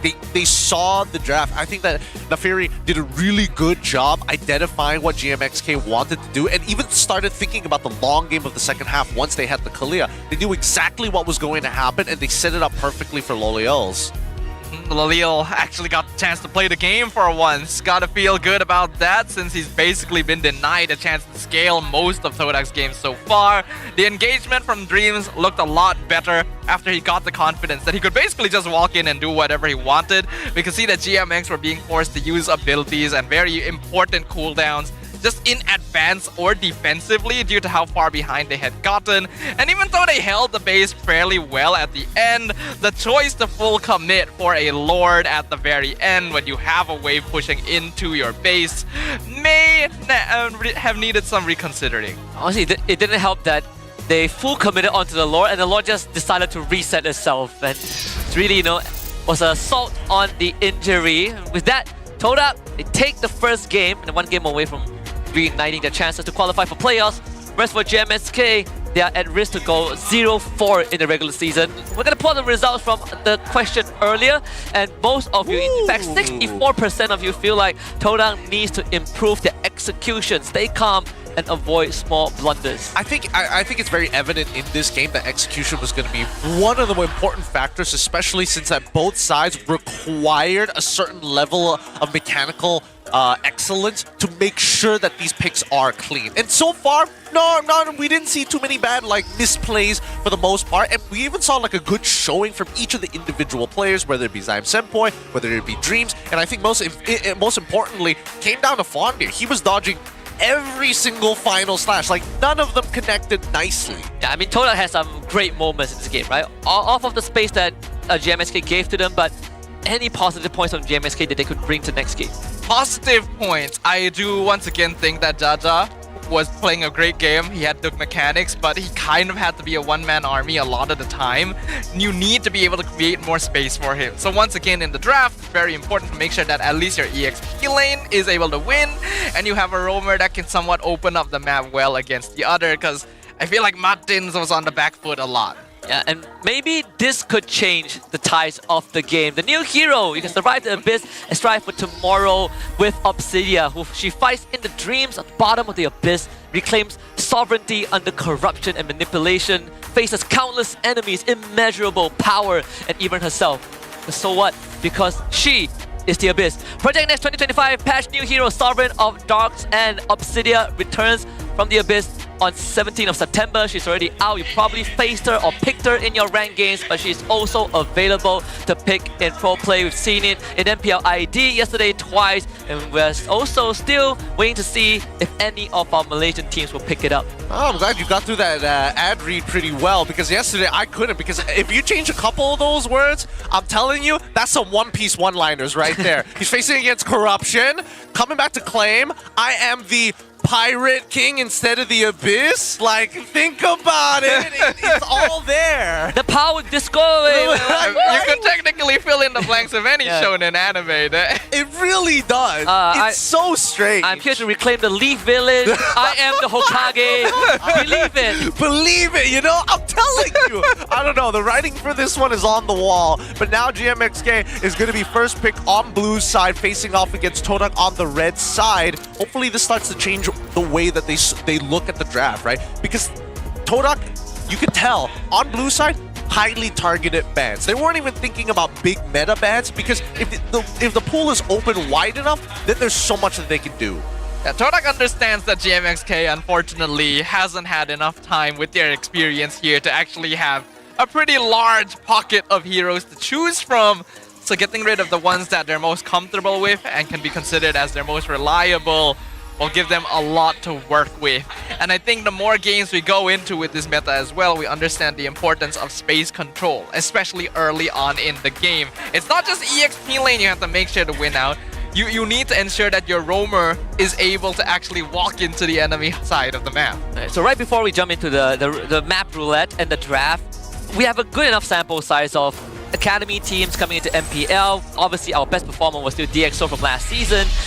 What did DxO do last season that was so different from other MAL teams that we have had? I think they've adjusted to the professional level very, very well, right? In terms of, they focus down on what is important, which is fundamentals of the game, and then they started to improve, because again, it is a separate responsibility. The players aren't the ones drafting, the coach is, and they trusted in their own coach who came from an MPL from a different region, brought that experience, so the players only needed to focus on their fundamentals. Yeah, we got dangerous grass for this map, so if there's any funky picks, we can expect it to be here. Fanny Chip, banned out by GMXK, no Yushin Shin, and 1-1 from Todak's side.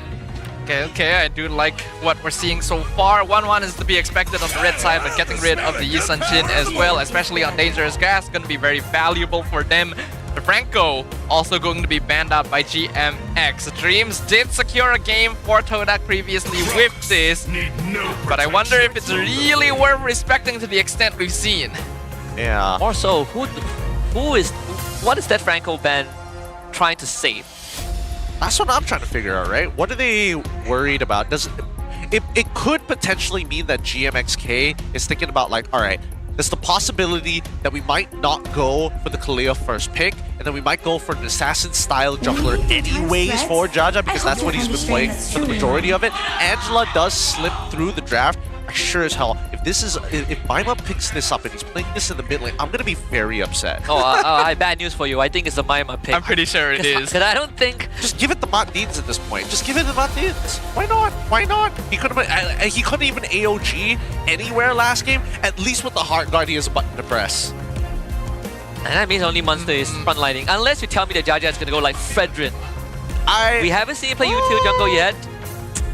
That is true, we haven't seen him play util jungle, and to be fair, I think a Fredrin would have been very helpful for Munster last game. Oh well, never mind. Well, not anymore. Not anymore. Yeah, I think very smart from Todak, steal that away. You want the Angela? Well, we're not gonna give you a utility jungler to play around it with. unless GMX decides they go Akai instead, which wouldn't be terrible since it does match up okay into the Brethren, but so far it does seem like Jaja is kind of restricted to Assassin. Yeah, to make it worse, this Lunox chews through your health bar, breaks the shield very, very fast with just one item. Yeah, with just one item as well. Oh man, GMXK, they gotta think about this, right? Because if they go CC, I'm expecting Todak. They could go Esme, but I think even a Paquito would be more than enough. And then there's more incentive for them to actually go for the Paquito because they know that it's gonna be an assassin-style jungler as well. Muddies better get a roamer that can actually open up the map. I mean, if you put Muddies on Angela, I think this game is like half cooked. I mean, I feel like the game is already half cooked with opener Angela.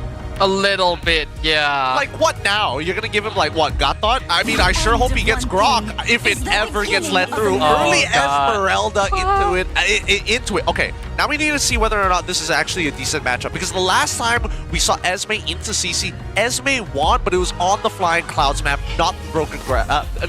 Broken grass. Dangerous grass. Dangerous grass. Yeah, I was expecting an Esme to show up once the Angela appeared. I'm also, I get that GMX wanted to prioritize CC and they wanted to make sure that Jaja would still have an assassin because otherwise it would all get banned out. But they also left things like Grok and Kalea open, which can get banned out now by Todak and reduces the amount of heroes that Mountains could open the map with. Yeah, if the Kalea doesn't get banned out and somehow makes it through, Todak could just pick it up. No way. Actually, no, there's no reason for Todak to actually ban out the Kalea at this point. Yeah, but I mean like GMX. Yeah, we'll see whether GMX actually leads into it because we're still missing gold laners, we're still missing a potential support for the side of Todak. I feel that it makes sense to get rid of the supports because you've already banned out two, you might as well just go down the list. Yeah. So they banned the Moscow first. If this was a YSS, then the CC pick will be like, okay, right? Like, you can still have a double fighter lane. Yep. But with Lancelot, no way. What else could they go for here? They banned Mantis Hero, Cho. I want to say Matilda, but no way. No way. Even GMXK won't be that crazy. But good options from Todak's side. So it feels like Todak want to pick up the Kalea, inevitably pick up the Kalea, but banning out... No, but then they would have gotten rid of the Gothot instead. Wait, so if you're banning out Badang, do they want to like play Cho instead? I think Cho would make a lot of sense. Kaja even, both of which do pretty well. They could. And even if, let's say, Gothot goes over, the Gothot alone is not enough. I don't think they care too much. Yeah. If the MSK takes it, it's like, yeah, take it. You're the only front line. I could be reading into this a little too much, but let's see, right? Because GMXK at this point saying, I don't want to deal with Moskov specifically so that Jaja can play the game. They also get rid of Kalea. So now it's relevant. Yeah, now there can be a Cho, right? Cho, Kaja, anything that just grabs onto Jaja and holds him by his ankles. Either way would be pretty solid here. So it is. It's gonna be the Kaja for Dreams. Can only ban one, not both of them. Not both. And I think Kaja even more powerful because your purifies just don't matter to her. Yep. And you get a... Her? Him, right? Him. It. Yeah, it's a bird. Yeah, it's a bird. How many people care about avian? Yeah, you kidnap one guy, you get a buy one free one. There's bird watchers communities out there who would call you out. Watch the kidnapping happen. Yeah. You know, it's they're part of the crime. They're witnesses. No, it's like a law of nature. It's a law of cycle of life. Yeah. No bird watcher has ever seen a hawk hunt another bird and be like, I'm gonna save that bird. If you are a wildlife photographer, you need to let things happen. I mean, that's different. If you're a photographer, I think there's a degree of you shouldn't disrupt the peace. There is no law for bird watchers to be like, oh yeah, I'm totally gonna interfere in that. I'm gonna stop this hawk. Choke slams a random hawk. It's like, don't touch the pigeon. Don't touch the toucan. Oh wait, no, they're not even like, no, hawks and toucans can't be the same country. Yeah, no way. No, they do go for the Gothot. It's like the last best choice. Oh my god. I'm not a fan. Not the Kimmy. I don't like this. Why? Why? Why not? Why not? Because we might as well, right? Yeah, you might as well. But they do have a decent combo with the AOG alongside with the current call. You can almost guarantee it landing. And not to mention that even if it happens the opposite way around, the only condition they're waiting for is for that Divine Judgment to come through, and then they can AOG right on top of it. Alright, Toda. Pick the Obsidian. Obsidian's not great. Carry. Yeah, I figured. There we go. Yeah, that's the Loliao special. Yep. I had a feeling. Special. You see an Angela, you see Gatot, you see the CC as well. Carry is a perfect choice here. Works well with the Kacha too. I'm telling you, no way is the Mundin's Angela. Wait, hold on. Wait. Yeah. Completely forgot about the Give Me Gold. Gold. Alright. So does this change your opinion? I feel like it's way worse. Is it way worse? I don't know. Think into the carry prior to level 4 is not bad unless you're like, I don't know, dumb and walk into the wheel. I mean, you were against Maima Angela, but now we got a Kimmy Gold. Hey, maybe I'm QT's better at Kimmy than Maima is on a good day. The only one time we saw it, it was a loss, and that was MSC. Oh, pain. But let's jump into this, right? Because again, we're looking at a composition that wants to fight as a team, that wants to punish the mistakes coming out from GMXK. If GMXK plays clean and looks for openings, I think they can do this. It's possible, but it's not gonna be simple. We'll find out what happens, because right now Todak one victory away from finding a clean sweep to raise their rankings on the board. GMXK still looking for their first victory. Let's find out what happens. And the bigger question is also, who can survive getting dragged back by a dream? Logically. With vengeance. Yeah, that's the only person who can do it. I don't know, because again, I think that Maima on this Angela, it's so dependent on people doing well in their lanes, because who else are you realistically going to use that hard guard on? Like, yeah, sure, you can double down on Jaja, but if he gets hit by the Divine Judgment, there's nothing you can do to protect it. Not to mention the damage reduction from Dreams too. You already are running like very dependent on damage, and every single time Dreams hits you, you do lesser. Also kind of takes away the value of the hard card, right? Staying alive is not enough. Yep, it really isn't enough. Times of point trying to freeze the wave? Why do you want to freeze the wave right now? There's kind of no point to freezing the wave. Perhaps want to put Maima like in front of his turret, so I mean, I guess, but like, no matter what, you're not going to outpush Matneeds and Maima in this particular matchup. Like, there's just no way you have any control over the lane. You just want to sustain for as long as possible, hit level 4 alongside with Dreams, and I think that Dreams should definitely be roaming way more than he is right now. I agree. I don't think it's that Zion is freezing. I think it's just that he's avoiding interacting, and so he's letting the wave crash later in. Zion is up top to help out Fondir a little bit, but we know nothing's gonna happen in this lane. Yeah, but at the end of the day, Zion Senpoi is not gonna have enough mana when he hits level 4 unless he goes for a recall after clearing these waves so heavily, right? He hits level 4 on time. Oh! And the flicker forward with the brilliance. Gonna keep him alive. Zion Senpoi picks up first blood. Turtle dropping very low. Jaja will secure it thanks to Munster. Keeping Zion away and even getting the kill. Yeah, Dreams didn't even have to hit level 4, which is probably why he wasn't roaming all this time, right? He's just helping Zion Senpoi to make sure that he doesn't have to expend too much mana before getting into these fights. Well, thankfully GMXK still got the turtle, and they got a kill onto Zion too without the help of the hard guard, right? So it's like, it's a decent trade. I think GMXK don't mind it, because at the end of the day, Angela, she just needs to hit level 4. Now they're going to slow down the pace of the game.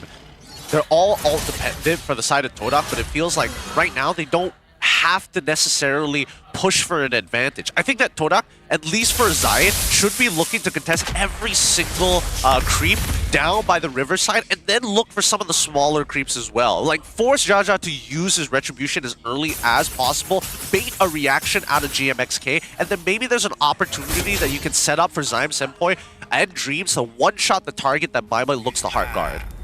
Yeah, Todak can definitely afford to be a little bit more aggro, especially in the bottom half of the map right now, since they know there's not a lot GMX can do to stop it with an Angela mid. Curtain Call comes out on Zion Senpoi.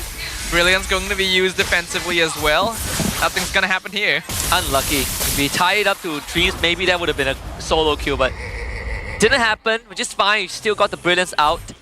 Jaja getting spotted out by Zai and Fondir too, so good rotation, good awareness from Todak to stop that. So stop the steal, as they say. Yeah, I think that GMXK have to play the map at this point, right? If they go for neutral objectives, it's pretty unwinnable. They can't really force out the priority only through mid, but if they go to the bottom side, it's just too hard. Sort of a dead lane too at the bottom. Unless MQT makes like a massive mistake and gets solo killed by Lo Liao, he should be fine. I mean, Lo Liao is definitely holding the wave. You can see him freezing that minion wave. And he had dreams around too. So just like game 1, MQT is basically getting outlaned by Lo Liao. I mean, we all knew this was going to happen with the Kimmy Gold, right? Martin's now in some trouble. Hardguard gonna pop out on top of Munster. Revitalize also gonna top Martin's up. What? Right now, GMX in control of the lore. Zayed gonna get tied up with the curtain call. The Foundier right into the AOG. That's the combo we're talking about. And they are going down. GMXK secures the turtle and picks up 2 kills. Perfectly executed from GMXK. Toda caught lacking a little bit, just standing together. Remember, Monster did get the first kill of the game. A CC that is a hit is a scary hero to deal with. Not to mention with the hard guard on top of him, it's a buy one free one, just like what would happen if Dreams drags a target with the hard guard. But Toda, they don't have the damage just yet. They need Lo Liao and Zyme to be participating with items. So GMXK, they are taking that window to get ahead. It's a more than 2k goal lead in the top tier 1. The difference maker right now is that GMXK has some very clear combos that they can work with, and not to mention that Maima is still pretty relevant in the earlier stages of the game. If that isn't enough sustained with at least those love taps, hold on. Oh wait, hold on. They got a Divine Judgment. Hardguard comes out on Martin. No Keep him way. alive long enough to AOG out from 3 people. That is unlucky from GMXK. Previously, we would have said that this is good for Toda because hardguard has long cooldown, but it's just 20 seconds, so... It's really, really short. Maima can just basically spam it. And don't forget, Martins also has Revitalize when it's off of cooldown in these bigger fights, especially from early to mid game. That's where it's relevant. Late game, probably not. I think if Toda can just stall it out a bit and let Lo Liao plus Giant Senpai get their items, they should be able to deal with GMXK. Again, that Divine Judgment is going to really have even higher value. Lo Liao gets ganked. Ooh, Phantom Execution misses. Lo Liao able to walk away.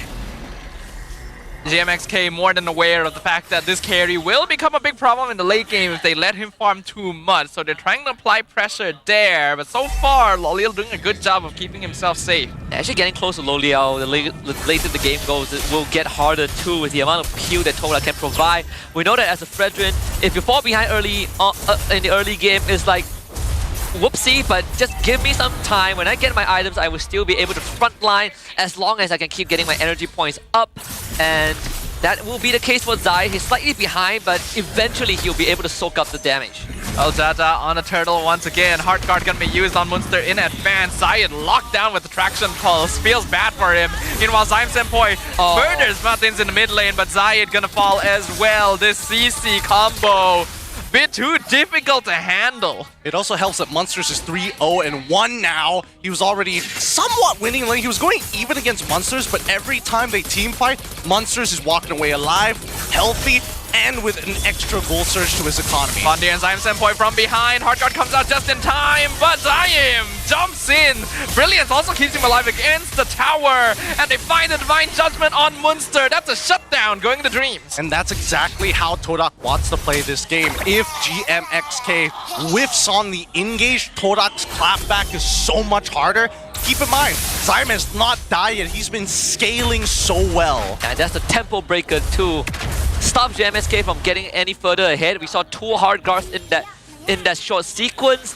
The one Turtle leading down to the bottom lane, but the fact that Toda, Zyme Senpai, Deathless, Lo Liao continues to free farm and now eats a double wave mid. Even when we look at the items, the moment Lo Liao hits his Trinity, he is going to shred through whoever GMXK has.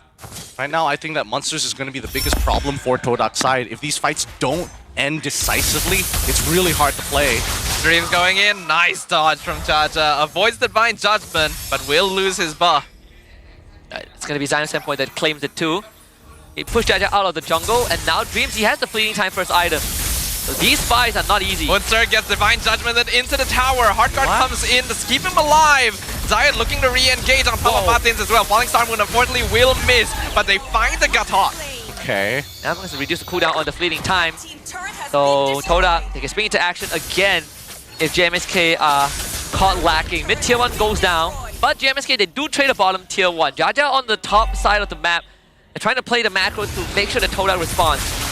Jaja wants to go in on Lolil, but he's surrounded now. 1v2. Jaja in some trouble. Dashes through Zayed. Hard guard being considered. He's still taking a very dangerous pathing. Hard guard gonna come in, keep him alive. Lolil still looking for the chase.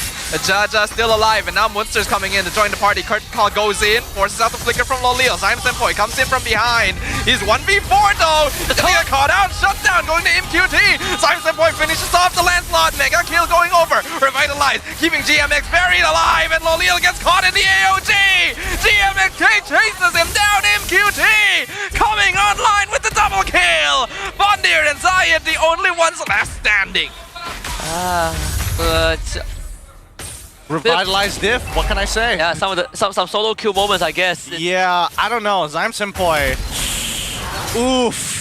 Big oof there. He just got chain CC to the ground. He couldn't go into his brilliance. He still had the flicker available. So, again, no excuses. He should have been able to get out of there.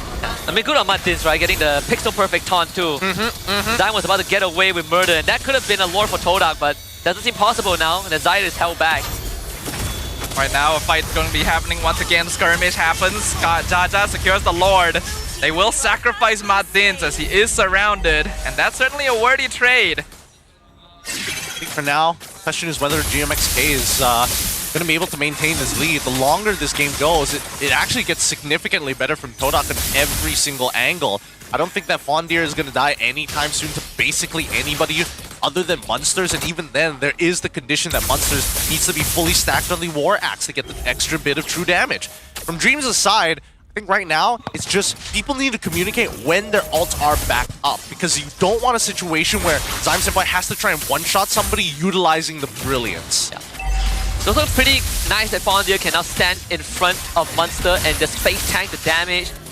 It does give Todak some insurance in these upcoming team fights. Seal used, GMXK pushes 5 bodies against the mid-tier 1 and will finally pick it up. That should open up the map quite a bit for them.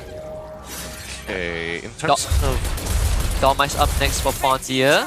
Yeah, in terms of items, Skypiercer even purchased for QT. He's got 3 items in. It's actually not that bad, except the tanks need to be the ones who purchase the Radiant Armors on top of the on top of the Blade Armor. Oh, even got the Brilliance out too from Zyme. GMXK have some extra window to work with. This is probably their strongest point in the game. You're ahead, the 3.3k, you have tons of damage. Todak can't engage on you unless they force a flicker or have Fondir coming from a falling star moon on the flank. So this is the best time for GMXK to try and push the envelope a little bit. Right? Not only force Todak away from the map, but try and take them down and convert it into structures. I have to agree. And how much time do they actually have? It's 36k to 32. I think in the next minute or so they need to fight prior to the Lord. I mean, within the next like 45 to like 30 seconds, right? Afterwards, once the Lord comes back up, there's going to be a very clear indication of how the teams are going to be fighting towards this Lord side of the map. And with like objectives falling left, right, and center, I'm expecting GMXK to be the ones to predetermine what the lane states look like so they can get on top of this Lord for free and they can get there first. This is where their macro experience is going to be tested. We've already seen how teams can manipulate. Oh, hold on, they found one! Divine Judgment in Munster. Winter Crown comes out, AOG gonna be used as well, and the Vengeance pop. Martins gets the taunt in, Lolil forces him to flicker out safely. Nice Fondir is still holding on the front line. Traction pulls in Dreams. Fondir dropping low. MQT chases down the Kacha, gets the mega kill. Zayed going to be the next target. Double kill going over. The Skypiercer stacks really building up on this Kimmy Gold. And Lolil just doesn't have enough damage yet for the full kill. Not to mention the Winter Crown making all of the difference, because that would have been a 2-for-1, a 2-in-1 package for Todak. Dreams and Zai, they did try. Zai even saved Lolil with great energy eruption on the Lancelot, but again, the damage was just not enough despite Zyme Senpoi being 5-1 on this Lunox. So, Lord number 2 for GMXK. See if they can do some damage to the inhibitors, because the wave clip from Todak actually is not the best. Yeah, it really isn't the best. Even so, they found the fight that they were looking for. I said that they needed a fight within the next 30 to 40 seconds, and they found the fight that they were looking for with the combo that was intended for them. Right now, Zyme Senpai, he's not getting enough peel. Munsters is still getting on top of him, which should not be the case.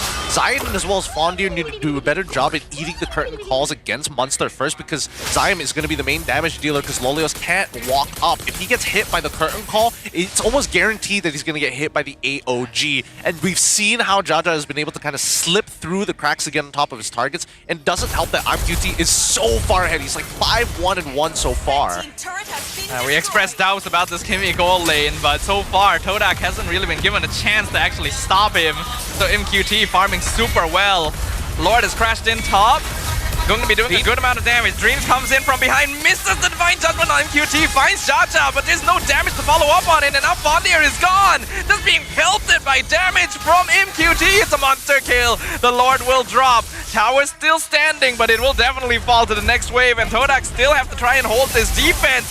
Now GMXK collapsing into the mid lane. Once again, a lot of damage coming out from Zyme Senpoi, but it's not quite enough. Jaja dashing around. Tower goes down. They find an immortality. Abilities are starting to miss. Todak actually still holding firm, but they found Lolil. The traction pulse locked him down. Most important target for GMXK. This could be it. Zayed gonna try and hold on for as long as possible, but MQT is legendary, and that means the rest will very soon follow Todak. They have dropped the ball. We are going to a game number 3.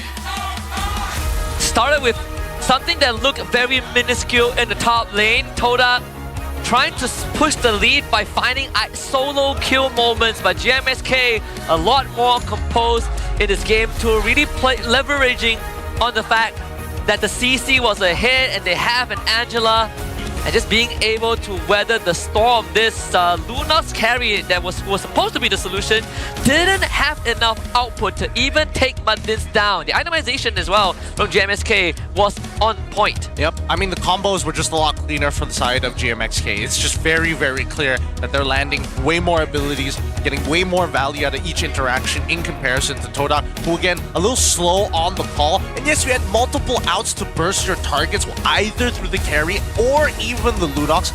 Didn't find as many as I thought they would. I thought they were going to be very proactive this game to try and find that initial lead and immediately start getting involved by forcing out the, at least at the bare minimum, the heart guard every single time. And then you can just back away after. The only targets that we've seen, Munster.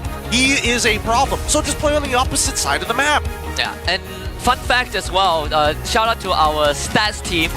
The only time that Gatot has won, coincidentally, was with Angela and CC. So perhaps that is a hidden formula, and it's in MPL MY. This is the second win for Gatot with this very specific combo. Well, it worked out here because the CC was actually able to pop off in lane. If Todak had stopped Munster from scaling up, didn't even need to completely dumpster him, just needed to make sure that he was somewhat even, it would have been fine. But the moment that Munster became an issue, they didn't really have ways to stop them. And like Gideon mentioned, they didn't really go out of their way to be particularly aggressive or to avoid fights against the CC to find space on the other side of the map. No, they just kind of kept 5-manning into the CC, which could work if you had the burst, but I also don't feel like their team fight positioning was the best, so there's a lot to say. Yeah, props to Jaja too. Forcing away Lolia from a lot of these fights, a lot of the late game moments, we saw these early flickers, Lolia wasn't able to really be interactive, not to mention having Mundins just standing in his face. Like Mundin was willing to die for the cause. Yep, he was willing to die for the cause, which is why I was like, okay, interesting that you're going for carry this time around when it could have been something else. And honestly, I agree that carry is like pretty good at like bursting down his targets, but so is Beatrix. So is a lot of things, and I think that a Granger into that lane matchup against the Kimi would have been nice, but give it up for Munsters, man. Finally, a well-deserved MVP. Even in, like, we know that the Munster is something, like he is able to make plays with setup. I mean, this is not the most set-up-ish kind of hero, but is a hero when given the lead, like Lapu Lapu can completely destroy the game. And from the first turtle fight onwards, Munster just never looked back. He just told Maima, you get on top of me, I am going to put this team on my back. There's a reason why CC was so contested. Just a couple months ago in MSC, it's still such a powerful hero in the lane. We saw Esme put up a strong fight against her previously, but I think we got our answer. It's a little bit difficult to keep up without the access to the flying cloud. And once Munster got unlocked, he became a monster in the game. 100% kill participation as well. Every single victory was built on this man's back. And this Kimmy goalie somehow worked out 10-1. Yep. Found every single, found like all the kills that they got. I mean, we're talking about Maima picking up 1, we're talking about Monsters picking up 3. Jaja, 0, 1, and 6. Yeah, Jaja just chilling. Just having this like, all right, I'm done, guys. The weights are too heavy, and the rest of the team is like, don't worry, we'll spot you. We'll spot you this time. We got you this time. Your job We'll cover is you. Find the carry. Find the carry. Don't get dragged by the Kaja. Which surprisingly enough, Dreams, he got a very early fleeting time. I just wish that they utilized it a bit more. And there was even one fight where there was like a couple of bodies, and then his fleeting time came back up for the second time. But afterwards, like Sadafa said, they just kept on 5-manning, and it's not really the way to go. You have a Kaja. You have a Kaja with Lunox and Carry. You can just bring one of them with you, find someone isolated on the map and pick him off. It can even be Maima for all we know, since we know Angela's going to be split pushing a lot of the time. But no, there was this stubborn insistence from Todak's side to keep fighting when they were all together. What happens if you all fight together? Obviously, GMX is going to do the same, and then your advantage from Divine Judgment doesn't matter as much anymore. I think the biggest problem right now for Todak is they don't know how to play with their leads. They don't know like where they should be like pushing the advantages, and it comes at the cost of other collaterals like, oh, Zayed, that first death put him 2 levels behind Jaja. That second death put him 3 levels behind Jaja. And at that point, it's a very difficult mid-game to play. You're expecting Zayed on Fredrin to be able to walk into the jungle and just push Jaja out naturally with his presence. And even that wasn't possible. QT got away with basically murder throughout this game. And we actually have some interesting statistics as well. Again, we said that both games at Gatokacha has only won 2 games. Both of them were with the CC Angela, and at least one was played by GMXK like we saw just now, and the other time he won, the first ever win actually was by Team Ray, where we had in sequence CC, Angela, Fredrin, Gatokacha, and then a hard carry in a ton, I believe. That was the game against GMXK 2. Yeah, it's against GMXK. So they learned a thing or two from that series against Team Ray. Again, strong combinations, strong combos, and now this pushes it to a game number 3 here. Pretty difficult overall, I'm not going to lie, but at least a lot to learn. And even our Hall of Famers now used to be all Todak, all GMXK. Yep, all GMXK. Impurity, of course, richest guy. Monster, the carry. Mantis, the sandbag. Maima as the best wingman. And Jaja just chilling this game. He's finally get to relax a little bit. I just can't believe you have a Kaja, and the opposite side has a Kimmy Gold and Angela mid. And somehow, you're not getting kills left and right. There's just something missing here. And also, when we look at the highlights again, I want to revisit a little bit of how Todak were actually taking those mid to late game fights, because I do have some things to say about their positioning there as well. We're going to have some time before we get to that point for you to collect and organize your thoughts, because we need to look at the item progression as well. I want to look at the Kimmy, because started right away into a concentrated energy, and then the Sky Piercer afterwards. He knew what he wanted, right? He knew that all he had to do was survive. He didn't want to take collateral damage from anybody, and naturally, if he sustains, when he has his passive fully charged up, the damage comes through him even without the items. I do think that it's surprising that they went for a Sky Piercer as a second, but somebody needed to finish him off, and Jaja was like, it ain't gonna be me. Oh, well, so Lolia actually went for the Rose Gold. I thought he would go for like Malefic Gun or something after that. Yeah, I think the Malefic actually wouldn't have mattered, really. It might have, actually, because they were very close to bursting Munster from the lasso. I suppose, but I think there was just too much of a lead on GMXK. And not to mention, like, Munster could have just popped the Vengeance whenever he wanted to, if Lolios ever got into rage. I think the hard part is that there's no way to kind of sit and burst down your targets, because it does take like a little bit of time. The window is clear, but GMXK can forcefully drag it out. Not only with the hard card, but also with the AOG. Because you're sitting there and you're like, man, if I kill this guy, I'm going to get hit by the AOG or vice versa. And not only that, you have iframes for Jaja too. I especially like Dreams hit the timing of his fleeing time timing like 5-6 minutes, and that's where we expected to accelerate. We even mentioned that Jaja was able to kind of cash back up in terms of experience once he gets the Endless Battle into Brute Force, and when they're at their strongest point, that's where they really utilize that advantage. Yeah, but now let's have a look at the highlights, right? Early on, the fights were okay. Not the best because Munster was already starting to get quite notable leads, but I think there needed to be a little bit more defense onto Zayed because it was clear that GMX were focusing him particularly hard. After that, there were some good pickoffs from Divine Judgment, but as we got later in, Todak kept insisting on only fighting when all 5 members were around, which allowed GMX to group together and keep key players alive. And then later on, every time that the Divine Judgment happened, I feel like they grouped up too much. There needed to be some more space between Zayed and Vondier and everyone else to deny the backline dive because it just kept happening. I think this was the turning point, right? When Zaim wanted to go for a solo kill, which in this position, I would have done the same, but the taunt from Muntins not only saved his teammate, but turned the fight around, and the Winter Crown from Munster after that as well kind of sealed the deal, because Lolia was completely forced out of the fight, and see, for the remainder of this fight, Lolia could not get back in. Yeah, if it's long, dragged-out fights, GMXK just have a lot more consistent damage, while Todak is heavily reliant on those ults. As soon as those cooldowns are gone, that means that GMXK can start being disrespectful. A part of me expected this to go 3 games, but I didn't, in all honesty, didn't expect it to go 3 games in this fashion. You know, we got a mid game 1, we got a pretty weird ending to game 2, where everything feels kind of slow. You know, the way that they fight is very dragged out with the Angela, sure, but even Todak felt slightly sluggish. They did. I think it's not the cleanest so far, and for all intents and purposes, GMXK should be like, okay, we got this, right? If Todak can make these types of mistakes, all we need to do is be able to kind of stall out the game if it does end up being blue side for GMXK one more time. That means that Angela has to go, right? Potentially, but it's not like it's impossible to deal with. This is actually one of the few Angela victories we've had this season. There's a reason why Gideon was upset about it being a mid-Angela in the first place. So it's still something you can deal with. It just depends on what you want, how you want to approach things. And unfortunately, I think both these teams have shown that they are still kind of inconsistent. So I think we all had a feeling this was going to go the whole way. I'm telling you, some guy out there is going to take this game too and be like, what did I tell you? Angela mid Kimigo works. Someone out there is going to do it.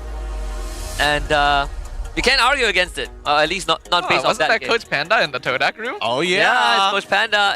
Maybe that's what's gonna help Todak win. Secret sauce?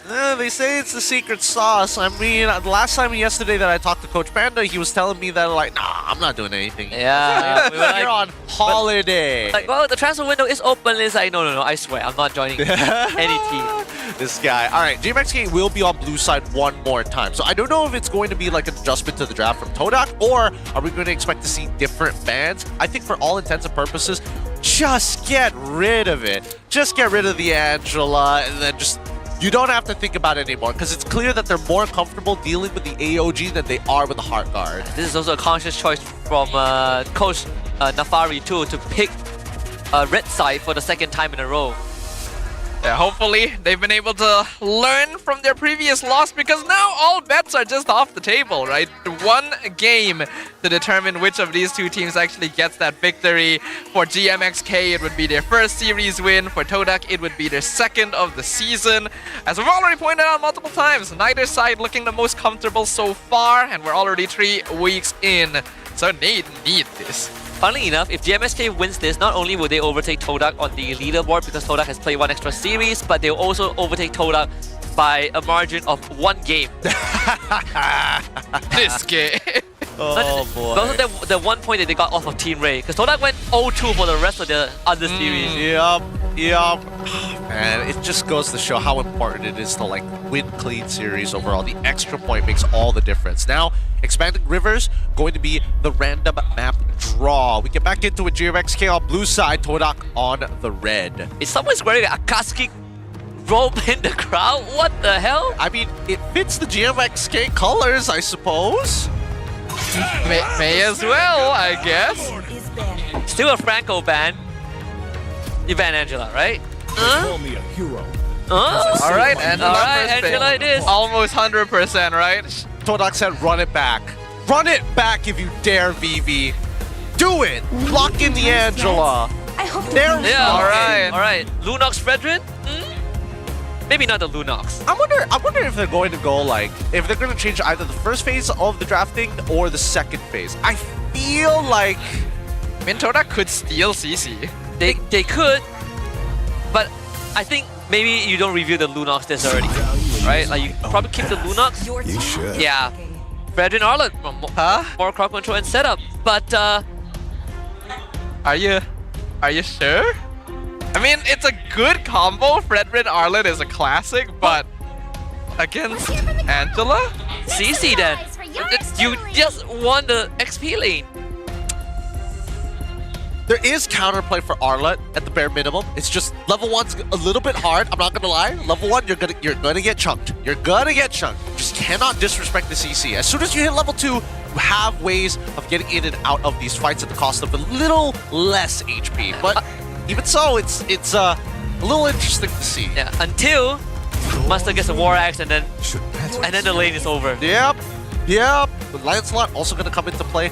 Oh my god. Exact same start from GMXK. Oh my god. This Arlet review is so early that maybe it's a roam. Maybe it could be. Oh man. And then they play like what, Paquito? It could be. It's like another option, sure. Cho, maybe.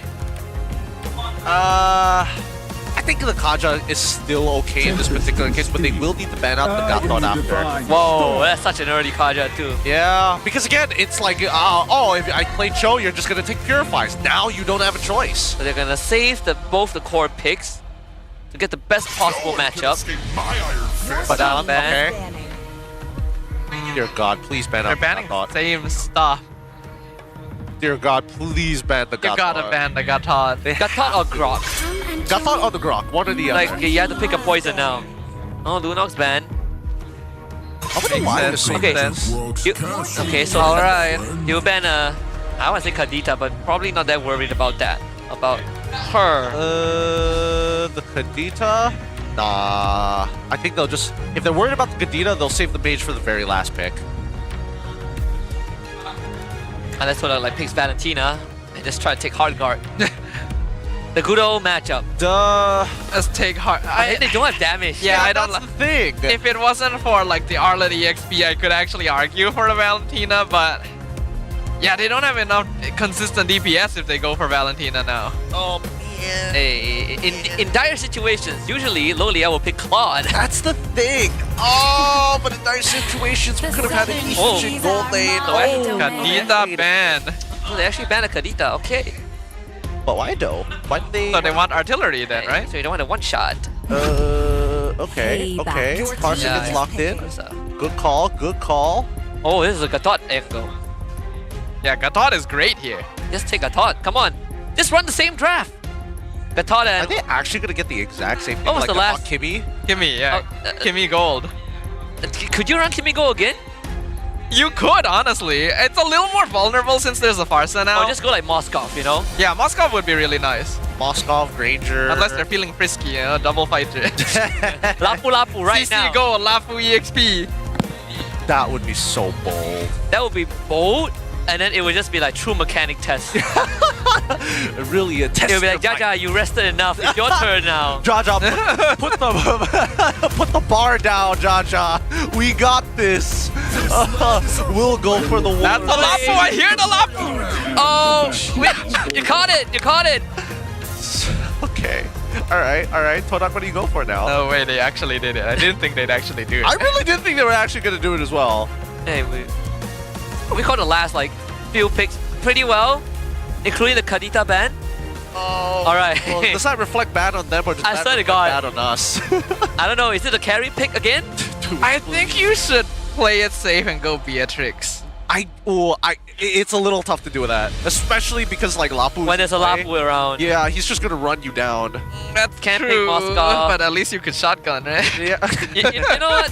Claude is like your safest choice. I think you gotta go nature, right? Yeah. Oh, unless you want to like outplay them with Harif. Maybe. No, but then there's still the current call. No, Guess it's Harif. Okay. Okay. So, all right. I mean, I think the logic is, look, guys, he can only AOG one of us. Well, to answer your question, I don't think it looks bad on us. We just read the teams well. I mean, oh, it's Lapu Gold, by the way. It's okay, actually. I mean, CC wins hard into Arlet. Lapu just needs to hit level 4. Hey, mind you, even Innocent couldn't win with Lapu Gold. Yeah, but it's the MQT though. Yeah. You're right. That's true. All right, I'll hold my opinions until after this game is done, because I don't know why such a big change for the gold lane for Games Y Kalanta. And I think that they could have gone for the exact same draft and would have been completely fine with it. This time round, it's going to be a little bit harder. Yes, the Arlet is in play, but it's a true test of raw mechanics. 5 seconds. Well, this is going to be a true test for both these teams now, because one singular game separates them from defeat or a victory. And based on the fact that no one is moving, it is going to be jumping into a quick technical pause here, ladies and gentlemen. Yep, a call from Todak's side. I believe that's Fondia. Type 1 issue, so nothing too serious. We're gonna get that fixed very, very quickly and get back into the game, especially for Fondia, who is going to have a pretty hard matchup ahead of him. Hey, look, I think that Fondir, he's been in hard matchups before. It feels good when he's in a winning matchup for the entirety of his team. But I think right now, against Munster, it's pretty 50-50. It's a 1-to-1 right now between them. Yeah, he dies one in that lane and it's over. It's so over. If he dies once, just once That's in that the lane. state of the EXP lane right now, basically. Also true. That's true. Whoever recalls first, you lose. Lane done. Who flinches lose. Yeah. It's a game of chicken, fortunately. And even then, I don't know. I'm still thinking about these comps, and it's like, where's the logic behind it? I can see why GMX might go double fighter, since there are a lot of heroes they can punish with it. But it also unnecessarily sets a time condition on yourself. That's the thing. It's sort of the same with running Angela, right? You also have a time. Yeah. Like a time restraint. There is a time restraint, but usually that's why they have the insurance policy of some kind of like late game scaling hero of some sort. And Lancelot doesn't usually fit that build. Maybe last patch's Lancelot, but this patch's Lancelot doesn't make sense. And perhaps the goal is just end the game before he goes late. Also true. That's basically the win condition. And not to mention that these fight between the two teams, I think we've seen the most amount of like straight up brawls between GMXK and Todak compared to every other matchup we've seen up to this point. Yeah, it's like very honest, right? Like no shenanigans, no one comes in from behind and gets a flank angle. It's just someone throws a punch and you just brawl it out. I know, like a good old riot. I know that honesty is the best policy, but maybe not here. I mean, no, there's gotta be a little bit of trickery at play. Maybe there is something that we don't know, right? Maybe MQT is the reason Lapu wins for the first time in the goal lane. Thank you, Marshall, fixing the problem. We're back in game 3. Yeah. GMXK blue, Todak red. Yeah, maybe the person Kid Bomba was talking about was MQT, right?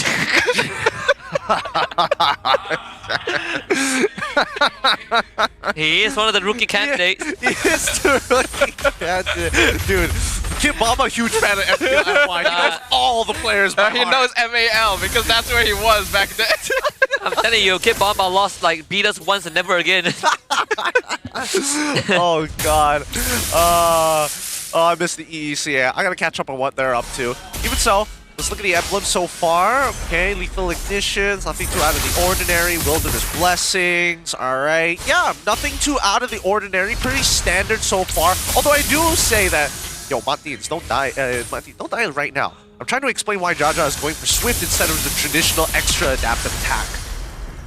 Getting pretty close to it though. Alright, he's gonna back away. But yeah, Jaja does like to actually go for Swift. And this is like personal preference amongst Lancelot players. Yeah, well, it does do a good amount of damage early on here. Yeah, it's the damage reduction passive that is keeping Dream slightly healthier. But, I mean, unlike the previous game, Dime Senpai can actually clear the way better this time. Yeah, isn't too dependent on having Dreams nearby, and now he can roam around the map, and now he's just making sure that he's keeping tabs on where Jaja is going to be. Now, Zion is on the top side, and oh wow, even gives the EXP over to Fondir. They want to create an advantage for him. Not only that, he managed to freeze the wave. I would assume with the help of Zayed's earlier visit there. So you need to bring Martins in to free up Munster. This is already a better start. I'm pretty sure Martins just spotted both Zayed as well as Dream walked He out. should have, logically. Huh? Yeah, Zayed gonna show himself. Both Munster and Martin's gonna keep their distance. Dreams will eventually pop out. Martin's walked a little bit too far forward. Still has to revitalize, but here comes Zaim Senpoi as well. Not gonna commit the Feathered Airstrike. Oh, they gotta be careful. Munster is not gonna hit 4. He's here. Here he is. I'm QT. Jumps in with the Heart Guard, and Todak just instantly scatters away the Flicker. Landshaker at the same time as the Flicker final slash, splitting the fight in half. Wow. But the one who comes out on top is MQT. He gets the first blood on Zayed. Holy cow, just straight up solo kill Zayed, gets the turtle. GMXK suffers no losses from that. Even though we did see that Fondir forcefully flickering forward, going for the final slash, I don't know. I don't want to say that Zaim Senpoi was slow on the Feathered Airstrike, but like if we look at it, I'll have to wait for an instant replay on that to see whether or not that was the case. I just feel kind of bad for Zayed this series. He keeps getting shafted at the very first turtle fight. Yeah. All that setup to get Fondia a minor lead goes down the drain. It's completely gone at this point. Now, at least for IMQT, he's doing well. He knows how to play this matchup into the Harith at least. This is already looking a little bit better for GMX, but the gold lead is still not very big. No. If they are thinking of ganking Munster, 9 out of 10 times it would not work as long as Maima is quick on the hard guard. So XP lane is out of question. Can't really gank MQT also unless you really like full send it. What can they actually punish? It's the real question. I mean, they could look for Gathon, I suppose, but he's got revitalized to keep himself alive, so they have to like somehow lock him down before that point. They might go for another one, but Zaim, he's getting bolder and bolder with each passing game. Surprising that he can do that, considering his performance so far. Hey, don't call it a KDA machine for nothing. KDA the opposite side. Jaja did not take kindly to that. there's the attack speed from the Swift right there. Killing Zaim just a little quicker. Oh, I can see the Facebook post coming, dude. I can see the Facebook post taking 2 different screenshots with a 30-second interval and be like, huh? Oh, Zaid! So painful, so painful. Even Zaid was like walking over to try to save his life. Man, there's no point. You know you're not worth it when the Lancelot just straight up auto attacks you to death. That's like the biggest definition of karma I've ever seen. Either way, Jaja's on the turtle. Revitalize comes out on Martins. Munster gonna get stunned in. Divine Judgment catches MQT into the Feathered Airstrike. He just jumps in regardless. And Heartguard comes out. He's under the tower, but guess what? Heartguard actually heals a lot. And they kill Zaim Senpoi! And he gets out. At least now we know, even when they full send their abilities, they just cannot kill this Lapu when Maima is up. I don't understand. He was already out. He was already out. Why go back in? Why go back in with the Angela on top? I was so confused. I have to listen to the BM broadcast. Are they also losing their mind? I think they're being very professional about this. You know, they've got a full audience to watch the game. They've got everything going for them here at the arena in Dewan Sri Putra. By the way, you can buy tickets. Might as well get them to join the fun alongside with us. To be fair, there's a lot of things that they probably want to say, but they can't because they're two big speakers broadcasting it. I bet your LaFell will share the sentiment. Man, I want to say, but I can't do it. Yeah, it's not like we have big speakers broadcasting to the world on us, right? Either way, Landshaker finds Dreams inside the bush. That is so much damage from MQT. Feathered Airstrike comes out. It's a 4v2 situation. AOG comes in, but MQT is finally finished off thanks to the Summon Force. Revitalized a little bit too late, but Zayed gets caught out, and Dreams is tied to him as well. He flickers away, uses the conceal. Here comes Jaja. Looks like he won't force the issue. Dear God, do these guys just not talk to each other at all? Like, at all? Only saving grace was that MQT missed one of his swings. That's it. If not, he would have straight up killed like Dreams, dude, and got out. Has GMXK done the impossible and broken Kodak's mental? Like, absolutely shattered it? Because what the hell was that? Zion was like, oh no, I'm getting hit by the curtain call. Dreams is... Why are they going in 2 opposite directions? Hey, I don't think we have to give GMX too much credit, you know? I think it was already broken. Oh! Oh, I'm in so much pain! I don't know, if I have to be honest, if I lost game 2 like that, I would be feeling something. You know that Japanese art form where they fill in cracks with gold? Yeah. Yeah, Todak might need to look into that right now. Oh, I thought they do it with like rice or something. Is it like a... Are we on different... No, that's a different one. That's the Chinese trend. You've been watching on that red note. The small red book, you know? Been keeping up with that Douyin over there. Oh boy, this game is out of control. Martin's on top of Laleel's. Heart Guard comes out. Summon Force gonna be used as well. Munster gets the curtain call only on Graves. AOG comes in, knocks off the Harif, and Laleel is chased down with the Raging Splash. Zyme Sandpoint, there is no point popping that now, my friend. I'm telling you, if I'm Loleo, I'll be looking at my teammates and be like, I don't know what you want me to do. I really can't do anything, you know? Like, help.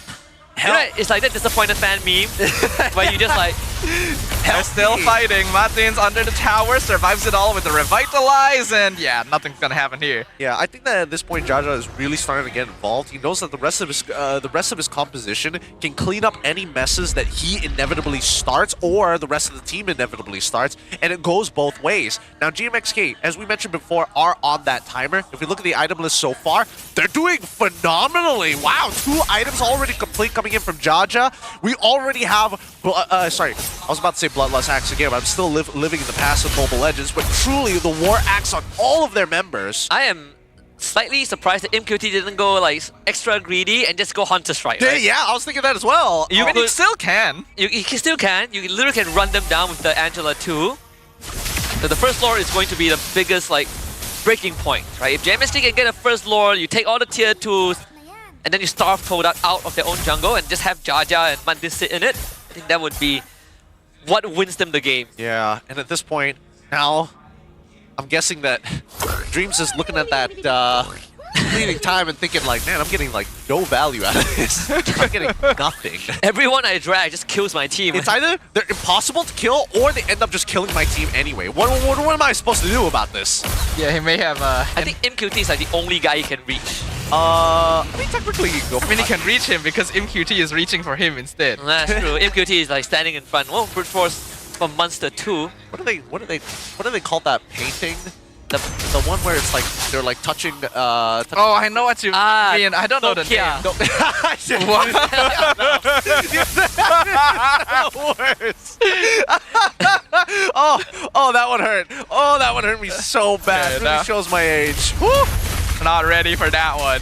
But hopefully Todak's a little more ready for this Lord fight. Currently GMX in control of the river. They get the Litho. Queen's Wings just completed on MQT as well, so now even easier for him to dive into the back line. I mean, dude, GMXK is playing even better. Now they're even getting a side lane push with Maima. Maima having the time of his life. Oh, Martins is already in the back, gets a 2-man taunt, Revitalize keeps him alive as well. MQT jumps in, Heart Guard comes through, a final slash pushes them closer to Zayed, which they're perfectly fine with. Zayed gets the Lord, Divine Judgment comes in, Whoa! MQT with a 3-man land shaker! And Todak is dismantled in an instant. Maima even escapes from Fondir just to add insult to injury. Dang. MQT ate everything. He did. He did. He ate the full-on buffet from Todak. And then he threw it right back at him. Wow. Dang, let's look at that one more time because I was surprised. At this point, he's already jumped. He got pushed into the middle of the fight. He used the first land shaker. He gets a second one because of the short cooldowns thanks to the help of those Queen Wings. Oh my god. I thought for a second there that he was like, man, he's getting oddly close to Zai himself. Is he really going to try and cancel him out? Oh man, you can't even blame Dreams, right? He drags him in just in range for the land shaker to land on the 3-man. You know, maybe I was right about the Kid Bomba thing. Kid Bomba knew about I'm QT before GMXK knew about him. I'm telling you, Innocent can't win with Lafu, but this guy can. Oh, what a comparison. It's like we say, Yums can't say the Gatot win rate, but you know who won the first game with Gatot? Madin. No, it's Team Ray. It's Nova Escobar, and then Madin. Man, maybe after this, he needs to change his name to Emerson. Emerson with double M. Emerson QT. Oh, who knows? That might be his like in-game profile name. Maybe, right? Actual account. Oh boy, man, this game has been interesting to say the least, but it's kind of also over. It's an 8.2k, and the only way that Todak really has a chance is if GMXK really throws it hard. And here's the thing about double fighter compositions. They're less volatile when you get a 6k lead, specifically 6k, right? Because every every 1,000, you're expecting like, oh, an extra component, an extra item, but specifically at the 6K mark, half a component is huge for these fighters. Not only, at least well, for Todak, the one thing that they can bank on, at least for the next few minutes, or inevitably if GMXK gets another Lord and starts pushing in, is that the high ground defense, right? You got the Barca, double fighter comps, not the best at sieging. More so when you are running the Lancelot instead of the YSS. Todak now looks to make a move, but Martin sees this. I think they have an option. And I'll call it once the siege starts. First, we got to see whether or not they get the Lord. Lord is a large part of the sieging plan. Yeah. And Munster is going to slowly set up the top wave. So let it naturally push out. It's going to have a double wave. Jaja will deal with the bottom side of the map when the time comes. But he does see Dreams. Oh, Hunter Strike finally completed after the Queen's Wings for the side of MQT. The Oracle next. BOD completed on Jaja as well. Wait, is Munsters also going to go for a Hunter Strike next? Oh, and no, Jaja just finished his 4th item, Malefic Roar too. Wow, they are so rich. Oh, hold on, they found a Divine Judgment onto 1, but here comes the backup plan all the way, and MQT's still alive! Polio's already dead! They're just dumping them! Todak has been shanked in a back alley by GMXK London, and they are completely scattered. Zayed trying to run home, not realizing it's the complete opposite direction. GMX, they don't even really need to focus on the Lord anymore. They have the numbers advantage. They're pushing into bot inhib. Final slash only hits the minion wave. But Zayed has been able to recall, and they are clearing it up pretty well. GMX not going to be able to continue pushing here, but they do get the Lord for this. I need a replay of that. We saw Zaym go down, but what happened to Lolio? Did he just get like 2-tap by Jaja? I think so. Jaja is in that 2-tap range. He's got 4 items. That Malefic Roar makes a huge difference. It gives you a lot of damage. And I mean, Lolios already doesn't have any armor, so he's Jaja's basically doing true damage at this point. 11.2k gold lead. This is so wild. I mean, Toda hasn't even reached critical mass yet. Yeah, alright. Now that at least GMXK was able to get the Lord. Oh my god, he got Hunter Strike and Mima Fun. Wow, holy crystal for Mima. Jeez. Alright, I mean, the shield's gonna be a little bit bigger this time, but now here's what I'm expecting, right? I want to see GMXK, like, really disrespect. I want to see the AOG right under the turret. Well, you might get your wish depending on how things go. Lord will collide bottom. Final slash pushes MQT in the base, but he just dashes right back out. Bottom inhibitor has already fallen. Luckily for Todak, the rest of the waves aren't really synced up. Meanwhile, Martins dives in. Revitalize comes out. Zayed gets locked down. Immortality burnt away. Another Bravest Fighter comes out as the Feathered Airstrike is instantly cancelled in the back line by Jaja with the Heart Guard. And Todak cannot do anything to stop them. There's too much. It's a 13k goal lead for GMXK London. They are melting in their presence. Jaja is unstoppable. Ladies and gentlemen, GMXK London secure their first victory of the season. Woo! What a victory for GMXK London. First time ever. Not only do we get to interview them as the winners, but the coaching staff celebrate. What a way to start. You take down Toda and find yourselves ahead of them on the standings. There's more work to be done, but you have to start somewhere. Oh my god. And last season we talked about the low point of Toda. We might have just witnessed that same situation for this season. Game 2 was kind of like, okay, GMX, they got something else, something going on, but Game 3 was just a complete outclass. Yeah, man, this is a devastating loss for Todak, a huge win for GMXK. A well-deserved one, might I add. They truly fought every time. They took every single fight and said, you know what, we're better, we've got the lead, and there is nothing you can do about it. This is the confidence we've been waiting for, right? We've already said these players have the potential. They just need to be able to realize it on that stage. Now, with that being said, congratulations to GMXK. Let's send it to Rose on the stage alongside with Mima and Jaja. Dua bebalas satu. Kemenangan pertama untuk GMXK London akhirnya di minggu ketiga mereka dapat merasa kemenangan juga. And yes, memang betul Rose dah pekat lepas Mars berjerit-jerit tadi dalam telinga Rose. But with that, congratulations Jaja dan juga Maima. First of all, Jaja, welcome to MPL MY. I know dah agak lambat nak welcome you, but welcome. How are you feeling selepas menang game pertama anda? Macam ni perasaan menang Best juga. Best juga, rasa lega lah. Yalah, rasa lega. Now, sebelum Jaja masuk MPL Malaysia, actually Rose dengar beberapa podcast di luar sana di mana beberapa orang actually tengah cakap that Maima ni adalah satu hidden gem di MAL sebagai jungler. Sampai bos Simon pun pernah cakap that actually dia nak try out Jaja. So, apa perasaan bila dapat recognition macam tu, Jaja? Rasa dia macam takut jugalah sebenarnya sebab orang expect saya ni tinggi kan. Tak tahulah.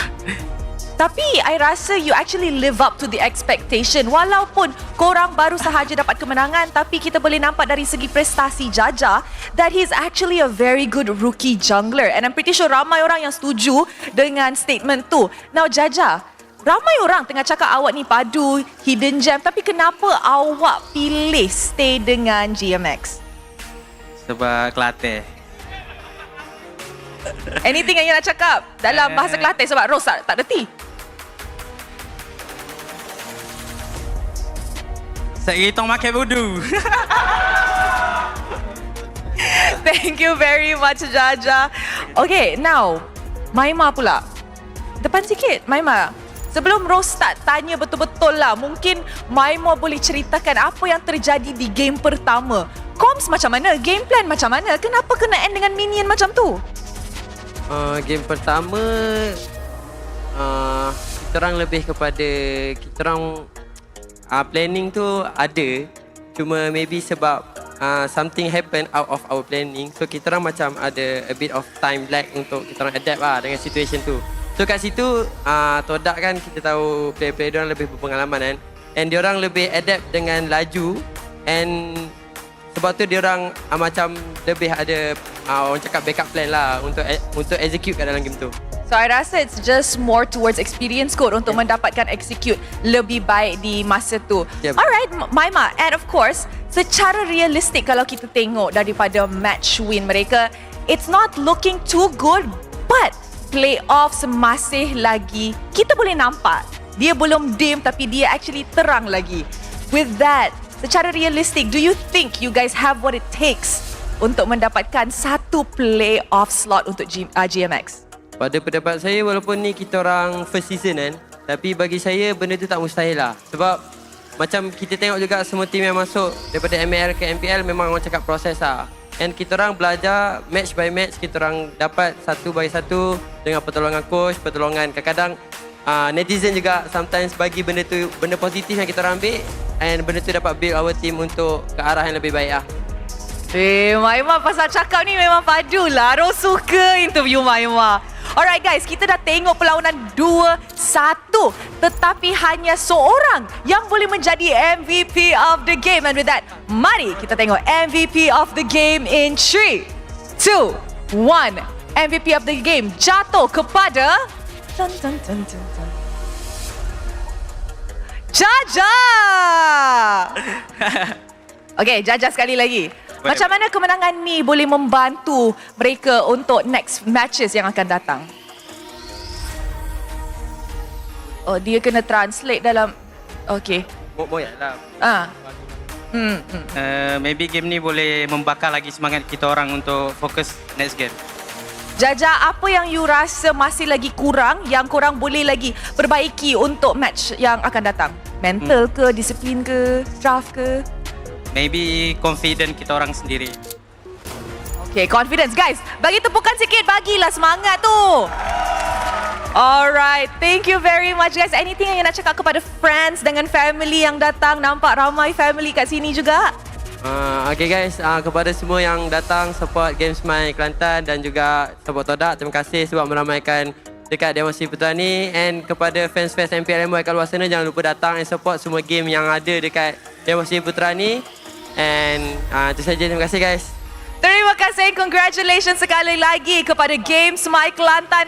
Thank you very much Maima dan juga Jaja. And with that, mari let's show it back to the casters untuk dissect apa yang terjadi di dalam perlawanan ini. Casters, back to you guys. Thank you, Rose, Jaja, and Maima. And congratulations to Jaja for becoming our MVP of the game and helping his team secure the first ever series win for the team to keep their playoff chances alive.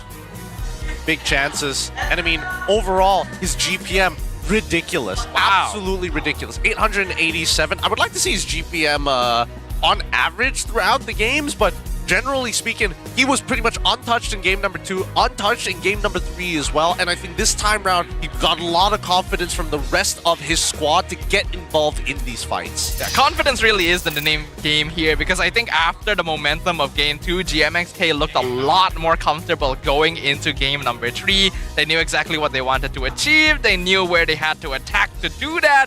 And it certainly helped that Todak were once again playing a little bit sus overall. Besides Jaja as well, I feel like MQT really deserves a shout out for this. It's not just his incredible Lapu gameplay this time around, but his Kimi from game 2 as well was the thing that really solidified the late game for GMX. Yeah, I mean, game 2, it was Maima and Munster that really opened up the game with, Muddins being in the background, but game 3, it was MQT and Maima. They really just put themselves forward, those dives and the full focus, right? I think the expectation was, we go for Zion Senpai, we take him out, but for GMXK, it was Zayed. Zayed was the prime target. Yep.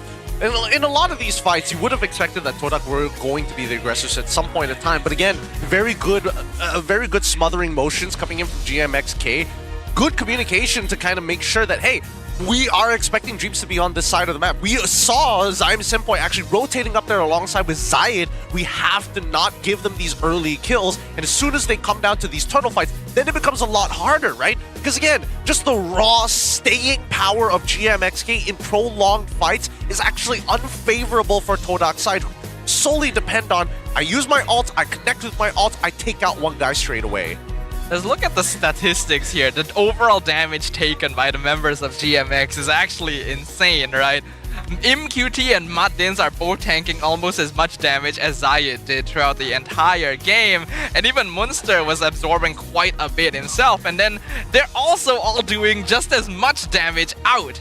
Yeah, the only difference is that Zayed dies almost every time, but for MQT and Muddins, no, not really, right? MQT only went down once, and that was like a dive or something along that lines. I think overall Toda just... We knew it was pretty iffy when they were like, yeah, we will keep the Lunox, which was something that we discussed, but then they Fredrin Ireland.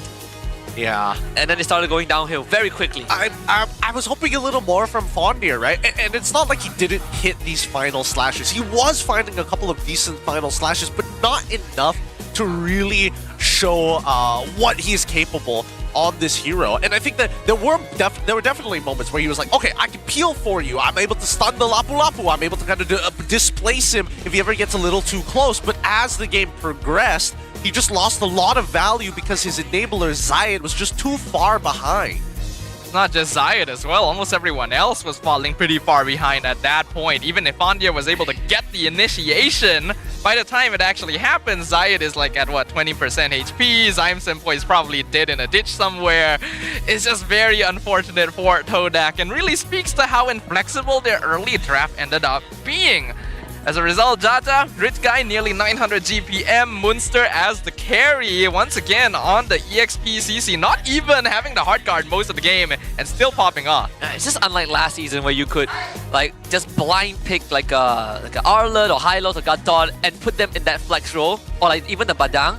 Right now, if you pick a hero that locks the draft in the first phase, you are setting yourself up for a very hard like second phase, and that's sort of what we saw from Todak, and not just Todak with this Arlen pick. We've seen like the AERO smooth first pick, Uranus on blue side as well. Something that I think these teams need to think about a lot more going into later games. Hey, but to be fair, at least GMXK got away with it twice. Yeah. Twice! Not just once, 2 times! Same sequence. In the same series! How ridiculous were they able to get away with it? I don't know whether this is going to be the case for the rest of the matches that we'll be seeing for the rest of this week, but I think that it's an interesting outlier. Is it going to be an outlier, or will GMX be able to keep this consistent though going forward? That's the question, right? So far, they have been the most successful team with Angela, which is not much to say because Angela has had a rough time here. But if they can keep pushing this forward, will other teams respond? Most people are already banning Angela. Will they specifically make sure to get rid of it when GMX is their opponent? Yeah, I think that would be like the best approach to it because Angela, CC, Gatot, this trio is still undefeated. Yep. 2 of them came from GMXK. This was like the first total fight, right? And to Gideon's point, he did say Fondia was able to get the setup. We saw some of that. It's just very unfortunate that, like what Sadafa brought up, Zyme just straight up did, right? Yeah. Dreams also kind of got destroyed. This was the closest one that they killed MQT. Yeah, this was the only time that he went down. Yeah, and as we see the game continue to progress throughout, Zayed has no means of escape. And the same can be said about Fondir. But even so, Fondir was able to, like, I recognize a bad scenario, I'm getting out of here. Without the help of Zayed, he doesn't really have anybody else he can fall back to. Maybe like Zyme Senpoi, I suppose, but that's only when he has his stun up. I was expecting a little bit more from Loleos, but then you have moments like this and you're like, oh, that's why. Man, Dreams unintentionally killed his team. You can't even blame him. Yeah, you can't even blame him. Yeah, poor dude. I want to see how like Loleo pop. Okay, we don't even have to on highlight. Yeah, way too. It happened too fast. They just powered through it. I feel like Todak should have banned Gatot. I feel like it's a bit of an oversight. It's understandable they'd get rid of Grok maybe, but the global presence from this AOG, especially when you're also intending to pick up Farsa afterwards, is a bit of an oversight. I mean, okay, if we had to criticize the draft, then we have to look at the Badang, right? Because Badang is probably the only one that seemed a little out of place. Yeah, I mean, James did get a good read with the Kadita ban too, because I feel like Zyme might gravitate to that. But I want to hear what you have to say after that series, Gideon. So, stage yours. All right, here we go. Let's put on a minute on the clock. You know exactly what is going to happen here. It's another hot takes here on the English desk. This time around, we're going to be talking specifically about double fighters. Is it a yay or nay for you? As an EXP laner myself, obviously, it's going to give me a lot more options if I happen to be filled into the gold lane when I want to have those fast rank queues. However, it does come with a couple of conditions, but is this healthy for the game? Personally, I don't think this is. I think that double fire is actually pretty unhealthy for the game. I think there should be specific scenarios and cases where you should be able to allowed to be able to do it in the first place, but that should be more of the support's role than anything else. Late game scaling should always be a part of the game. Early game phases of the game should not just be about fighting. 20-second cooldowns might just be a little bit too short. I will be expecting nerfs to be coming through specifically for fighters to give them slightly longer ults for the foreseeable future. That's just me. Those are my hot takes with still 7 seconds left on the clock. There we go, boys. 7 seconds. I'm getting faster with these. You're getting faster with the points. Really concise. Thank you for the insight, right? Double fighters is something that a lot of us didn't really think too much about. We looked at it and we were like, okay, it has happened before, but we're going to come back to that in a bit because Sith is going to go backstage and talk to the players of Todak about the earlier loss. Sith, take it away. Terima kasih diucapkan kepada caster kita dan anda sekarang bersama dengan saya Sid dan juga dua pemain daripada pasukan Todak, kita ada Zaid dan juga Zaim Senpoi. Alright, kita tahu sekarang ni korang kan berada dalam kedudukan yang terbaik. Korang datang ni sebagai pasukan yang pernah menang 3 kali champion untuk MPL Malaysia. Soalan pertama, macam mana korang boleh kalah dengan GMX dan sekaligus berikan kemenangan pertama kepada diorang? Mungkin kalau nak cakap kekalahan kita orang dengan GMX ni ada banyak faktor lah. So salah satunya mungkin kita orang punya decision making as a team lah. Alright, bercakap tentang team kita bercakap tentang sekarang ni ada patch baru dengan adanya hero baru. Untuk Todak, ini kita boleh kategori as a new era Todak. Since Momo dah keluar daripada Todak, ini adalah the new era untuk Todak dengan new management. Korang rasa susah tak nak catch up dengan gameplay sekarang? Untuk patch baru ni bagi saya dia fun. Cuma mungkin adaptation kita orang tu mungkin slow lah. Kalau boleh saya rating 1 hingga 10 mungkin saya bagi 6 atau 7 lah.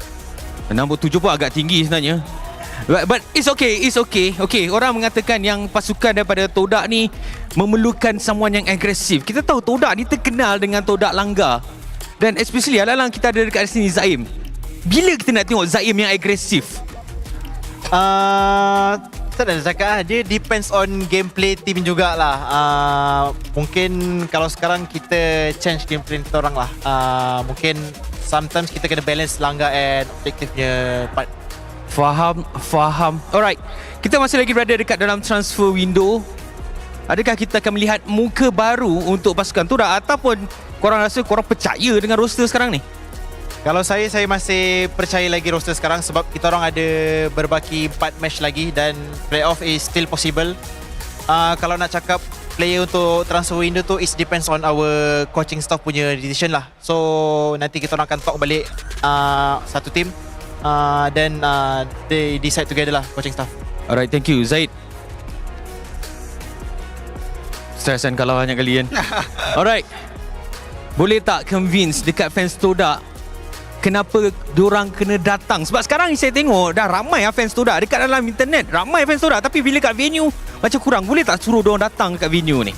Dan mungkin anda boleh bukan janji lah, mungkin boleh bagi sedikit sebanyak glimpse apa yang Todak bakal lakukan untuk next match. Untuk fans-fans Todak, saya pun tak tahu masih ada lagi ke atau tidak. Tapi dengan berbaki 4 match ni, kita orang selagi kita orang dalam Liga MPL ni, season ni, kita orang akan buat sehabis baik kita orang lah. Menang kalah kita tak tahu, kita dah buat yang terbaik untuk korang. So korang tetap support kita orang di mana kita orang sekarang berada. Ya, tak ada siapa yang datang dekat MPL ni nak kalah, betul tak? Betul. Asal aku ke depan. Tapi terima kasih diucapkan kepada Zaid dan juga Zaid Sempoi. Semoga kita nampak sinar baru lah. Baju dah baru, kena ada sinar baru untuk pasukan Todak. Jadi saya dah tak nak bawa masa, kita akan terus pass kepada caster kita. 2-3 game yang panjang tunjukkan sebentar tadi. Jadi ayo bersama dengan caster English dan juga caster BM untuk sambung apa yang diorang cakap sebentar tadi. Let's go.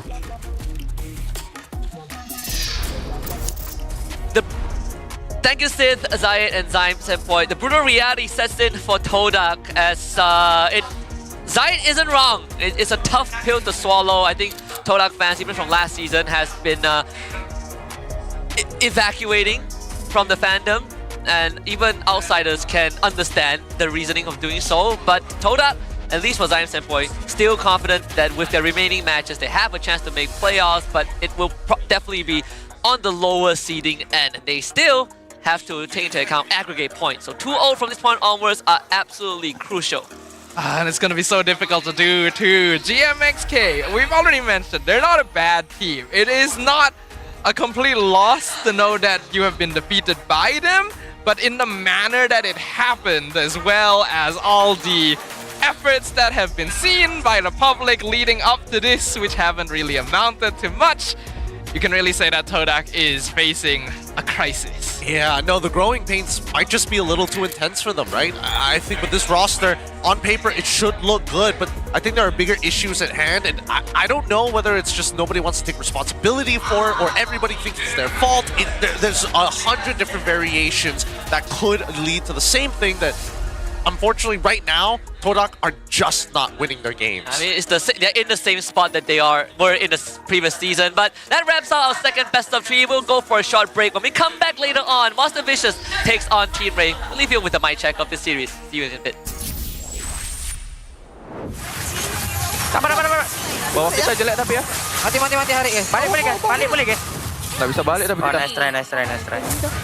Ente. Dia dah minion tu kaya. Aman sih ada. Lah tubik. Ada yes. Let's try.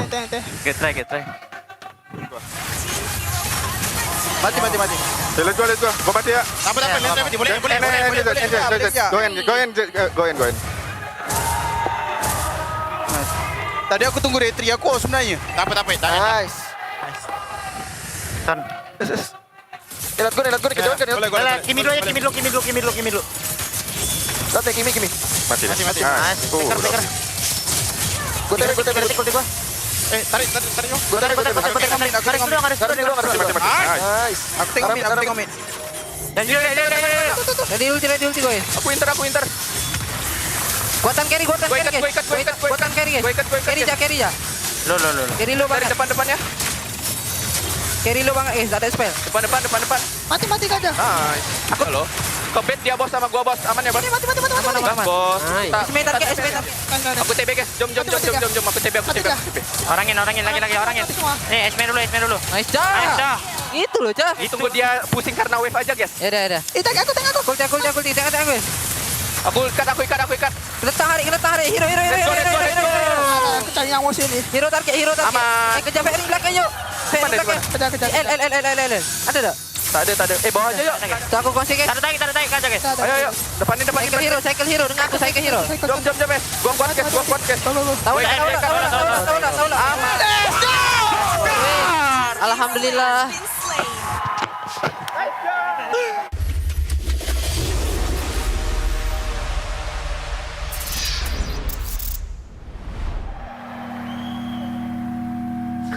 Bye. Saya boleh ni. Semangat nombor 1 ada dalam diri kita semua. Bukan atas usaha sendiri saja, tapi sokongan dan harapan yang dikongsi bersama. Sebab nombor 1 lebih daripada jadi yang terbaik. Ianya memikul impian mereka. Inilah semangat nombor 1. Inilah prepaid nombor 1.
Welcome to the Project Next patch preview.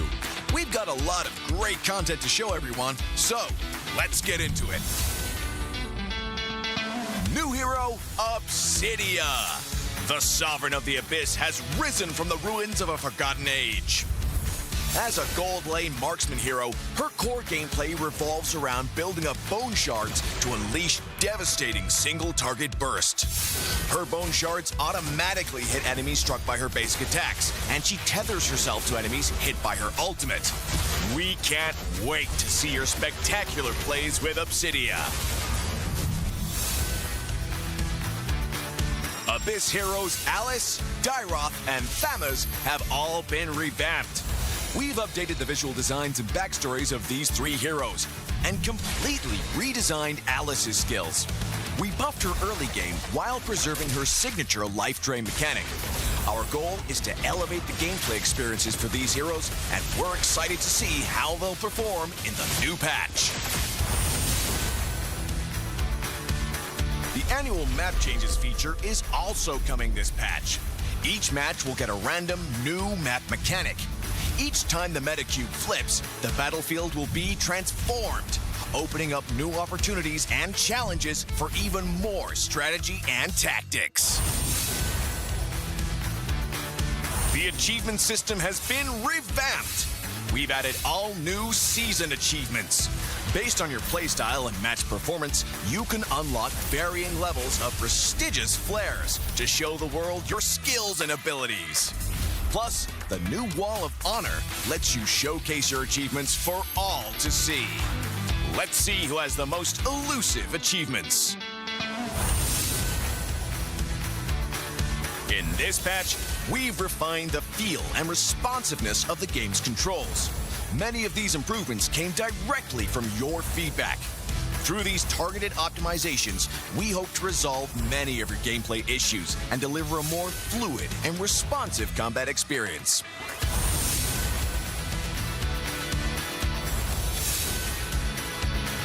There are many more adjustments that you can read about in the upcoming patch notes.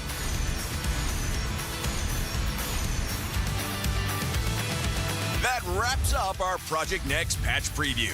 Project Next launches on September 17th. We hope everyone will enjoy the new content. And until next time, we'll be seeing you in the Land of Dawn.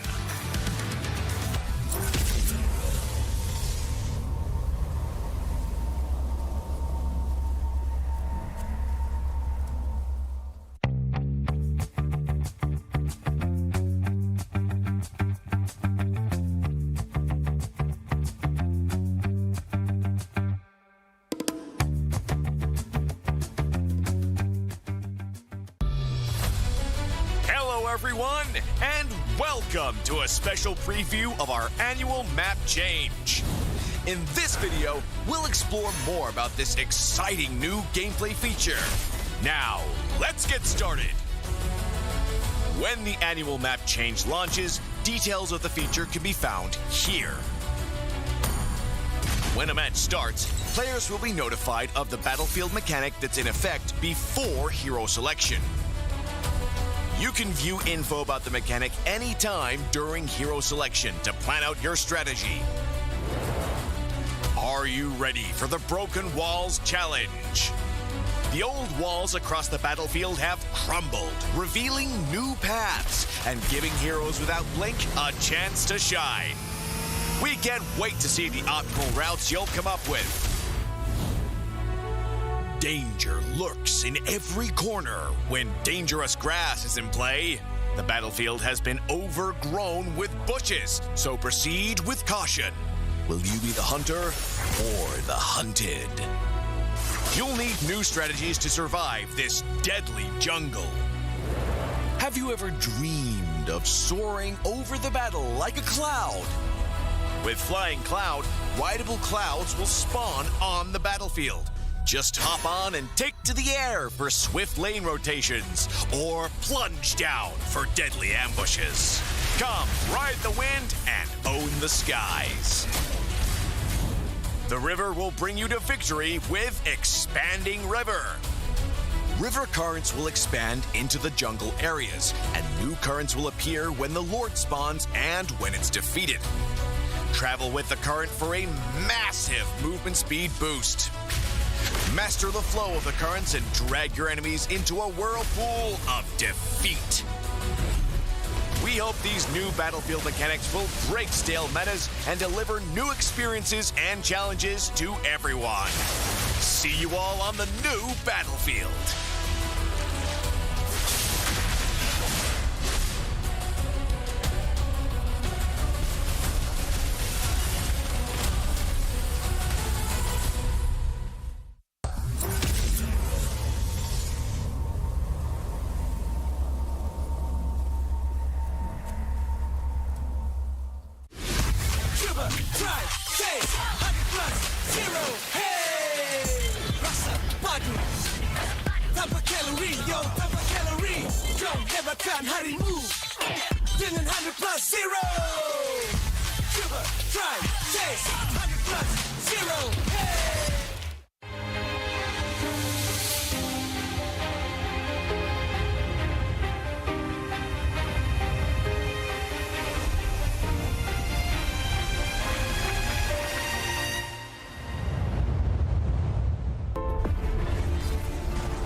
CeraVe, baharu, blemish control, membersih. 2% salicylic acid untuk membersihkan pori dan 3 ceramide untuk melindungi kulit, memperbaiki. AHA, BHA dan niacinamide untuk menangani jerawat, untuk kulit bersih dan sihat. CeraVe. Hai semua, selamat datang ke sedutan Patch Project Next. Kami ada banyak kandungan yang menarik untuk berkongsi dengan semua. Jadi, mari kita mulakan. Wira baharu, Obsidia. Sang pemerintah Abyss telah bangkit dari sisa-sisa zaman yang telah dilupakan. Sebagai wira marksman laluan emas, gaya permainannya fokus kepada pengumpulan serpihan bon untuk melancarkan serangan letusan sasaran tunggal yang memusnahkan. Serpihan bon miliknya terkena musuh yang dilanda serangan asasnya secara automatik dan dia juga mengikut musuh yang terkena ultimate-nya. Kami tidak sabar untuk menyaksikan aksi anda yang menakjubkan bersama Obsidia. Wira-wira Abyss, Alice, Daeroth dan Thomas juga telah diperbaharui. Kami telah kemas kini reka bentuk visual dan latar belakang cerita ketiga-tiga wira ini dan mereka bentuk semula teknik Alice secara menyeluruh. Kami telah buff fasa awal permainannya sambil mengekalkan mekanik life drain yang ikonik. Matlamat kami adalah untuk meningkatkan pengalaman bermain bagi wira-wira ini dan kami amat teruja untuk menyaksikan prestasi mereka dalam patch yang baru. Ciri perubahan peta tahunan turut akan diperkenalkan dalam patch ini. Setiap perlawanan akan menampilkan mekanik peta baru secara rawa. Setiap kali meta cube berpusing, medan pertempuran akan berubah. Membawakan peluang dan juga cabaran baharu untuk strategi dan taktik yang lebih mendalam.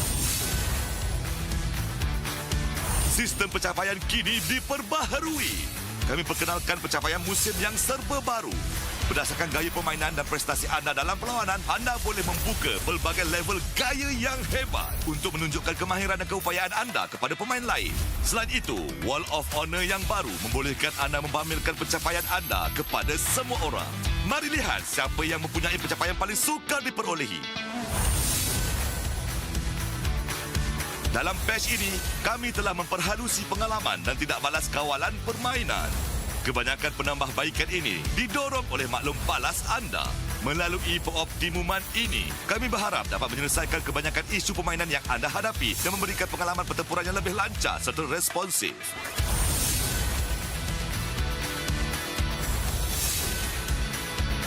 Ada banyak lagi peningkatan menarik yang bakal anda temui dalam nota patch pada masa akan datang.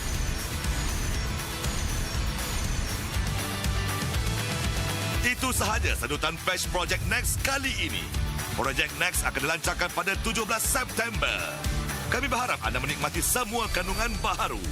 Dan sehingga lain waktu, kita akan berjumpa lagi di Land of Dawn.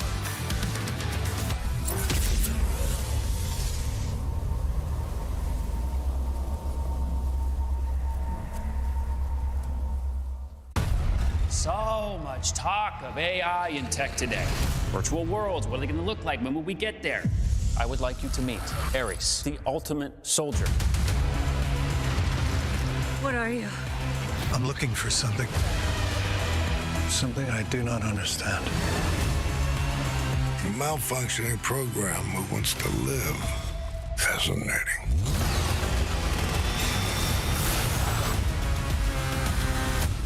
What's up, MPL and MY viewers?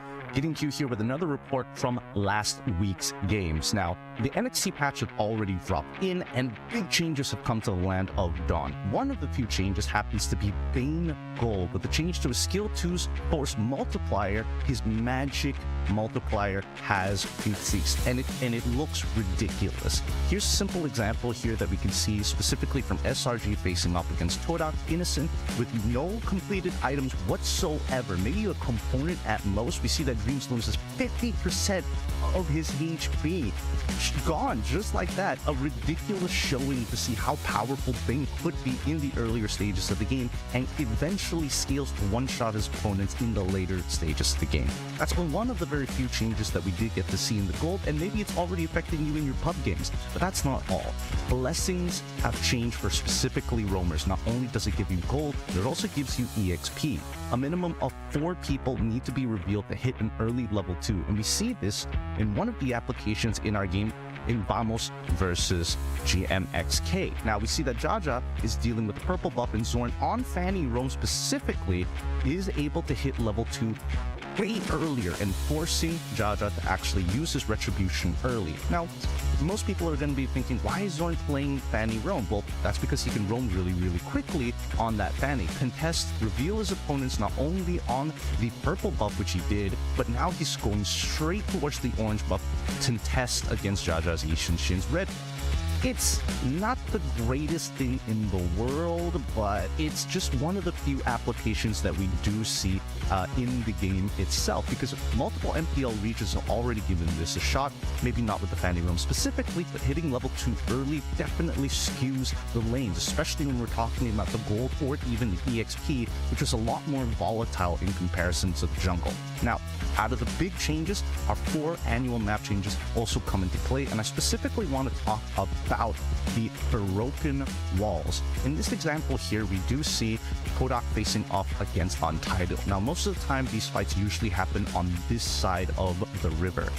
And that's what we usually know. But with a missing wall here that does not exist any longer, now this opens up a new line of play where you're looking to play on this bottom side, or specifically on this side towards the bottom lane.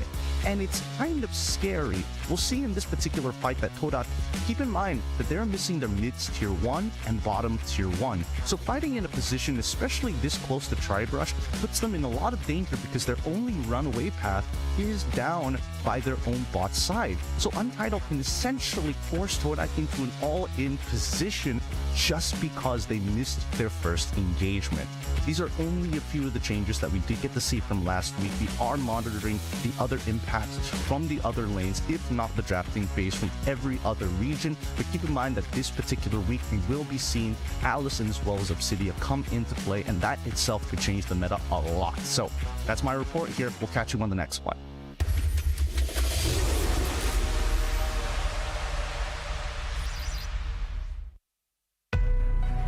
I see desperation. I come to crush my enemies.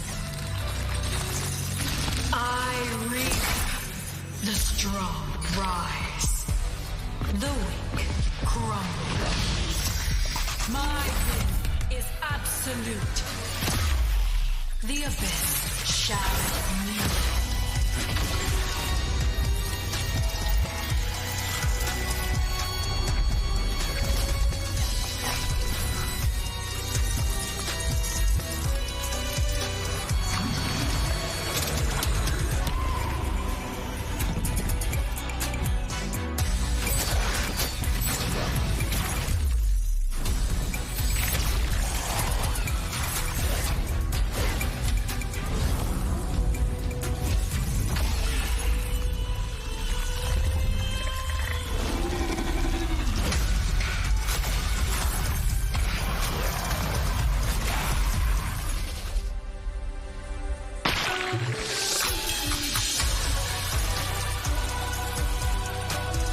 Gaze upon me.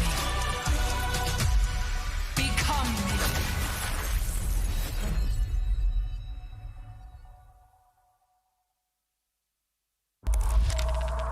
Tujuh tahun, 16 musim, perjalanan yang dianggap sekadar permainan di telefon, kini menjadi isukan paling berpengaruh.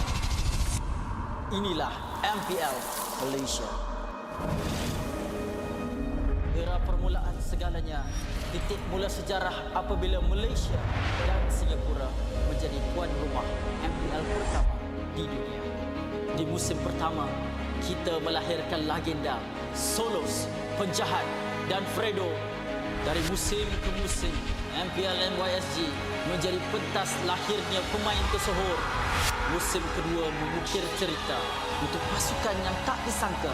Sayan Rimau, Noon bangkit dari kedudukan tercorot di tangga liga, mengharungi satu demi satu halangan hingga akhirnya menjulang piala pertama buat Malaysia. Musim ini menyaksikan kebangkitan luar biasa pasukan Todak. Cigu Guys dan Moon menggoncang pentas M1 World Championship, menamatkan saingan di tempat ketiga, mengharumkan nama negara. Momentum itu memuncak di musim ke-6, detik bersejarah apabila Toda menjulang trofi pertama mereka. Dari detik itu, bermulalah era kompetitif. Dari musim 7 hingga musim ke-12, setiap musim nama baharu diukir di trofi. Tiada pasukan yang kekal di takhta. Di sinilah Toda membina legasinya. Bersama Ciku Guys menjulang trofi sebanyak 3 kali. Puncak kegemilangan mereka hadir di SEA Games ke-32. Gabungan superstar team Ripo, Chibi, Zod, Ciku Guys, Izarami, Momo dan Gary menakluk pentas Asia Tenggara dan membawa pulang pingat perak. Satu detik bersejarah yang mengangkat nama Malaysia ke mercu isukan tertinggi di era ini akhirnya mencapai noktahnya apabila musim 12 Homeboys, pasukan yang sebelum ini tidak pernah menjulang trofi, mengangkat piala buat pertama kalinya dan membuka jalan untuk babak seterusnya. Sorakan peminat bergema bukan hanya kerana nama, namun kerana SRG menjadi pasukan Malaysia pertama menjulang MSC 2024 dan mara ke Grand Final 2 tahun berturut-turut. Sekaligus menyemarakkan api harapan baharu untuk MPL MY. Era ini diterajui oleh Cram, Stormy, Yums, Skies dan Innocent. Bukan sekadar juara, SRG menulis sejarah daripada dominasi di peringkat liga sehingga ke detik terakhir mereka mempertahankannya dengan penuh megah. Musim ke-14 mereka terus membuktikan kekuatan, memecahkan lagi sumpahan menjadi juara bertahan. Musim ke-15 repeat bersejarah yang menobatkan SRG sebagai pasukan paling dominan dalam sejarah MPL MY dengan barisan pemain yang sama memperoleh kemenangan demi kemenangan. Tapi musim ini pentas akan digegarkan. Wajah baharu muncul menentang gergasi. Wajah lama kembali membawa dendam membara. Medan tempur terakhir sebelum segalanya berubah.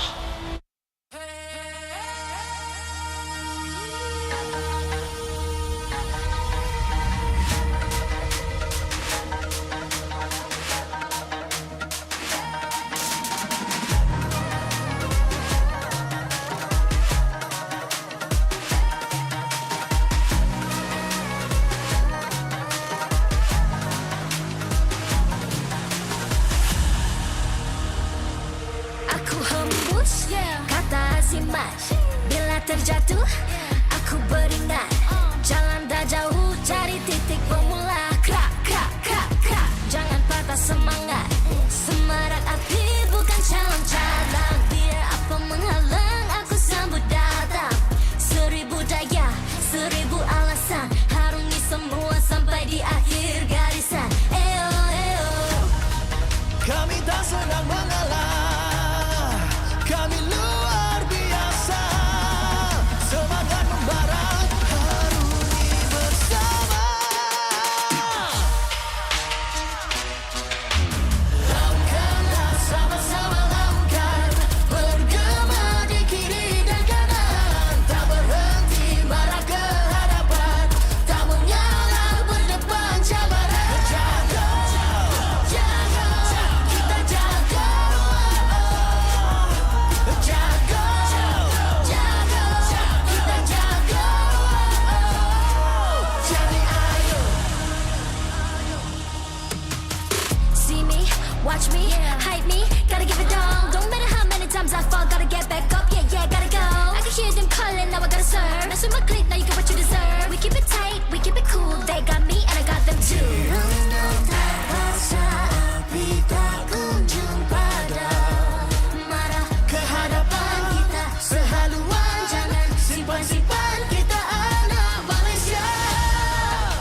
emas. Bila terjatuh, aku beringat. Jalan dah jauh, cari titik bermula. Krak, krak, krak, krak. Jangan patah semangat. Semarak api bukan calon cadangan. Biar apa menghalang, aku sambut datang. 1000 daya, 1000 alasan. Harungi semua sampai di akhir garisan. Eo, eo. Kami tak senang mengalah. Kami luar biasa. Semangat membara, harungi bersama. Lakukanlah sama-sama lakukan. Bergema di kiri dan kanan. Tak berhenti marah ke hadapan. Tak mengalah berdepan cabaran. Jaga.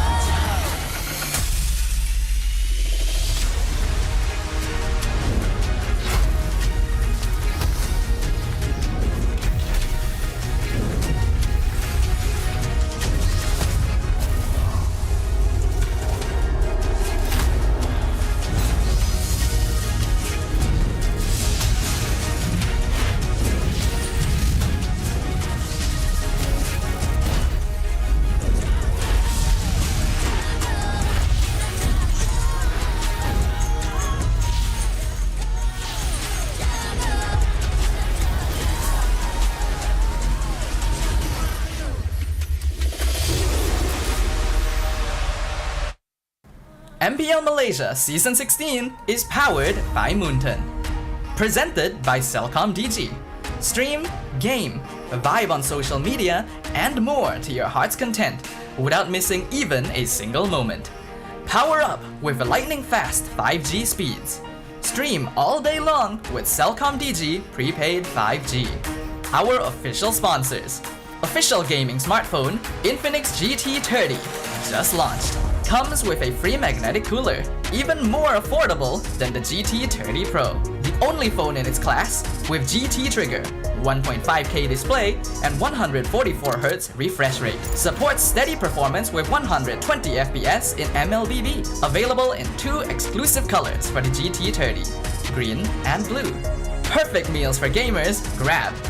Grab food for one. When eating alone, enjoy meals from 10 ringgit. With just 1 ringgit delivery fee and no minimum spend.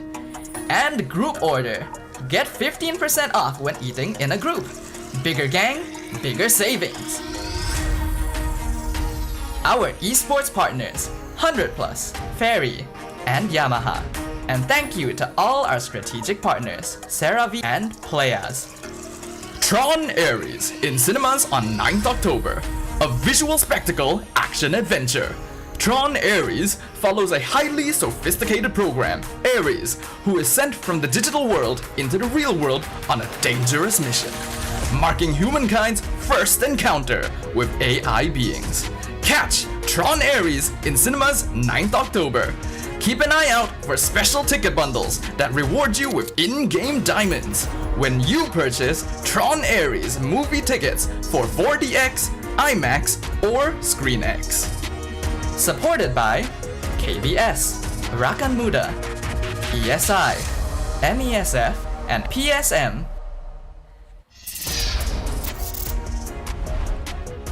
Ladies and gentlemen, welcome back to MPL Malaysia Season 16, Week 3, Day number 2. We have one more best of 3 coming up, and this one is also quite a banger. Monster Vicious will take on Team Ray to see who will gain a win that will be crucial to contributing to the chances of making playoffs. My name is Husky, and alongside me are the 2 gentlemen. I have Gideon and I have Sadafa. Now, right off the bat, I gotta pull the needle out of the skin, or whatever terminology they use it. We're gonna I've never heard that one quick before. And painful. All right, these 2 teams have a similar trend: inconsistencies. Is that going to be the main factor that affects the result today? Yes, unfortunately. Which is also what happened in the previous match as well. Unfortunately, we have a lot of teams dealing with stuff recently, but it's okay. Because in this case, it's just a matter of who throws late game less. Ooh, I don't know, because I feel like the inconsistencies is a force multiplier to mistakes that happen within the game, right? I think that it's clear what MV is good at, and it's... I think there are areas that TR are a little bit better at, and for the most part, MV, the early and mid game seems to be solid. They know exactly what they want to do, and I think a lot of it just comes down to Uni making those calls to be selfish, and I think it's completely fine to do so because he is generating the majority of their leads. Now, considering that this is the first time that I am live here in Dewan Sri Putra to watch these games firsthand, specifically for MV, I'm excited to see how it plays out because I've seen a lot of TR, and it's going to be a fun time, Uni versus Dusk. Yeah, and that Dusk has also been a hot topic, right? Not just because, you know, he has a lot of fans now, growing fan base, you know, pretty popular, but his in-game mechanics, right? His first debut completely gapped Zayed in the Retribution battle. Of course, there are other junglers who were able to match up to him, Gary, Jaja, but overall, Dusk pretty consistent, can play the assassin, can play the utility, very team-oriented, even when he's on that assassin, compared to Uni, who likes to be individualistic a bit more. Yeah, I think it's very interesting to see how many local junglers have been popping up more recently in MPL MY, and it's great to see that trend. But Uni definitely has more experience overall and should be an interesting matchup to watch. Let's introduce the members of Monster Vicious. We have Ruff, Leone, Bondos, Uni, and Momo. And so far, Monster Vicious, they've had their highs, but they've also had some pretty down lows, especially every time when we talk about late game, people now have the perception of, is Monster Vicious actively trying to troll the late game? Yeah, I don't know. It's just something that they need to overcome here, right? With only 2 of the original members coming in from MV, Union as well as Ruff being the only ones left. Momo, huge pillar for Todak, now moved over to MV's side and looking to be an absolute rock for this team. It really begs the question of how Uni is actually incorporating himself in the mid trio alongside Bondos around Leone as well. I think this is the biggest pain point for them. And of course, up against Monster Vicious is another team that has gone through some rebuild. In fact, it's a full re-roster, which is Team Ray. They brought back Joam from the Philippines. We got Nova Escobar previously on Monster Vicious, Zacuity, Dusk, and Dur. And we have sort of identified the big playmakers on the side of Team Ray, Dur and Nova Escobar. Huge initiator for the team. Dusk good with the retribution, and Joam always reliable. Yeah, Joam always going to be that late game carry, the guy you can depend on to get that farm and get those kills when the going gets tough. Similar to MV, I think Team Ray is a squad that likes going for mid-game team fighting. They're very solid in terms of 5v5, but I think their focus overall is a little bit different from MV in that they want to go for objectives. They generally want to play off momentum, and I think they're a little bit more adaptable once we get into the later stages of the game, but it's still not perfect. I have to agree. I think that Team Ray is a lot more malleable to a lot of different scenarios, but I think the main win condition as of right now, especially against MV, is how Dur is going to perform against Momo. And it's not going to be an easy battle as well, right? Momo has known to never lose his lane. Even though he goes a level down, he makes impact during those 5v5s. Similarly, we've seen quite a okay performance from Dur, but when he loses lane, you really feel that impact for Team Ray. Yeah, and majority of the time, Dur wins his lane and is the major setup guy for the team. And the topic for today is about the jungler, Dusk, the Malaysia's jungler successor. Wow. And he was outstanding despite being a rookie. I mean, there are some great Rookie of the Season candidates. Yes. Amzik being at the top of the leaderboard right now. But for Dusk, how's he faring so far? He's faring really well. When Team Ray played their very first matchup, I believe it was against Todak, we already got very impressed by Dusk because even when he was being zoned out of Turtle Pits and Lord Pits, he was still somehow able to walk up and get the retry timing on point. So the question started, right? Is this consistent, or is it just so happens he matches up very well against Zayed? And he has proven it is the former. He is consistent. It doesn't matter who's he up against. He's so good on that Brethren. He knows how to position. He can get the jungle timings really well. And he's even proven that he's actually capable on heroes like Lance as well. So honestly, I want to see him being pushed further. I'm glad that you brought that up because I think that he is a phenomenal Fredrin player, and I've seen content on the internet already. He actually hates playing the Fredrin. It's really, really boring for him, but it's for the team's sake. And considering that his performances have been pretty consistent overall on Fredrin, and he's been making major steals when he had no room and honestly no business stealing it in the first place, I would like to see whether or not the Assassin is going to be enough with the steals, with still performing mechanically. Absolutely. And of course, we have another question for you guys. You can scan the QR code to join and answer. Question is, who do you think will win in a Retribution battle? Right out our alley. Is it Uni or is it Dusk? A. Uni with steady hands and ice in its veins. B. Dust, the precision and patience. And C. It's gonna be neck and neck. They both are monsters with retribution. It's gonna be a tough one. A tricky question. It is. If we're just talking about retribution battle, I'm actually leaning to Dusk. Wow, you are? Yes. Alright, I want to hear more on that. Why on Dusk? Okay, in terms of direct 1v1, I think Uni will win out most of the time. But if we're talking about objective control, I think Dusk might be one of the best in the league, just straight up. Uni's retry typing is good, don't get me wrong, but no one has been as consistent as this rookie. I think it's going to be a real test, but I do agree with Stafa here. I think that Dusk, if it's purely, we're talking about retry 50-50s, I think that Dusk is a little bit better. But it also depends on the hero that he gets. Because so far, we've only seen him play Fredrin, and you know how Fredrin is like, oh, in the pit, outside of the pit, he has ways to kind of skew it in his favor. Let's see if he can get away with it with Hayabusa, or maybe Lancelot, or even Joy. I think that Uni, what he's great at, he takes a lead, and he knows how to run. Last season and the seasons before, as soon as he joined the MPL, he's very comparable to Chibi. They have extremely similar playstyles in the early game, the way that they think about it. Wow, really tip-top. And I think this also boils down to the enablers, right? Let's talk about the enablers because both junglers have very distinct playstyle. When we talk about Team Ray, we have Dur and Nova Escobar. When we talk about MV, we have primarily Leone and Bondos, right? So how does this, like, these two players interact? Okay, so this is an interesting one. I think Novax, Kobar, and Dur generally operate quite independently, right? Because Nova has been already known to not be very active early on, and Dur likes to dive backline. Nova takes more of a supportive, secondary initiator role, but from Leone and Bundles, they actually work really well together. They like starting fights together, they work really well with big team fight heroes. I still remember Bundles' debut here with the Eve, that was really good, and I think that also leans in the way that their teams like to play as a whole. Okay. So that means that I'm guessing that the only outlier at this point is going to be Ruff, right? I generally think that both sides have a decent idea as to how to kind of maneuver around and making decisions, but the inconsistency is where we see the problems. I feel for Team Ray, there is hesitation on making those choices, and they've made it very clear that, hey, we do struggle with making choices. MV, sometimes I'm not sure whether they really believe those choices are correct. I think it's the best way to describe it is also Team Ray, when they hesitate, it's very obvious, but when they commit to it, they go as one. But for MV, they just full send.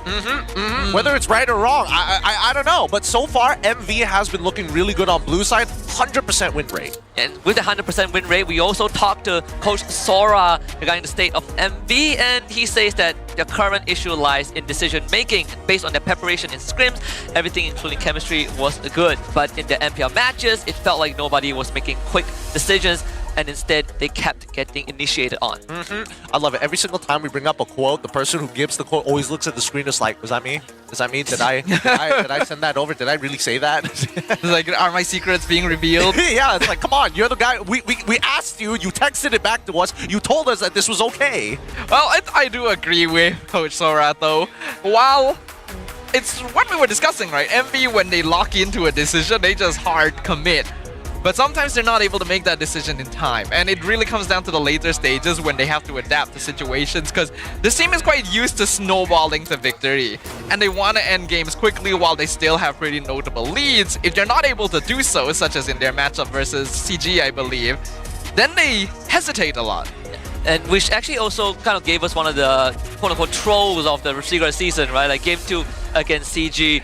But aside from talking to Sora, we also talked to Dirt from Team Ray regarding Momo, and he says that having faced Momo in scrims, he thinks that Momo is a very good player in Malaysia. He knows how to pressure the backline and poke his opponents, and Dirt feels that Momo and the whole of MV are a real threat, so proper respect given over to MV, which I want to quickly draw a parallel, right? So that's why you mentioned that, you know, Monster Vicious, or at least Gideon brought out the idea that when they full send, they commit to a decision.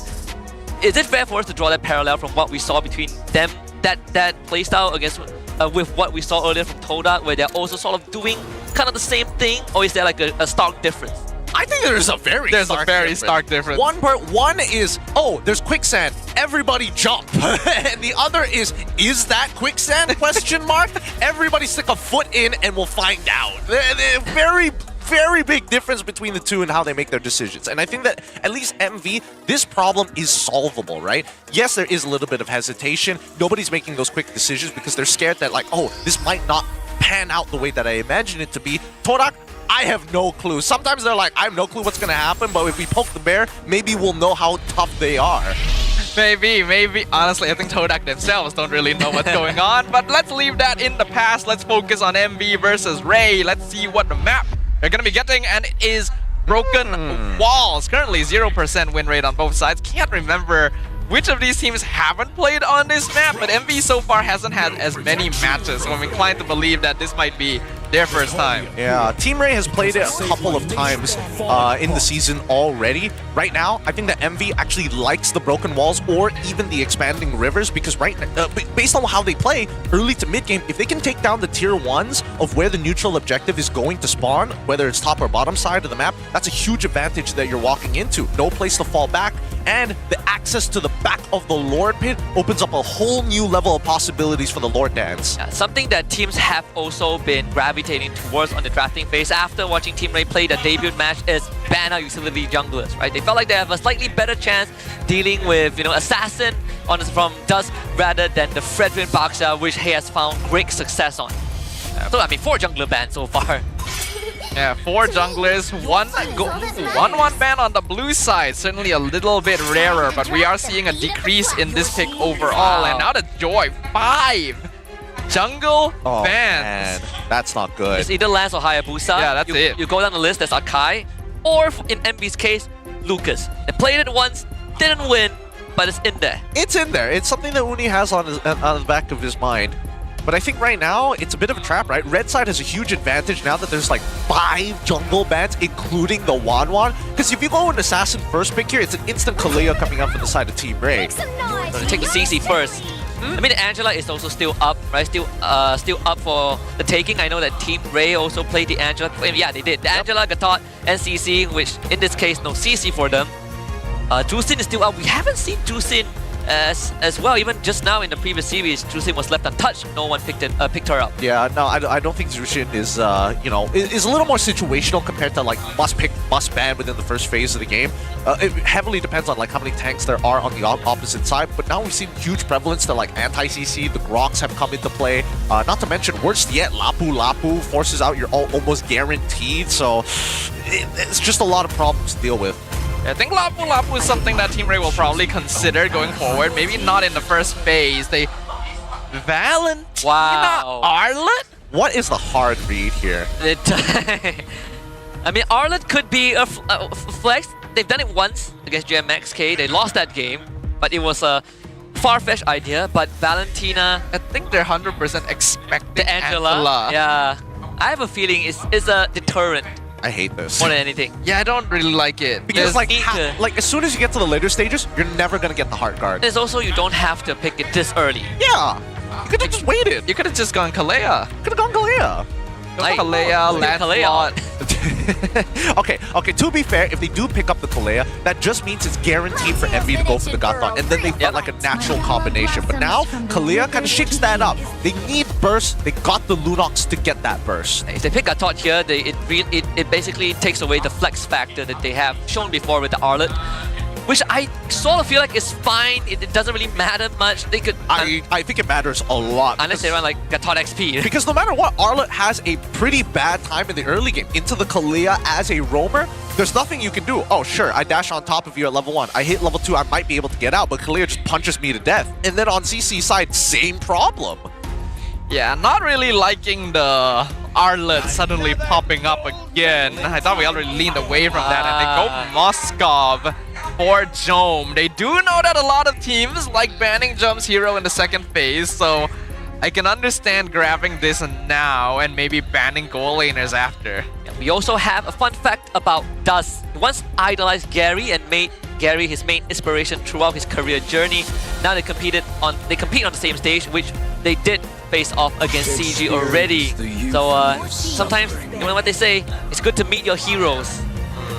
Okay, it's interesting to know. It'd been nice to see them see that pop up when they were facing I feel like the timing's a bit. They're like, we don't want to embarrass you now, just a little later. Do it, man.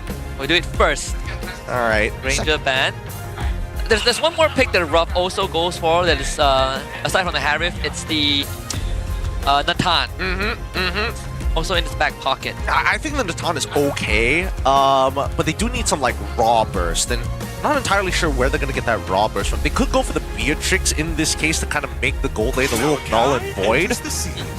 They're also banning out Wow. AI, really doubling down on focusing on junglers. 6 junglers. So Lance and Haya are still up. And Team Ray is going to get priority regardless. Yeah. Oh, you know what? I think MV might want to play Lucas jungle. Yeah, I feel like that I feel like they're setting it up. It's very possible. And that kind of solves the burst damage, right? You really load the damage up front. But then the Valentina is on the other side and gets way more value Yeah, out of that's stealing the Lucas You're ult right. than anybody Correct. else. I So, mean, this could be the hard read from CJ to It'd be like fair. so hard, right? Yeah. It's like it's either Andrea or Lucas. We're ready for both. But then you just lock in like either the Haya or Lance at this point. Unless MV are banning those two, then we've got a bit of a question mark on our heads. Oh. Banning Looks Harif? like a Harif ban. Makes a lot of sense. Just get rid of Ruff's comforts. Okay. I put him in a tough spot. Yeah, force him onto something like Arlet with a Purify, and then you're in a lot of trouble. Won't be a val because again, red side will get first pick on the second phase, so banning out one of the big assassins isn't too great unless they're comfortable to say, you know what, unless we get we're going to go for one of our pocket picks. We don't mind either you having the Lancelot, or in this case, I would say that the Hayabusa is probably a better matchup. A better matchup for Uni if he does get the Lucas compared to the Lancelot, who can kind of like, oh, I can iframe out of your abilities and I can still create a lot of distance given the right conditions. Oh, but they get rid of the counter pick at the very end to the Kalia. Nicely done. So again, both of the assassins are still up on the table. MV still have like Beatrix if they want to go for the very straightforward combo, or the and what's the hero again? Natan. They want to go the other way. I think right now, Team Ray, they can lock in their jungler, they can lock in Grok, one or the other, doesn't matter what the order is going to be. MV, they're going to lock in their jungler. Probably, I don't think they're going to go for double fighters. It wouldn't make sense. Yeah. I mean, the Grok looks good, but no, actually, they pick Hayabusa first. I was thinking that Grok is okay. Like, traditionally, he's already not the best dealing with magic, and Lunas could be a minor deterrent, but not that bad, right? Yeah, it's not the worst, right? You won't be able to get... You're going to get poked out quite a bit, but you combo really, really well with the Arlet. And not to mention, it's clean disengage mechanic, and it's raw peel for people like Moskov if it ever gets to that late in the game. It makes sense that they go for Haya first, because they want to keep this Arlet as a flex, even though that they've only done it once. This could be the second time that they put an Arlet roam, potentially. Yeah, and they probably want to steal Hayabusa away, since Uni is pretty comfortable on the hero overall. Force him onto the Lancelot instead. But no! What? It's a Suyo jungle! Wow, back from the dead. With Esme Gold, it looks like. Either Esme or CC Gold. It can still be flex, but it is double fighter, which is very risky. You are relying on Lunox for late game damage. Holy cow, this changes a lot. This does change a lot. The Moskov will be fine into either one of these fighters. At least he has his own way to kind of peel and deal with the waves. He shouldn't be chunked out too hard considering Jones' playstyle. But I think this is a difficult decision for TR, right? Because now you're looking at and thinking about like, oh, I want a Grok, and then you look at this lineup, it's like, is this wow. a chip angle, maybe? No, it's Grok anyway. It's still Grok, again. There's so many... man, I don't know how hard of a read this is, but they completely deterred the Angela. They made sure that the Lucas didn't come through as well. I think this Suyo is very risky. Yeah, it is. It's a coin toss. I much prefer the Lancelot. Suyo, last time Suyo was picked was aeons ago. Yeah, at least with Suyo, you have access to iframe. Same thing goes for Lancelot, but he has an engage tool that gives clear direction. I want to kill this guy specifically. You think it's a broken wall thing that it just allows him to navigate better? Maybe. Possible, actually. That is one angle we didn't really think about. Unfortunately, there was no joy in this game. But I think one consolation is that Suyo won't have as much magic damage to worry about, since it only is the Valentina. But still, there's a reason we haven't seen this hero in a while. Yeah. It's quite an interesting approach from Monster Vicious. Let's see if this is going to pan out the way that MV wants. They desperately need some points in the back. Let's head to the land of Dawn for game 1 in this best of 3 between Monster Vicious and Team Ray. MV on blue side, Team Ray on red. All right, let's jump into this straight away because again, we need to start breaking down how the compositions actually work. Traditionally, when you have a Kalea on your side, you want to use that Tsunami Slam to burst down one target. But the main damage dealer in this particular case has to be Leone. So as Sadafa mentioned, the duo that we have here in the mid is going to be the main driving force. And yes, the composition is missing a little something. Sometimes a little bit of damage is missing, they don't have somebody to clean up, or they don't have somebody to look for the engagement. That's where Uni comes in. He's got the toolbox, the tool set to make it happen. Leone and Botballs will be able to open the map quite a bit here. Kalea Lunox is a very high regen combo in the first 2 levels. Very unlikely ZQT and Nova can actually poke them out here. So that'll allow MV to play for their level 3 spike if they want to be aggressive. See the proxy early on too from Ruff. Oh.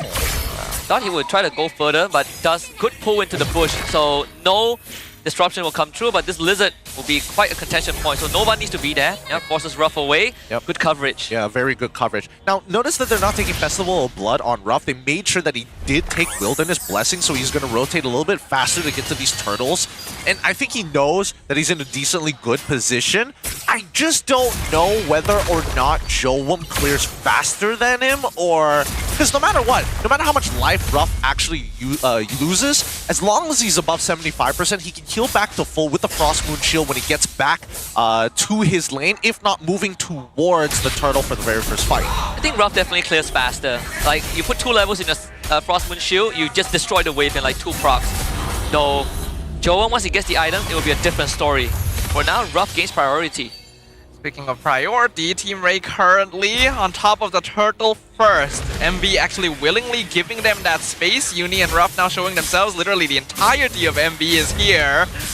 It's gonna be a test of Dust's ability. Can he continue securing this? Unfortunately, the wall block, not gonna get the reset. Nova wanted her, tries to jump in. Tsunami Slam comes out. Uni secures the turtle away. Tsunami Slam gonna be used. Nova dragged into MV, and first blood goes to Uni. Okay, now here's another important pack that Uni is going to utilize on this Suyo. Now, when Suyo first came out, the biggest problem was that he basically, you can never lose a retreat battle to him with the Soul Sever. In this case, Dusk does not have any CC to deter Uni, so therefore, securing these neutral objectives should be in Uni's favor 9 times out of 10. And that's why Nova Escobar is trying to time it perfectly with a Tectonic Charge to give Dust the advantage. They were able to cut their losses, right? Only losing Nova is like a whatever.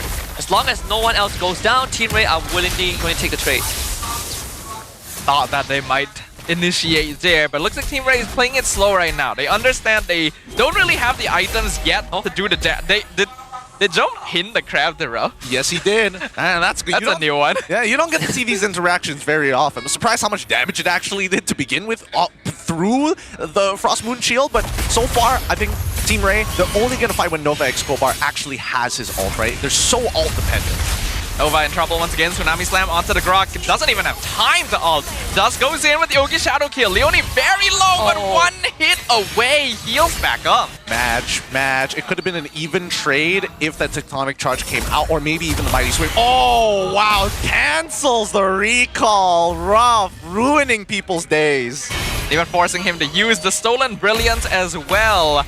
This is not the first time Ruff has played the Esme. He actually played it very early on in the season, and he was able to do very, very quick rotations with it. So far, we are still seeing that. I think overall, like MV, they got 2 kills and a turtle, but Team Ray, they're not really falling behind, right? It's like, okay, we hit a bit of a speed bump. Joem is still farming well. We lost Nova twice, but nothing substantial for MV. But if they get this turtle, then maybe it will be slightly different. Well, we'll see, because right now Ruff is doing an amazing job keeping Joem in the lane. Despite having the global presence of the SOD, he's not throwing it out. He always has to deal with these waves. When Tectonic Charge comes out, only on Leone. Final Slash connects as well, but Uni still gets the turtle. Team Ray trying to fight back.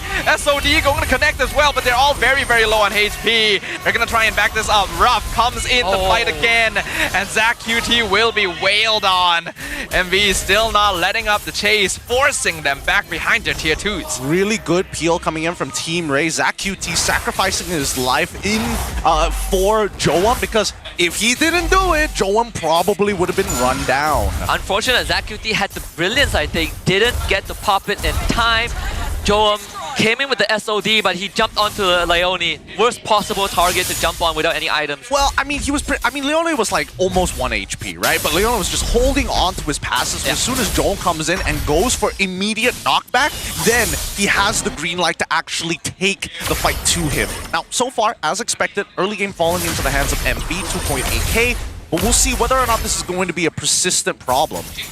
Yeah, they can convert that into an actual win. It does still. He's 2 levels down. They're losing 2 objectives, and Uni getting 2 kills and an assist. Bottom tier 1 goes out to MV. The early game going exactly according to plan. MV, they've always been the stronger team around these timings. And once we get into the mid game as well, they're going to be a very powerful 5v5 comp. Team Ray are a little bit better in terms of late game scaling, but not by all that much. And a lot of it is dependent on Joam as well. So MV are going to want to focus on limiting this Moskov's farm. Yeah, and I think the biggest problem is that Dusk is not really going to be able to play the game, right? And there's nobody who's assassination worthy. Everybody has some form of counterplay, like Ruff is too tanky, Momo has Vengeance, Uni has iframes, Bondles has iframes, and Leone, he's just going to grab him into MV, so he definitely doesn't want to be anywhere close to him. Yeah, one way or the other, Team Ray will have to look at the in-game resources that they have, right? Tectonic Charge and Final Slash, you probably couple it up with Flicker. Team Ray still want to contest this? I feel like you just give it. This is kind of dangerous. Nova gonna get grabbed once again, has the Flicker out. SOD does connect, but just a bit too early. Uni picks up his 3rd turtle of the game. Yep, just focus on that wave clear. Flicker Final Slash, they found Bundles! Tectonic Charge kind of misses, but they still get the kill anyway. Oh, worthwhile. They find the mistake. Again, position of that wall. MV just have to be just a little careful with how close they group up. As much as they can take out Nova pretty much whenever they want to, because it's really hard to telegraph Kalia's grab. I mean, if you got great reaction time, then sure, maybe you can like auto attack through it, maybe you can just like mighty swing through it. Either way, Leone has the advantage of making that first move. Yeah, it's not as easy as it was back then. Although Team Ray, every time they get their hands on this Joel Moskov, it does force teams to look at the side lanes. And MV have been doing a pretty good job with both Momo and Ruff to match this Moskov movement. In fact, I'd say they are the ones that's forcing this Moskov to be in a comfortable spot. Right now, it's just beautiful trading coming in from MV's side. Oh, we see pressure down on the bot side. Let's instantly go to top. We're backing off now. Conceal as well, knowing that there's 4 people here. This is the macro that we expect to see at this level. So far, MV doing a great job. Even though they have been known to typically group together, having Ruff on an Esmeralda means that it's a lot safer for them to farm the map independently. And they're using that in order to force Team Ray back, not really giving them space to get vision or even look for pickoffs. Joe, 1 item away from the whole Infinity, just needs the Golden Staff now. So Team Ray needs to hold out until then. The problem being that Lord is the next objective coming out. Leone's got his eyes on Zach QT. Purify is going to be used, and that's going to be it. This is some good timings, right? Because now Leone will probably get his ult back faster than Zach QT can actually get his Purify in time. If they can catch that timing, that would be great, but Joam still active on the map. They're going to sacrifice a tier 1 for a tier 2. Still, it is MV who is in control of this game, this next neutral objective, and more importantly, it is the Lord. The overall kill score is pretty low, but the second item power spikes are coming in for MV faster. Yep. And Ruff, instead of going for Talisman into Oracle, he went Dom Ice. They're in trouble. The Curtain Call locks him in. Defiance Laugh not going to do much. Tectonic Charge is pretty good, but Ogi's Shadow Kill, you can see, is just not really doing anything. Team Ray does not have enough damage, but they are able to walk out. Dusk in trouble. No more Quad Shadow. Uni with the killing spree. And while this is happening, Joam split pushing on the opposite side. A 2 for a T1 down bot, and even the Lord falls into the the hands of MV. So as expected, right, Dusk can barely play this game, and this is a huge punish coming in from MV's side, taking away important structures and has the Lord to start walking in on the tier 2. So this is going to escalate, and I'm predicting maybe a 7 to 8k gold lead for MV by the end of the Lord push. Very good eye for opportunity from Momo too, with the curtain call onto Dur, forcing him to you either die or you force an engage. Team Ray tried, but they, again, like you said, they just don't have the item. And right now, it's all stalling out time for Joam, but MV have done enough damage to everyone else from Team Ray that Joam is going to start feeling the heat. And we can see that Joam not able to comfortably split push anymore now that the tier 1s on the side lanes are gone, and Team Ray just not really able to hold the base without him. MV slowly but surely closing the grip. Yeah, Holy Trinity out for Joam, stolen Tsunami Slam. ZaQT doesn't have the flicker, so is completely reliant on his dash or to find MV diving, which is not an easy feat to do. He doesn't have the health bar.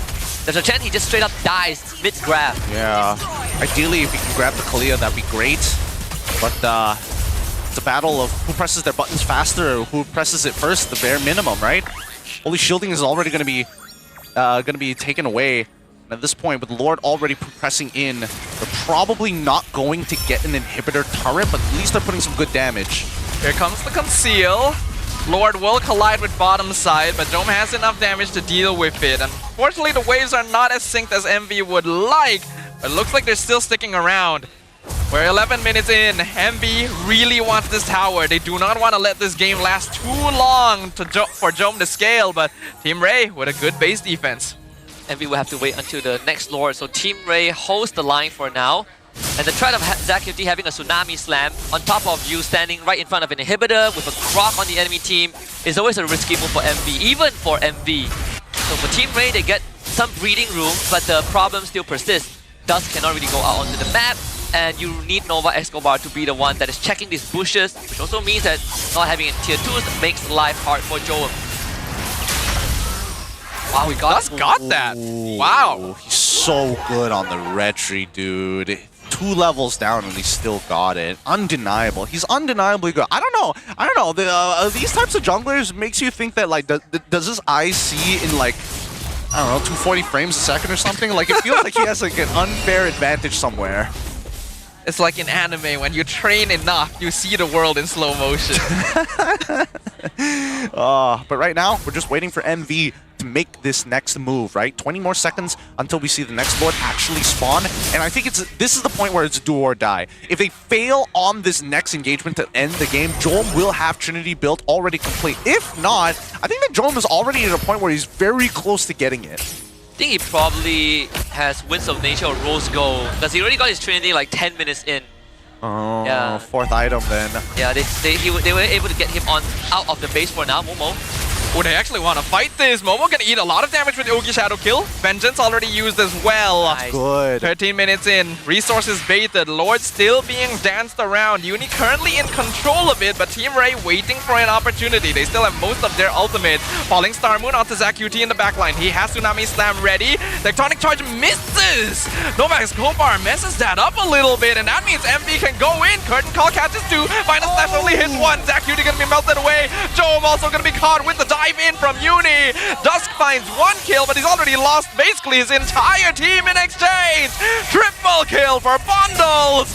And Dusk can only wait and buy time because MV have won this one. All right, they've wiped them out. Wow, Leone showed the instant replay there because the counter engagement was actually looking pretty good for Dur. I'm not sure if it would have made a difference there, but I think he was about to catch 4 people on a flicker final slash that was canceled out by Leona's tidal slam. Really good work from MV. And on top of that, props to Momo too. The curtain call of all the people he could find, he tied Joam down. So Joam couldn't navigate around the team fight like he wanted to. I feel like that would have been the biggest difference maker for Team Ray. But a clean game from Monster Vicious. Literally clean and calculated. Name of the game right there. We talked about this. MV is a strong early mid-game team. They drafted double fighter. They want to end the game as fast as possible. And That's exactly what they did. It's exactly what you want to achieve with a draft like this. Everything was telegraphed here. Everything was played really, really nicely. Hats off to the boys. Team Ray have to hit the drawing board one more time because, again, it was a difficult drafting section, but now that they know the direction of which MV is going to attack them for the upcoming game, they got to get Dusk on something that is more impactful than just the Hayabusa. I think it's either that or you have ZQT back on a hero that can provide that impact, right? I think this game with the Valentina first pick, they sort of put both the mid and the jungle in a spot. But when they start falling behind, they just cannot be functional. And you cannot have both roles in the time kind of take that risk. Yeah, and unfortunately, I also feel like Novak Skovar was not playing a good Grok. He was missing a lot of ultimates. His walls weren't as effective as some other roamers we've seen here.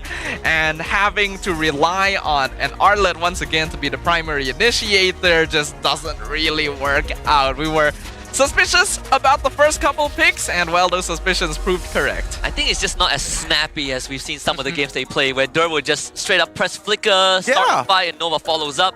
That's sort of how they beat Todak, right? Just very snappy engages, very decisive moves, but perhaps against MV, who has a lead, TR didn't want to take that chance. I think that also that, unfortunately for TR, they were nervous not only about the lead, but the tempo of which they were playing. They didn't know when MV was going to make the attack in the first place. Like, what are the conditions to get it right? And luckily, this time around, the small opportunities that were being presented by Momo with the help of that curtain call really set the tone. This is why Momo has been an exceptional EXP laner.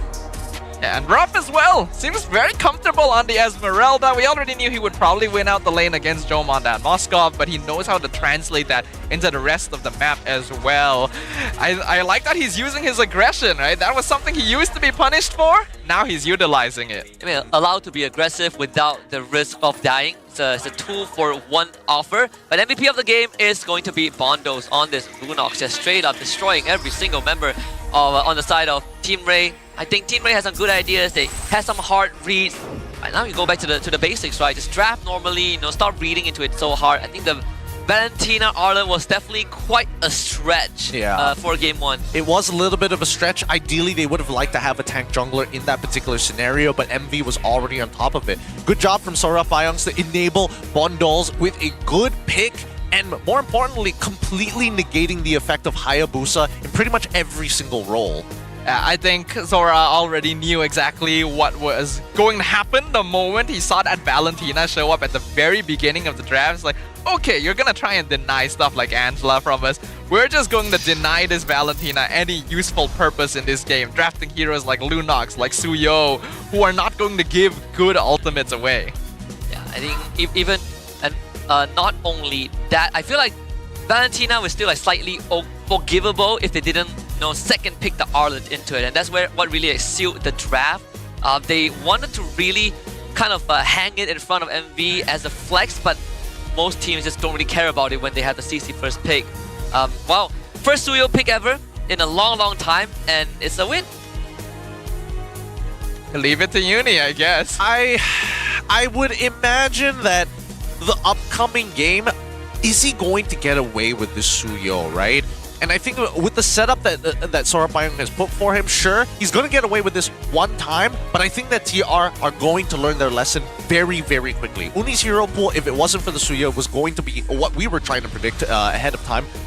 In this case, was going to be the Lucas. And even so, great deterrence with the Valentina, but is that the way to go? I think that their opener needs to change if they end up on that red side. Hopefully for Team Ray, they're going to take blue side so they can almost predetermine, hey, we're going to get something off of this. Then maybe MV might try the Angela. Yeah, I think the impact, the impact picked was presented a bit too early, so it loses, I think, the function of it.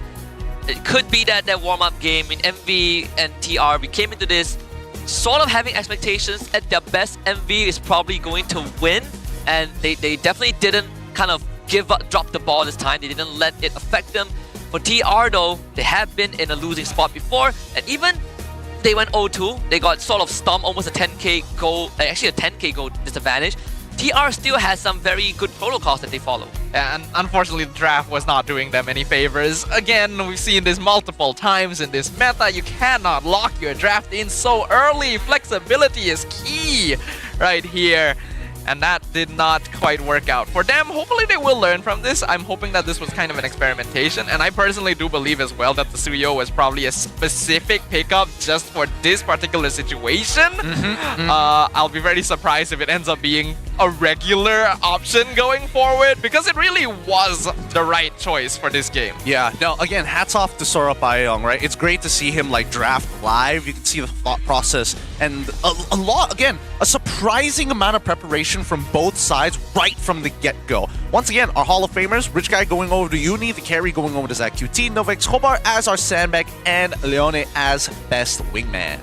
Both teams have very different approach, right? They have a very core identity of how they want to play the game. And TR really leaning into the big setups from Nova and Dur, whereas for MV, it's all about the tempo. And in this case, the tempo did win out. Oh, so for TR, for me, I want to see them go back to the basic drafting, you know, don't do these hard reads, but is that approach going to cut it? I think it will. I think it is necessary because now they know the direction in which MV attacks their draft in the first place. All of this was to guarantee them, hey, we've got a winning matchup at EXP. We made sure that the impact specifically coming in specifically from the Hayabusa is basically zero value, and now you've got the whole game in front of you, right? Mid lane already is pretty self-sustainable. Gold lane, you saw how Ruff played it.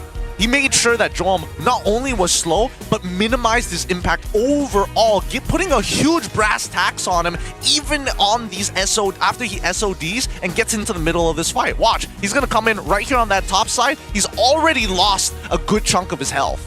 It's just impossible to fight this early on if you're Team Ray. There's too many heroes with good burst. There's too many ways for MV to escape from situations. There were times when they were able to get good setups, like here where they pick off bundles, but otherwise, it is always MV setting up the charge, and there's just not enough damage to respawn from the side of Ray. The lack of damage here was very, very apparent, and I think even Team Ray had to second guess it, but this is the greatest curtain call of all time. You catch Joem in the midst of it. Yeah, the best possible outcome as well. And you can see that Dur, he gets cancelled out there. It feels so bad. That could have been the peel that they were looking for. Even so, I feel the worst for Dusk because he basically didn't get to play the game at all. Yeah, he gets dunked on by the Falling Storm in the end. So once more, perfect game, near perfect game from Monster Vicious. Very by the book, right? Nothing fancy, nothing, you know, out of this world. It's just back to basics, like how we wanted to see from a lot of our teams who loses games because they struggle on that facet. You want a team ready to go on blue side? Blue side or red side for you? For me, I think the side matters a little less as long as you're able to approach the draft smartly. What I think matters here is identifying that MV plays a very specific style, and we've already figured out how to deal with that. It's just whether or not you can do it. Let's see what the crowd thinks about the jungle matchup. Well, 53% of you guys say that Uni is going to win because he has steady hands and ice cold confidence. But he did crush that game 1. But also, 41% thinks that it is going to be incredibly close. Okay. I thought people would lean away from C and go as late. It's either A or B. I thought people learned from yesterday, but apparently not. Or maybe Dust's fan base isn't as big as we thought it was. I mean, it's good to know that our fan base, some of them can be on the fence, you know? It's not always clear cut, so shout out to you guys.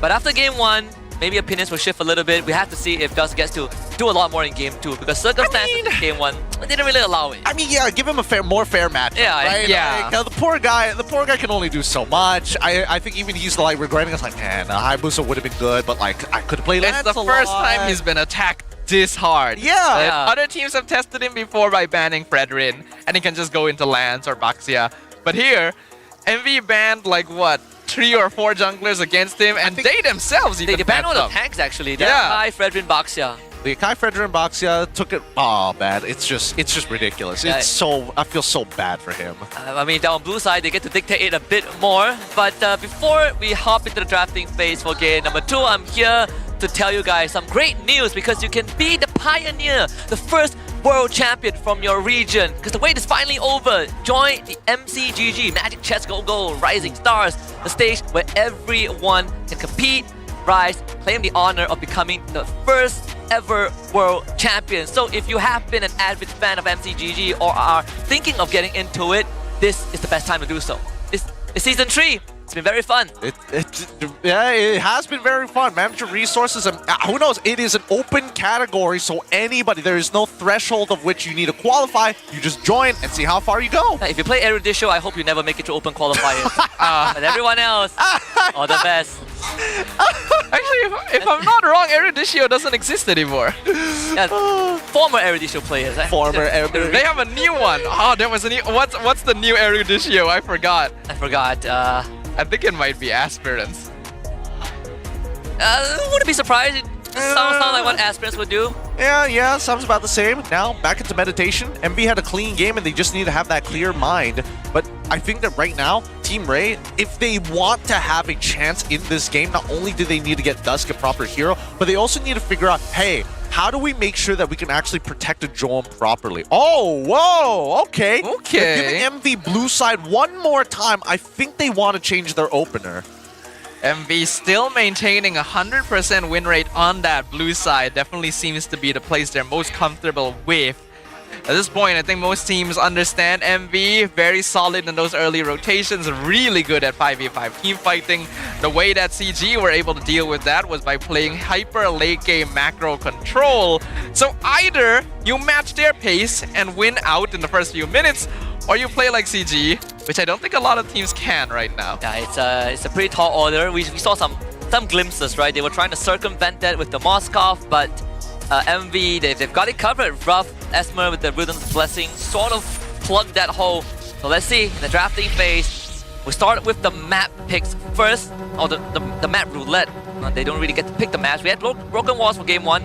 Let's see game 2 is going to be any different. We go to Flying Clouds. Ooh, actually, this is pretty decent because whoever is struggling in their lanes or potentially is put low enough to dive, just recall, right? If you get a good recall timing, you can circumvent a lot of the problems that some of these laners have in the early phases of the game prior to level 4. But same opener coming in from Sora Bayou in terms of his ban, both tank junglers banned out, Yishin Shifani alongside it from CJ. They're gonna do it again. It's the most jungler bans I've seen in a series so far in the regular season. I think from the previous game we had like 7 jungler bans. The Joy, Joy, Akai. Actually, I could maybe 3 tanks and then Yisun Shin, Joy, Fanny. I think it was 6. Yeah, 6 in total. That's too many. That's too many. What are we doing? Who do you think we if are? it works, right? I mean, was this Kyle TZ versus Carl TZ? Like, what? What's going on? Locally, we call it when you're up against Hazel. Personally though, I imagine that from the coach's perspective, it's always a really nice feeling to be able to do this. Like if your jungler has a deep enough hero pool that you can just directly challenge the opposite side and ban in this way, I think it's a very fun thing to do. Well, it's the same ban sequence. Let's see if MV sticks with the same opener, the CC. Or is Sora gonna change it up? Is he gonna change it up? If it's not broken, don't change it, right? I mean, that's what I believe in Sora, but he's matured from those times. That's the thing. With his time with MV, it's maturity is recognizing when you can go back to those times. Here we go. That's nostalgia, man. That's people who are like, oh yeah, the Dreamcast was the best console ever. No, it's not. No, it was not. Or it's like, are you willing to gamble? Like you're winning. Are you ready to do it again, you know? One more time, baby! It's like that bell curve meme, right? When you're a rookie, when you're a veteran, and when you're a true veteran, you know? When you're a true veteran. True veteran. They still go for the Valentina, which... I don't really... I think it's for denial more than anything else, but at least they got the Akai. At least they got the Akai, yeah. And they can set up for the Arlet as well. If he doesn't get tied down by Curtain Call. Which you can't really get out of. Don't suck. Get good. Get good. No, it's a tough matchup overall, and I think that maybe they might have to change their outlook on how to deal with the CC, because they could, for all intents and purposes, they can go for the Lapu Lapu if they wanted to. They could have gone for like a Ruby if they really want to sandbag that lane. Uranus probably not the best option out there. Benedetta not too bad as well. That's true. Or you have someone with Purify eat the current core and then you press it if it ties you down with someone. That works as well. That's also a good shout. That is a possibility. Let's see. MV, they are going to shift things up. They grab the Grok and the Kimmy. So actually having some scaling, not going for the Lunox. Team Ray still stick to the Moskov. Okay, so Tectonic Charge can be stolen. Curtain Call can be stolen. Even Traction Pulse is not bad. Would I rather a Traction Pulse or a Tectonic Charge? I feel like I want the Tectonic Charge just a little more. I think if they didn't they didn't remove the slow from Traction Pulse, the value would go up. The value would definitely go up. They removed the slow. But sometimes you might want to stay at range, right? In which case, the Traction Pulse might be preferable. Look, Tectonic Charge isn't easy to use, right? Like, Zyme held it for 7 minutes and 40 seconds, I heard. That's a him problem. That's a Zyme problem. That's a isolated case. It's an isolated case. Because I think it's super easy to use. The only thing that people tend to forget is that there's a little bit of a wind up to the Tectonic Charge, right? And most people are like, oh, I'll just use it at 1 HP. I'm like, no, you have to use it at like 10 HP. It's a big difference. You're gonna die mid-charge if that happens. Yeah, I think it's just muscle memory because old Grok charged so fast. Yeah. They do ban Uranus though. It's another hard read. They are thinking that there is a chance a double fighter comes through just because there's a Kimmy mid. But why Uranus? Yeah, why Uranus? Why Uranus? And more so, why Uranus when you already have CC? Why Uranus when you don't even see what the opposing matchup is going to be? I guess maybe that you ban Esma and then maybe they ban Esme too. Or did they just pick the Esme at this point, right? That's possible. Actually, it's possible, right? Because it's Flying Cloud. Yeah. So you could put her in lane against the CC. Or, like Gideon suggested, Benedetta. I think Benedetta might be a little bit... Wait, let's see these last two picks, right? Because the Arla gets banned out for the side of MB. So they're really now turning a lot of their attention towards the EXP side. There's still the roam that they haven't picked yet. I know Nova also played one game on the Kaja. He plays the Cho too. A Kalea is still open. And Envy has no more room for the Kalea, so Team Ray could probably consider that as well. But they don't have burst. They ban Granger, so I'm hoping that their intent is to take the Esme, because if you give that to Ruff again, then you're kind of asking for it at that point. They don't have damage, that's the thing. Some damage, man. It could be a situation where they just try to stall out the early to mid game. Or joke's on you, Natalia. I'm pretty sure they tried to do that in game 1. I mean, do it better. Do it better. Alright,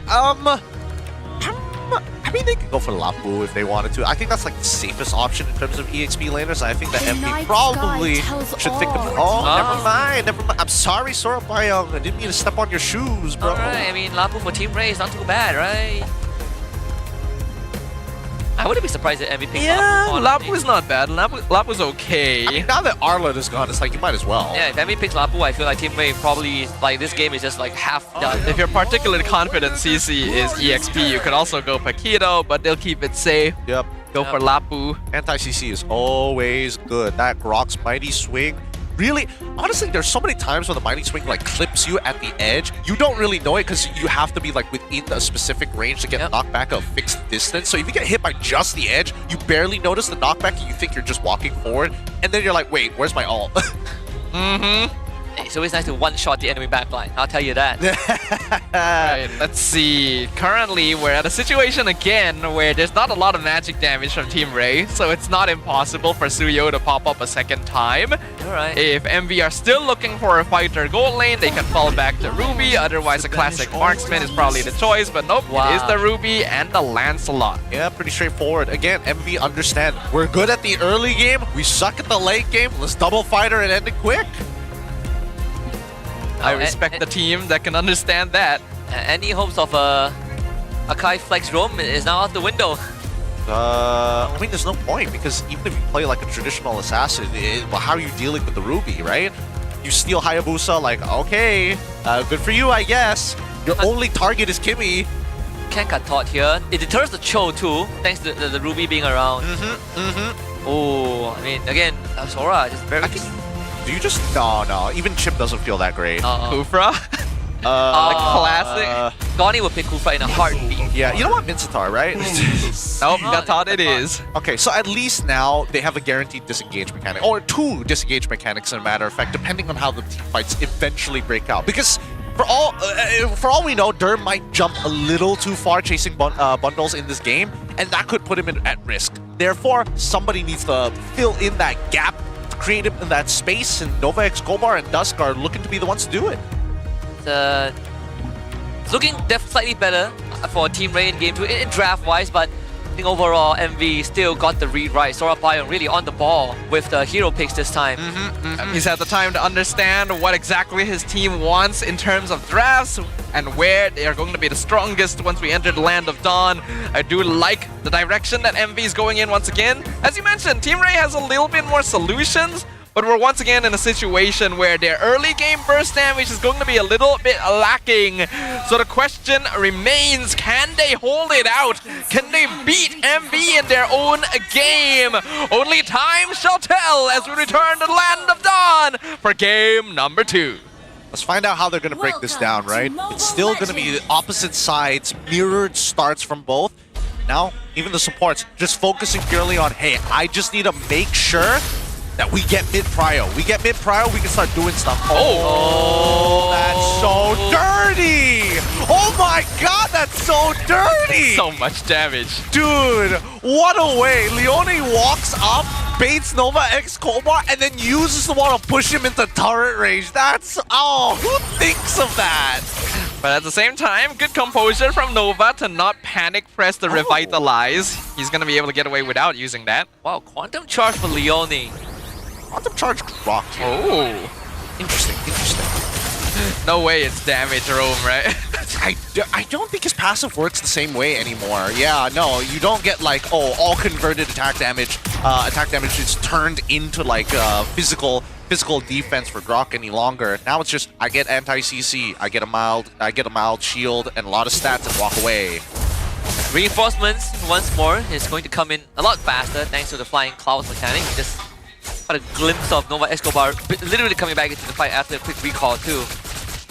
I am curious though, because like if we are okay, decent trade here as Bundles and Leone are doing a really good job. They're good on the 2v2s, and now I want to see whether or not, like, if any lane advantages are generated, how fast, how much does it actually matter? Because we see that, at least for Dur, he gets a free rotation up towards that top side, and I'm pretty sure that Momo is trying to freeze him out under the tier 1.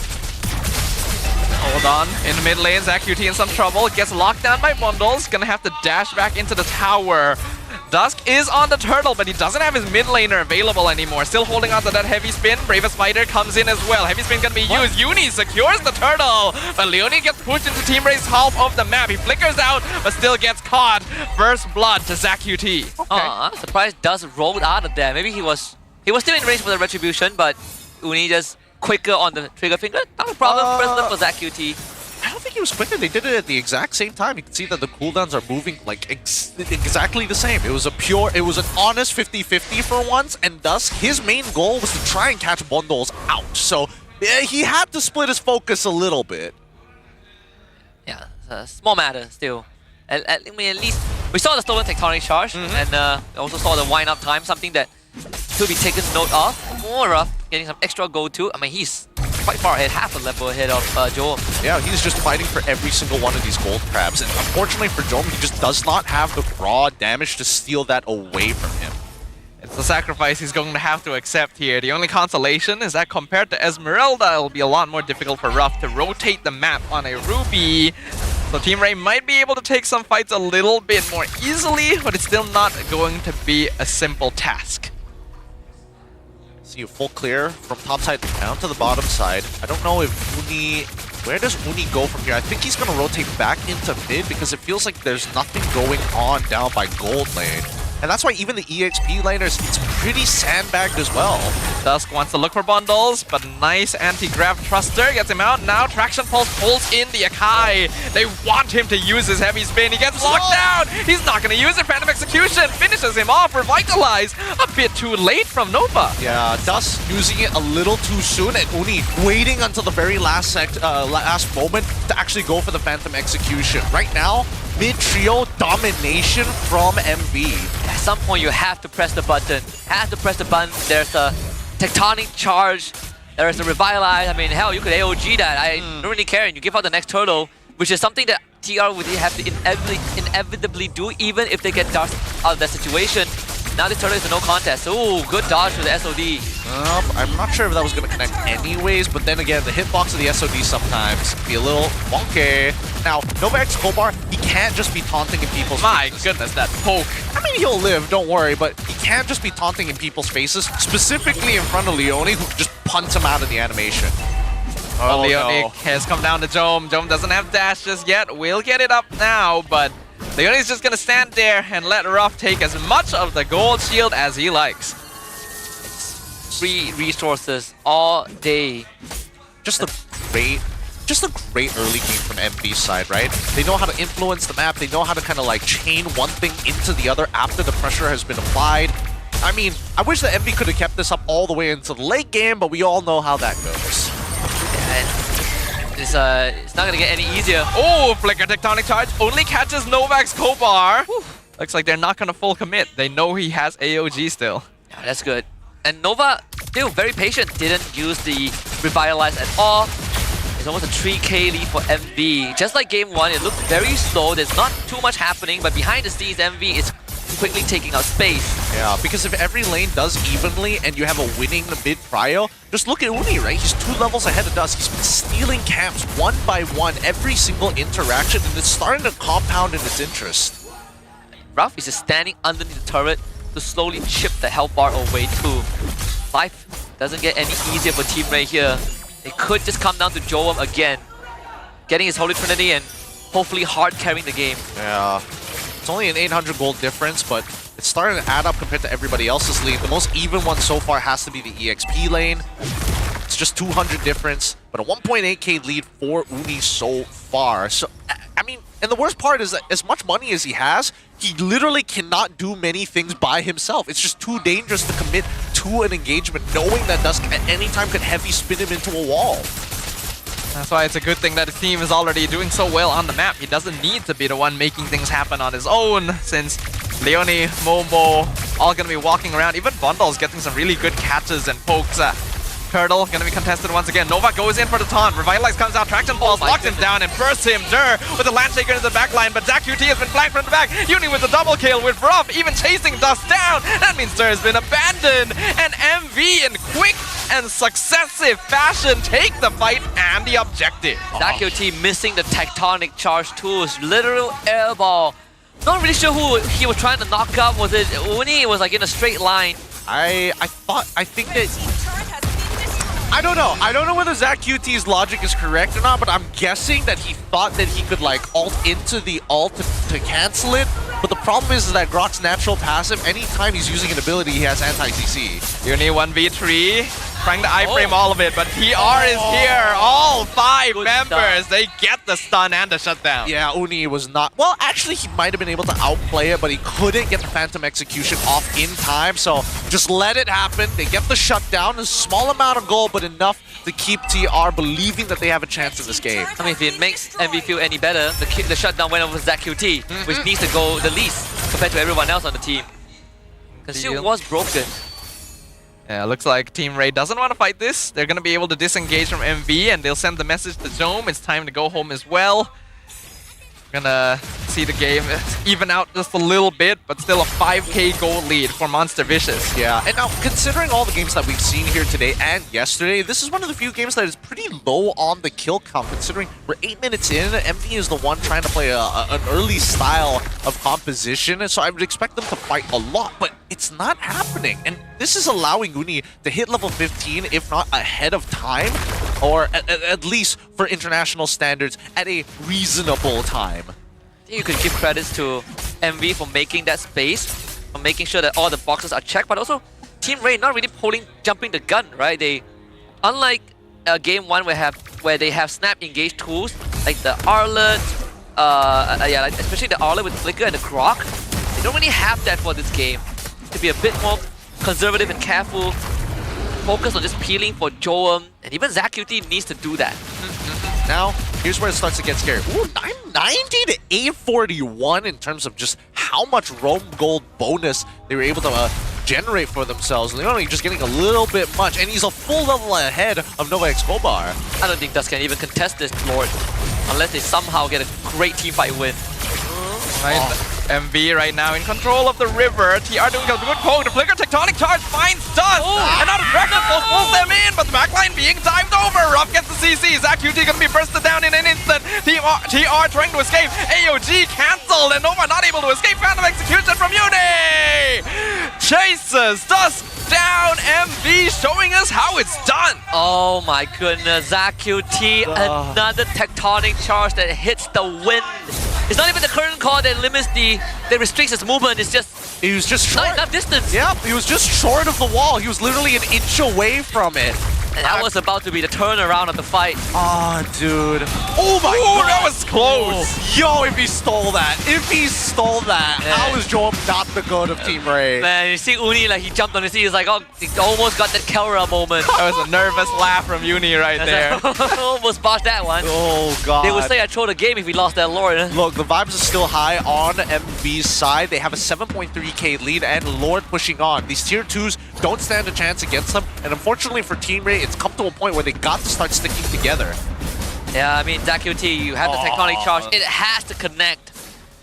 You already missed 2 big ones. The third one that goes wide is going to lose them the game. Yeah, to be fair, he is a mid laner, so it's not like he's expected to know exactly how much distance the tectonic charge now that has recently changed from wild charge to tectonic charge. So a bit of forgiveness, but you can't go 3 for 3. You gotta hit one of them. I will admit, it does take some getting used to though. When I first started playing with the new Grok, I missed the more tectonic charges than I'd care to admit, for sure.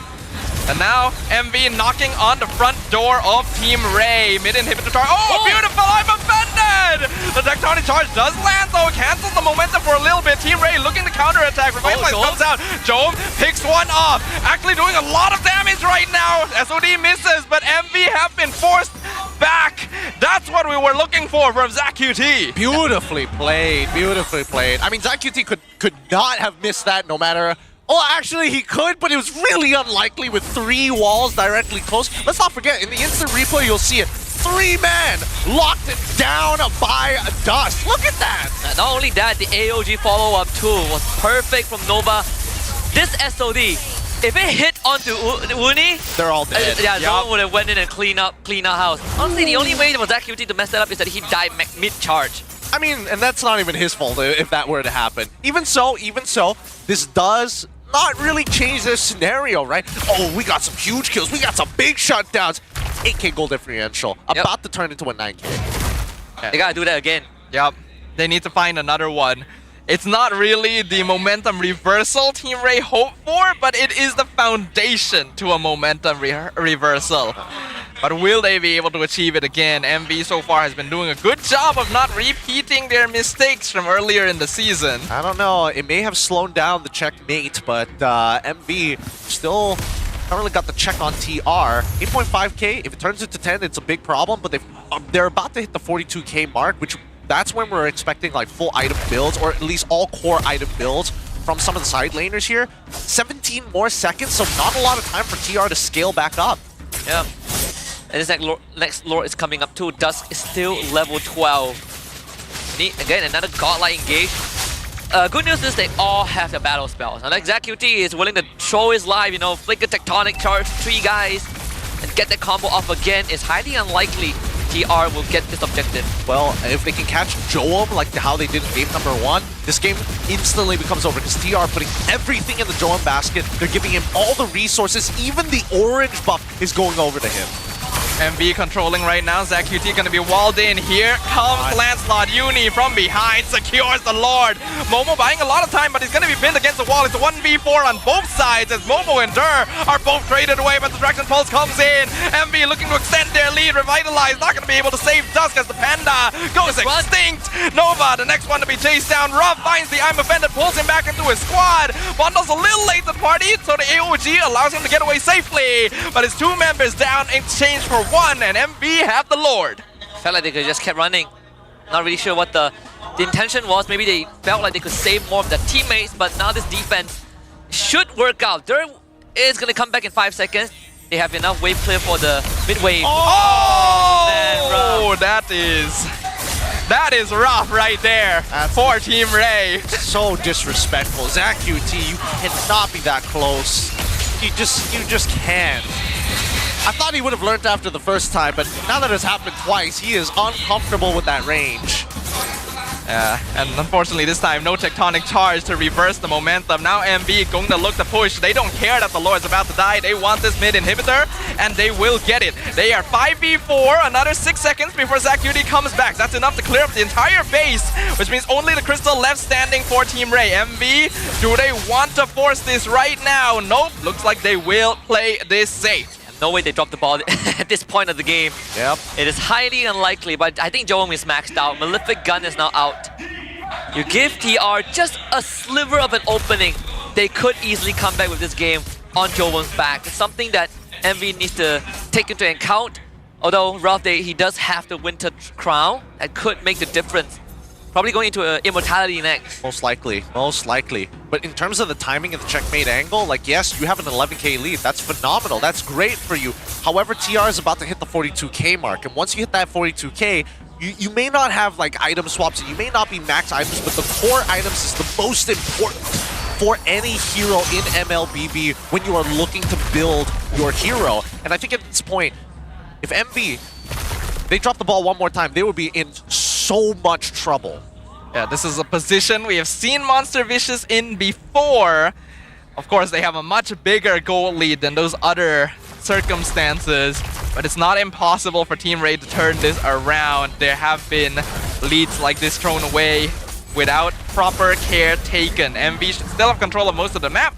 Waves are pushing in. Lord is coming up in 25 seconds. As long as everything is played correctly, this should still be a sweep for them. Yeah, close to impossible to lose this game. Even if like they run it down and lose like two, 3 members, they don't even need to rush for the Lord. It's TR that needs to make a move. I don't know. Because if Bondos dies, if he dies again, they're gonna lose a lot of damage. And I think that even for Uni, it's just a lot of boys on the side of TR that can just eat up what he throws out.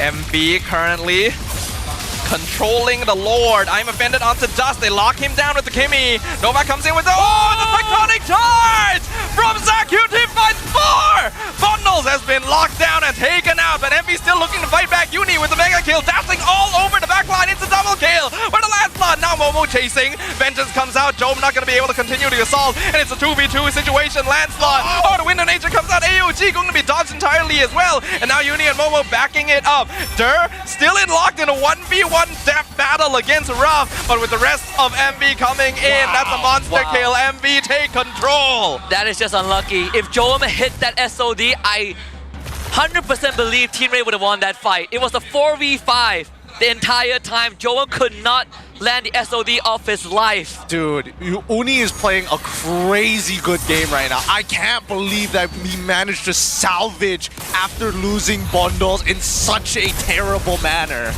Holy cow. Hey, at least ZachQT is made up for the other missed wild charges. He held on. But now this Lord is gone for sure. I mean, they can't really contest it to begin with.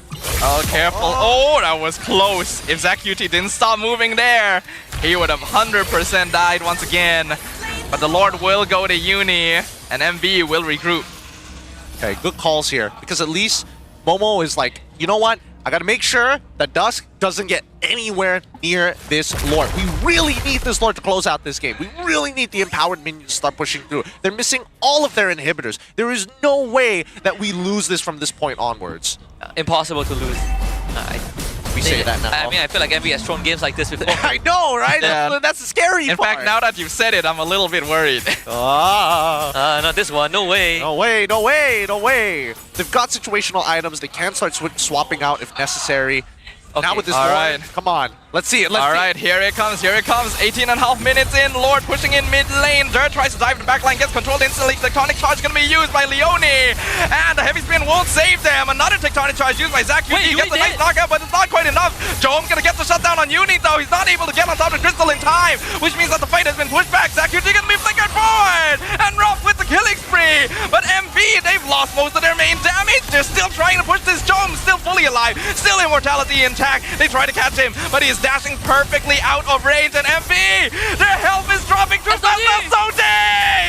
Jom looking for a chance to re-engage. We lose one immortality. AEG gonna be used, but it's not quite enough. Nova goes down. Dur fighting a losing battle 1v4. He trains for Leone, but Vandals pick up the double kill. Jom had to be left in the base to clear up the minion wave. He couldn't follow up on the SOD, and now he's 1v3. He gets the two-man pin. Jom goes forward, but he loses immortality. Skypiercer found him, and that is going to be it. They tried so hard, and it looks so close. I'm sorry, the web dust. He's the only one left. Heavy spin comes towards Zacuity, gonna respawn as well. 3 members of MB still inside the base of Team Ray. They're trying to go for the crystal, but Team Ray is still holding. Dust still alive. He wants to go back, but here comes Uni. He's back. This is such a long, drawn-out battle. Team Ray back pushed against the wall, but despite their best efforts, Monster Vicious take the clean sweep. A clean sweep that got very messy to the end.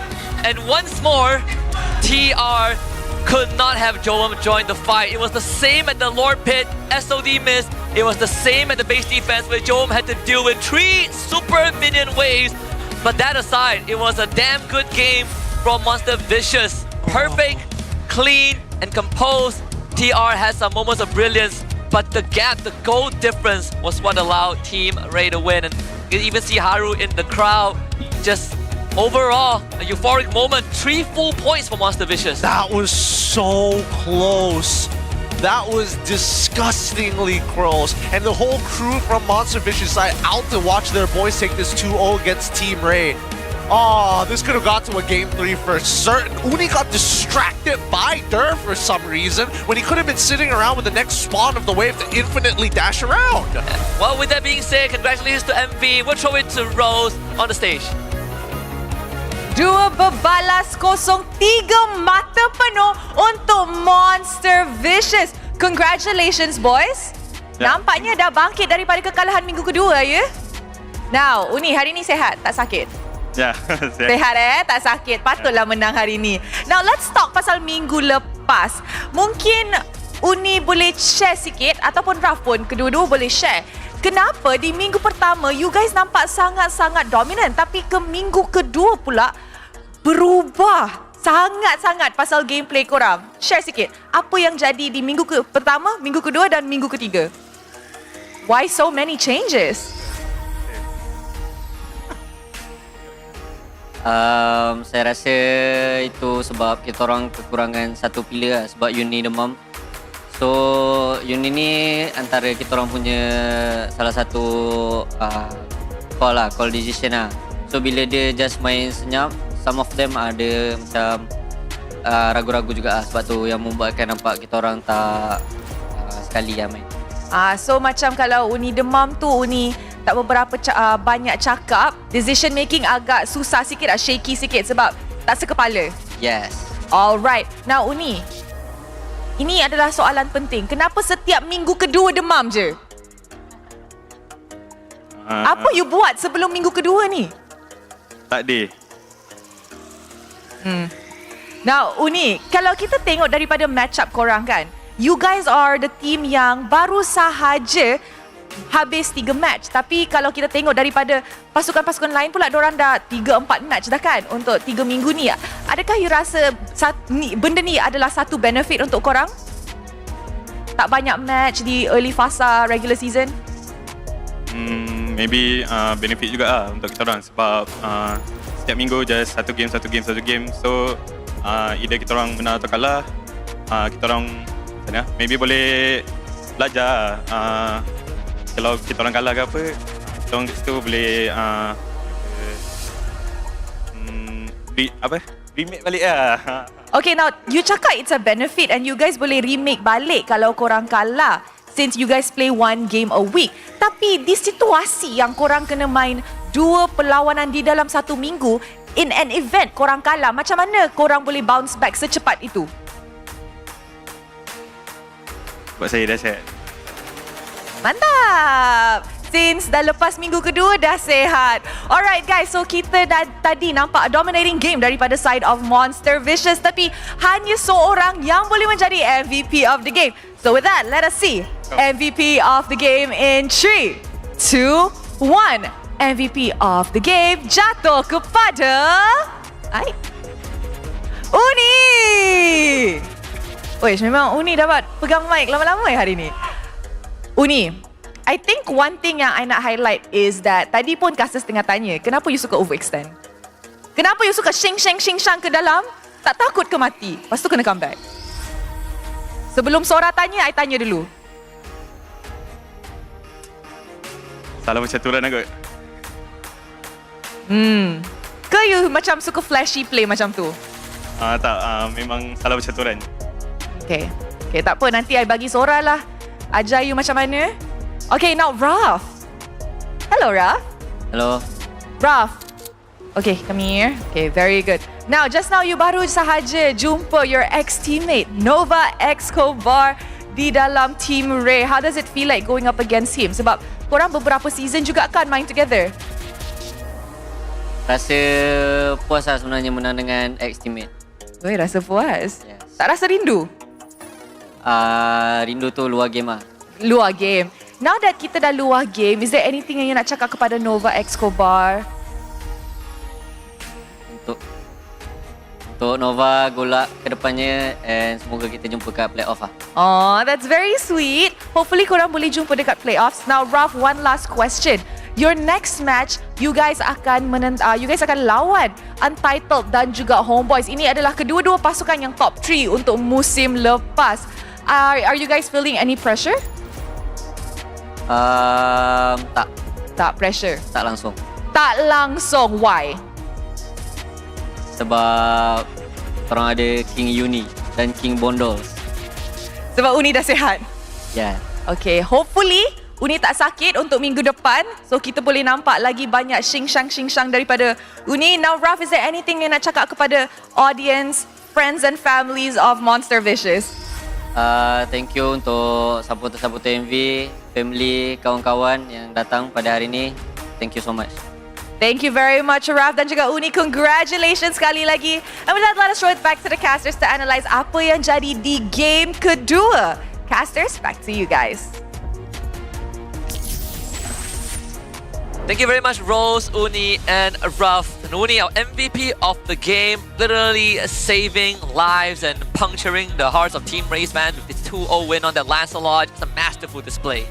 Some great stuff being shown from him, right? We always knew that he had the mechanics, but now that he is in full health and he's not sick and he doesn't have a fever, he's making some really good shot calls. And now MV feel like, all right, we make decisions together. The late game's still a little iffy because a lot of things are going on and it can't just be on winning to make those calls. But even so, that early to mid, so good.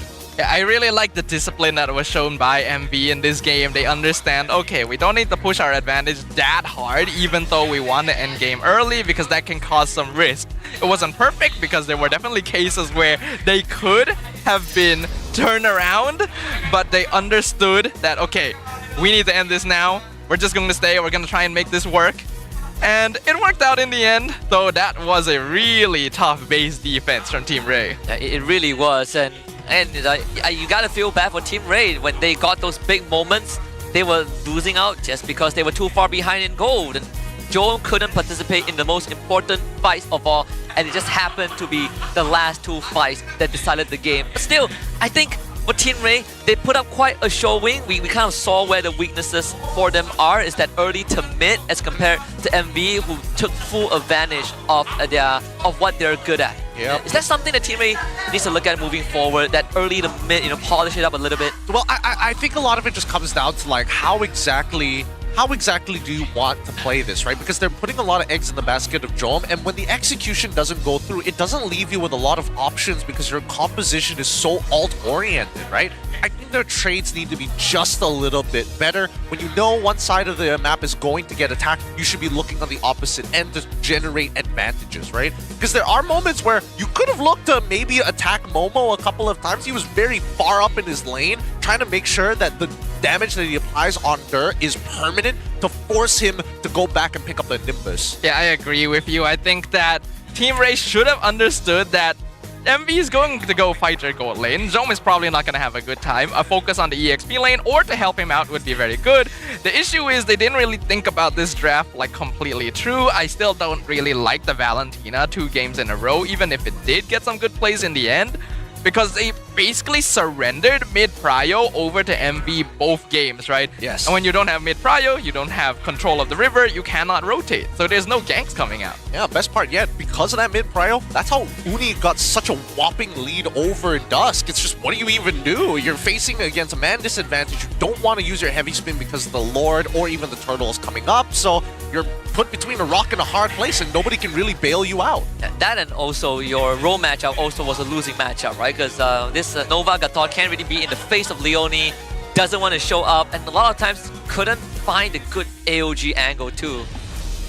Depending on everybody else to kind of set it up for him. Yeah, and in fact, it actually comes down to ZachQT to set it up, funnily enough, with the tectonic charge. Hall of Famers for this game, we got Rich Guy, Uni, the carry goes over to Momo, Dur as the sandbag, and Leone on the Grok is the best wingman for MB. Really good Grok setups here, especially playing around with that wall as well. We didn't get to see a lot of objective resets, but we got to see a lot of great catches and path cutoffs that made Team Ray have to reposition themselves instantly and gave a lot more space for people like Uni to get farm, for Momo to be split pushing on the opposite side to get the macro going so that MV could keep control of their lead. Yeah, I'm just happy that even though Momo has switched on over to MV's side, you still see his personality shine through in game. He just loves to control space and he does such a good job at it, taxing everybody who passes his territory. Yeah, you gotta pay that RFID if you want to come through in terms of health. Is it fair to say that even though MV got a 2-0 over Team Ray, it was a satisfying display from Team Ray? I think it could have been a little better. I don't think so. I don't think it is very satisfying for the side of Team Ray. You can chalk up Game 1 to being like, oh darn, they knew what they were doing, you know? They cheesed us a little bit. Game 2, not so much, because there are moments in the execution where Dur is like, I hit the big one, there's no follow-up. Or ZachQT hits the big one, Dur is the one who doesn't follow up. So there is like not all the pieces lining up in the right places. It's slightly unfortunate, but either way, congratulations to Monster Vicious with this 2-0 victory. It's going to help them on the leaderboard as well with 3 full points. For Team Ray, fortunately, they got a lot more thinking to do behind the scenes. So overall, we will see what the players of Team Ray, I gotta say, have to say. For now, we gotta prep for some hot spicy stuff. You guys like spicy stuff? Yeah, I used to be not a fan of spicy stuff, but it's grown on me over time. I can't take the most intense heats, but I can take a good amount. Yeah, I know. I'm the opposite. I used to really like spicy stuff. Then as I got older, my stomach decided no. No more. Yeah. Even like basic nasi lemak, no. It's gotta be the sweet sambal, I think. Okay, yeah. Man, so I was about to I was about to reach for like, is samyang the limit? You gotta have sweet sambal, not even the. It's risky. You know what? It's inconsistent. I'm still testing the limits. It depends on the mood, but yeah. Alright. Because spice lovers, I'm a big spice lover, but Gideon here is also a big spice lover, so I'll hand it over to you. Cook us up some spicy stuff. Hey, no worries. It's time. Pull the camera onto me. You know how we do this. Let's put that minute on the clock and start going right now. Now, Angela has been a big pick. I don't think it's that good. Most people are looking to fight as many times as possible, but I also think that the alt-timers are just way too short. 20 seconds seems to be the case, and as much as I've been dissatisfied with this current patch, we haven't seen a single Obsidia or an Alice. Does this mean these two heroes are awful? Ugh, gross dog water? You're absolutely right. These two heroes suck in the meta right now. There is no use case for them to scale in a proper manner unless you're almost guaranteeing that the game is going to go at least 15 minutes, and that's way too much time. On average, we've seen that games are pretty short here in the MPL MY, despite us and looking towards the Brawl server or even Polish server. Both sides have longer games than we do, despite all the fighting or non-fighting that's happening. So MPL MY, I beg of you, please, if you are going to go for these bigger fights, take into consideration 2 things. Don't go for Obsidia, don't go for Alice. And we're done. 2 seconds left on the clock. Right on the dot. Thank you very much, Gideon. Yes, no Alice, no Obsidia. Fundamentals is the game. It's the name of the game for MPL Malaysia at least. We're gonna master the basics before we could go further. For now, let us take a bit of a breather and appreciate the games that we just watched and throw it backstage to Sith, who has an interview on standby. Sith Lord, stage is yours. Terima kasih diucapkan kepada para caster kita. Dan sekarang ini kita bersama dengan pemain daripada pasukan Team Ray dan juga bersama dengan saya. Kita bersama-sama dengan Nova X Kova. Lebih dahulu, sihat Nova? Alhamdulillah sihat. Okey, Alhamdulillah sihat. Soalan pertama, berharapan dengan X teammate. Korang dah bersama-sama dah lama daripada Tier 2 masuk ke MPL, banyak suka dan duka. Apa perasaan jumpa dengan pasukan Monster Vicious kali ni tapi bukan bermain dengan MV? Perasaan saya excited lah sebab lawan X teammate, but agak sedikit frust sebab result hari ni 2-0 lah kita orang kalah. Alright, bercakap tentang result, kita dah lihat bagaimana sekarang dengan patch baru, Roma pun ada dapat sikit kelebihan. Dan kalau kita bercakap tentang patch, kita masih lagi tak tengok Joem bermain menggunakan fighter dekat bahagian good lane. Adakah masih lagi simpan ataupun korang memang rely 100% dekat dia punya damage kalau dia guna marksman? Sebenarnya kita orang dah ada practice lah pasal fighter ke mage dekat goal lane. InsyaAllah untuk upcoming kita akan cuba bawa lah. Alright, sekarang untuk pasukan daripada Team Ray sendiri, siapa shot call utama untuk pasukan Team Ray? Shot call utama kita orang Joem lah. Oh, sebab tu korang kena rely 100% lah. Alright, tadi kalau dengan MV, ada pernah terfikir nak balik dengan MV satu hari nanti? Ataupun sekarang ni rasa memang dah selesa dengan Team Ray? Nak balik-balik tu tak lah. Saya just fokus dengan Team Ray lah sekarang. Alright, okay. Berkenaan dengan comms korang sekarang ni untuk pasukan Team Ray, comms korang 100% in English Ya, in English. Okay, senang nak adapt dengan, saya boleh katakan new comms lah untuk Nova ni. Senang tak untuk nak adapt dengan patch baru dari segi berkomunikasi? Macam mana, senang tak? Nak tak nak kita kena adapt, but senang atau susah tu kita kena try juga lah. Alright, okay, thank you so much Nova. Good answer daripada anda. Kita harapkan jayaan untuk pasukan daripada Team Ray untuk maju dan insyaAllah ada peluang pergi ke peringkat playoff. Terima kasih diucapkan. Jadi ini merupakan interview kita yang terakhir pada hari ini. Esok kita akan ada banyak lagi perlawanan-perlawanan yang lebih menarik, tapi kita akan terus pass kepada caster-caster kita untuk bagi tahu, nak tengok siapakah yang berada di tangga yang pertama dan siapakah yang berada di tangga yang paling tercorot. Jadi ayo kita bersama-sama dengan caster kita sekarang juga. Let's go. Once more, thank you very much, Super Sith alongside Nova X Kobar. Let's take a look at the standings after today's matches. CG Esports still stands at the top with 4 match wins, 0 losses, perfect 12 points, followed by SRG OG Esports in second with 8. Vamos ties, but does lose out 1 extra match. Envy in 4th place with 6, followed by Team Ray in 5th. Homeboys, Untitled, and AERO tied from 6th to 8th. GMXK and Todak at the bottom 2. Oof, this is a tough standing to look at, I'm not going to lie. Envy, I'm happy for them to actually jump back up over onto the left side of the page, but the right side of the pages, man. So many names we've grown to know and love in the bottom half of the standings. Todak taking a huge hit as well last season, not making it to playoffs the first time, and now sitting at the bottom of the standings for the first time. It's such a long time. Ooh, it's tough. It's the last season, we're gonna have like aggregate points being such a big deal, but man, -6 is it's pretty tough to look at. It but, really is. You know, 3 weeks in compared to last season, by the week 3 of last season, actually we can kind of already see a hierarchy. It is still apparent in this season, but it's not that clear cut on the second page, right? It's pretty tight. Yeah, I think that at least for tomorrow's schedule, right, it's going to affect those standings because GMXK might have another opportunity to get even higher up, or Homeboys might get back on towards the first page. SRG will also face off against CG, Untitled versus Vamos. That's going to be the series of tomorrow, SRG against CG. It's going to determine who finishes regular season in first seed. Man, so sad I won't be around to cast for this one because this seems like a hype matchup. I think a lot of people at this point are expecting CG to be the team that is performing closest to SRG, but they're definitely not quite perfect yet.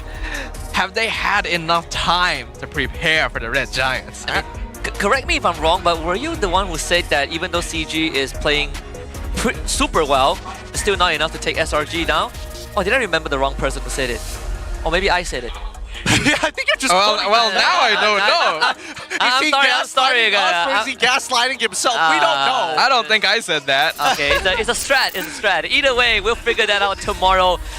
We are very excited for SRG OG against CG, but I'm going to put that aside. We're going to focus on Untitled Vamos. Yeah. I think that also requires some attention with how Untitled has been performing. Oh, I absolutely agree. I think that Untitled was looking pretty okay within the first week, but then afterwards it was a bit of a downhill slope, right? Games that they were about to win end up being completely reverse sweeped on their heads. I'm hoping that they've kind of figured out their problems right now. Unfortunately, I won't be here tomorrow to watch those games either, even though you got 2 banger lineups ready to go. I think it's a very interesting dynamic because the teams have kind of encountered the opposite storyline, right? Untitled started strong with the old meta, then got messed up with the new patch and is now looking on a downhill slope, whereas Vamos was looking a bit tricky on the old meta, but when the new meta came, they instantly locked in and are now looking to be pretty good. Yeah, I think another question maybe a lot of the fans would be thinking about is, will we see AERO for this regular season? Because Chibi has been popping out so far. He has been popping up a lot, actually. I don't know. If he doesn't show up this week, I think by week 4, for sure. For sure. So far, we haven't seen signs of him slowing down, except for week 1. Right? Week 1 was kind of whatever. Yeah. A lot of week 1 wonders kind of went on a downward trend, you know, Untitled. Maybe not Todak. We really got to work on not having a patch in the middle of the season. It was something you said like so last good. week. Something you said last week too. We should have it in the middle of the match. I don't know. Let's make it interesting. But for you guys out there, we want you to tell us what you think of MPL Malaysia. So scan that QR code, and we thank you for being a part of the experience. You can tell us, give us any feedback, except for Dark System matchmaking, unbalanced hero, and not enough diamonds, right? We can't fix that for you, but everything else, shoot it our way. Any last words before tomorrow? Halfway through the season, things are looking a little interesting. Hopefully more teams can lock in. And hopefully so. Well, that's it for us on the desk. It's Husky, Gideon, and Sadafa. We'll leave you with a mic check between the 2 teams just now and see you tomorrow for more action. Goodbye. Udah perang, bisa. Tadi gua nunggu Arut. Gua ikan dulu. Oke, mana. Ayo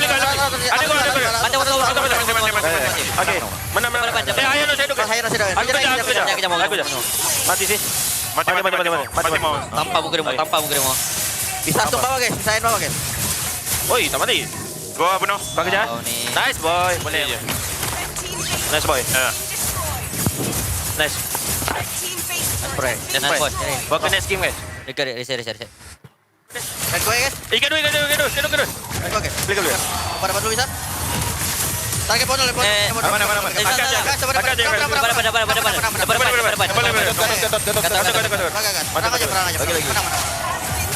Tengok ni.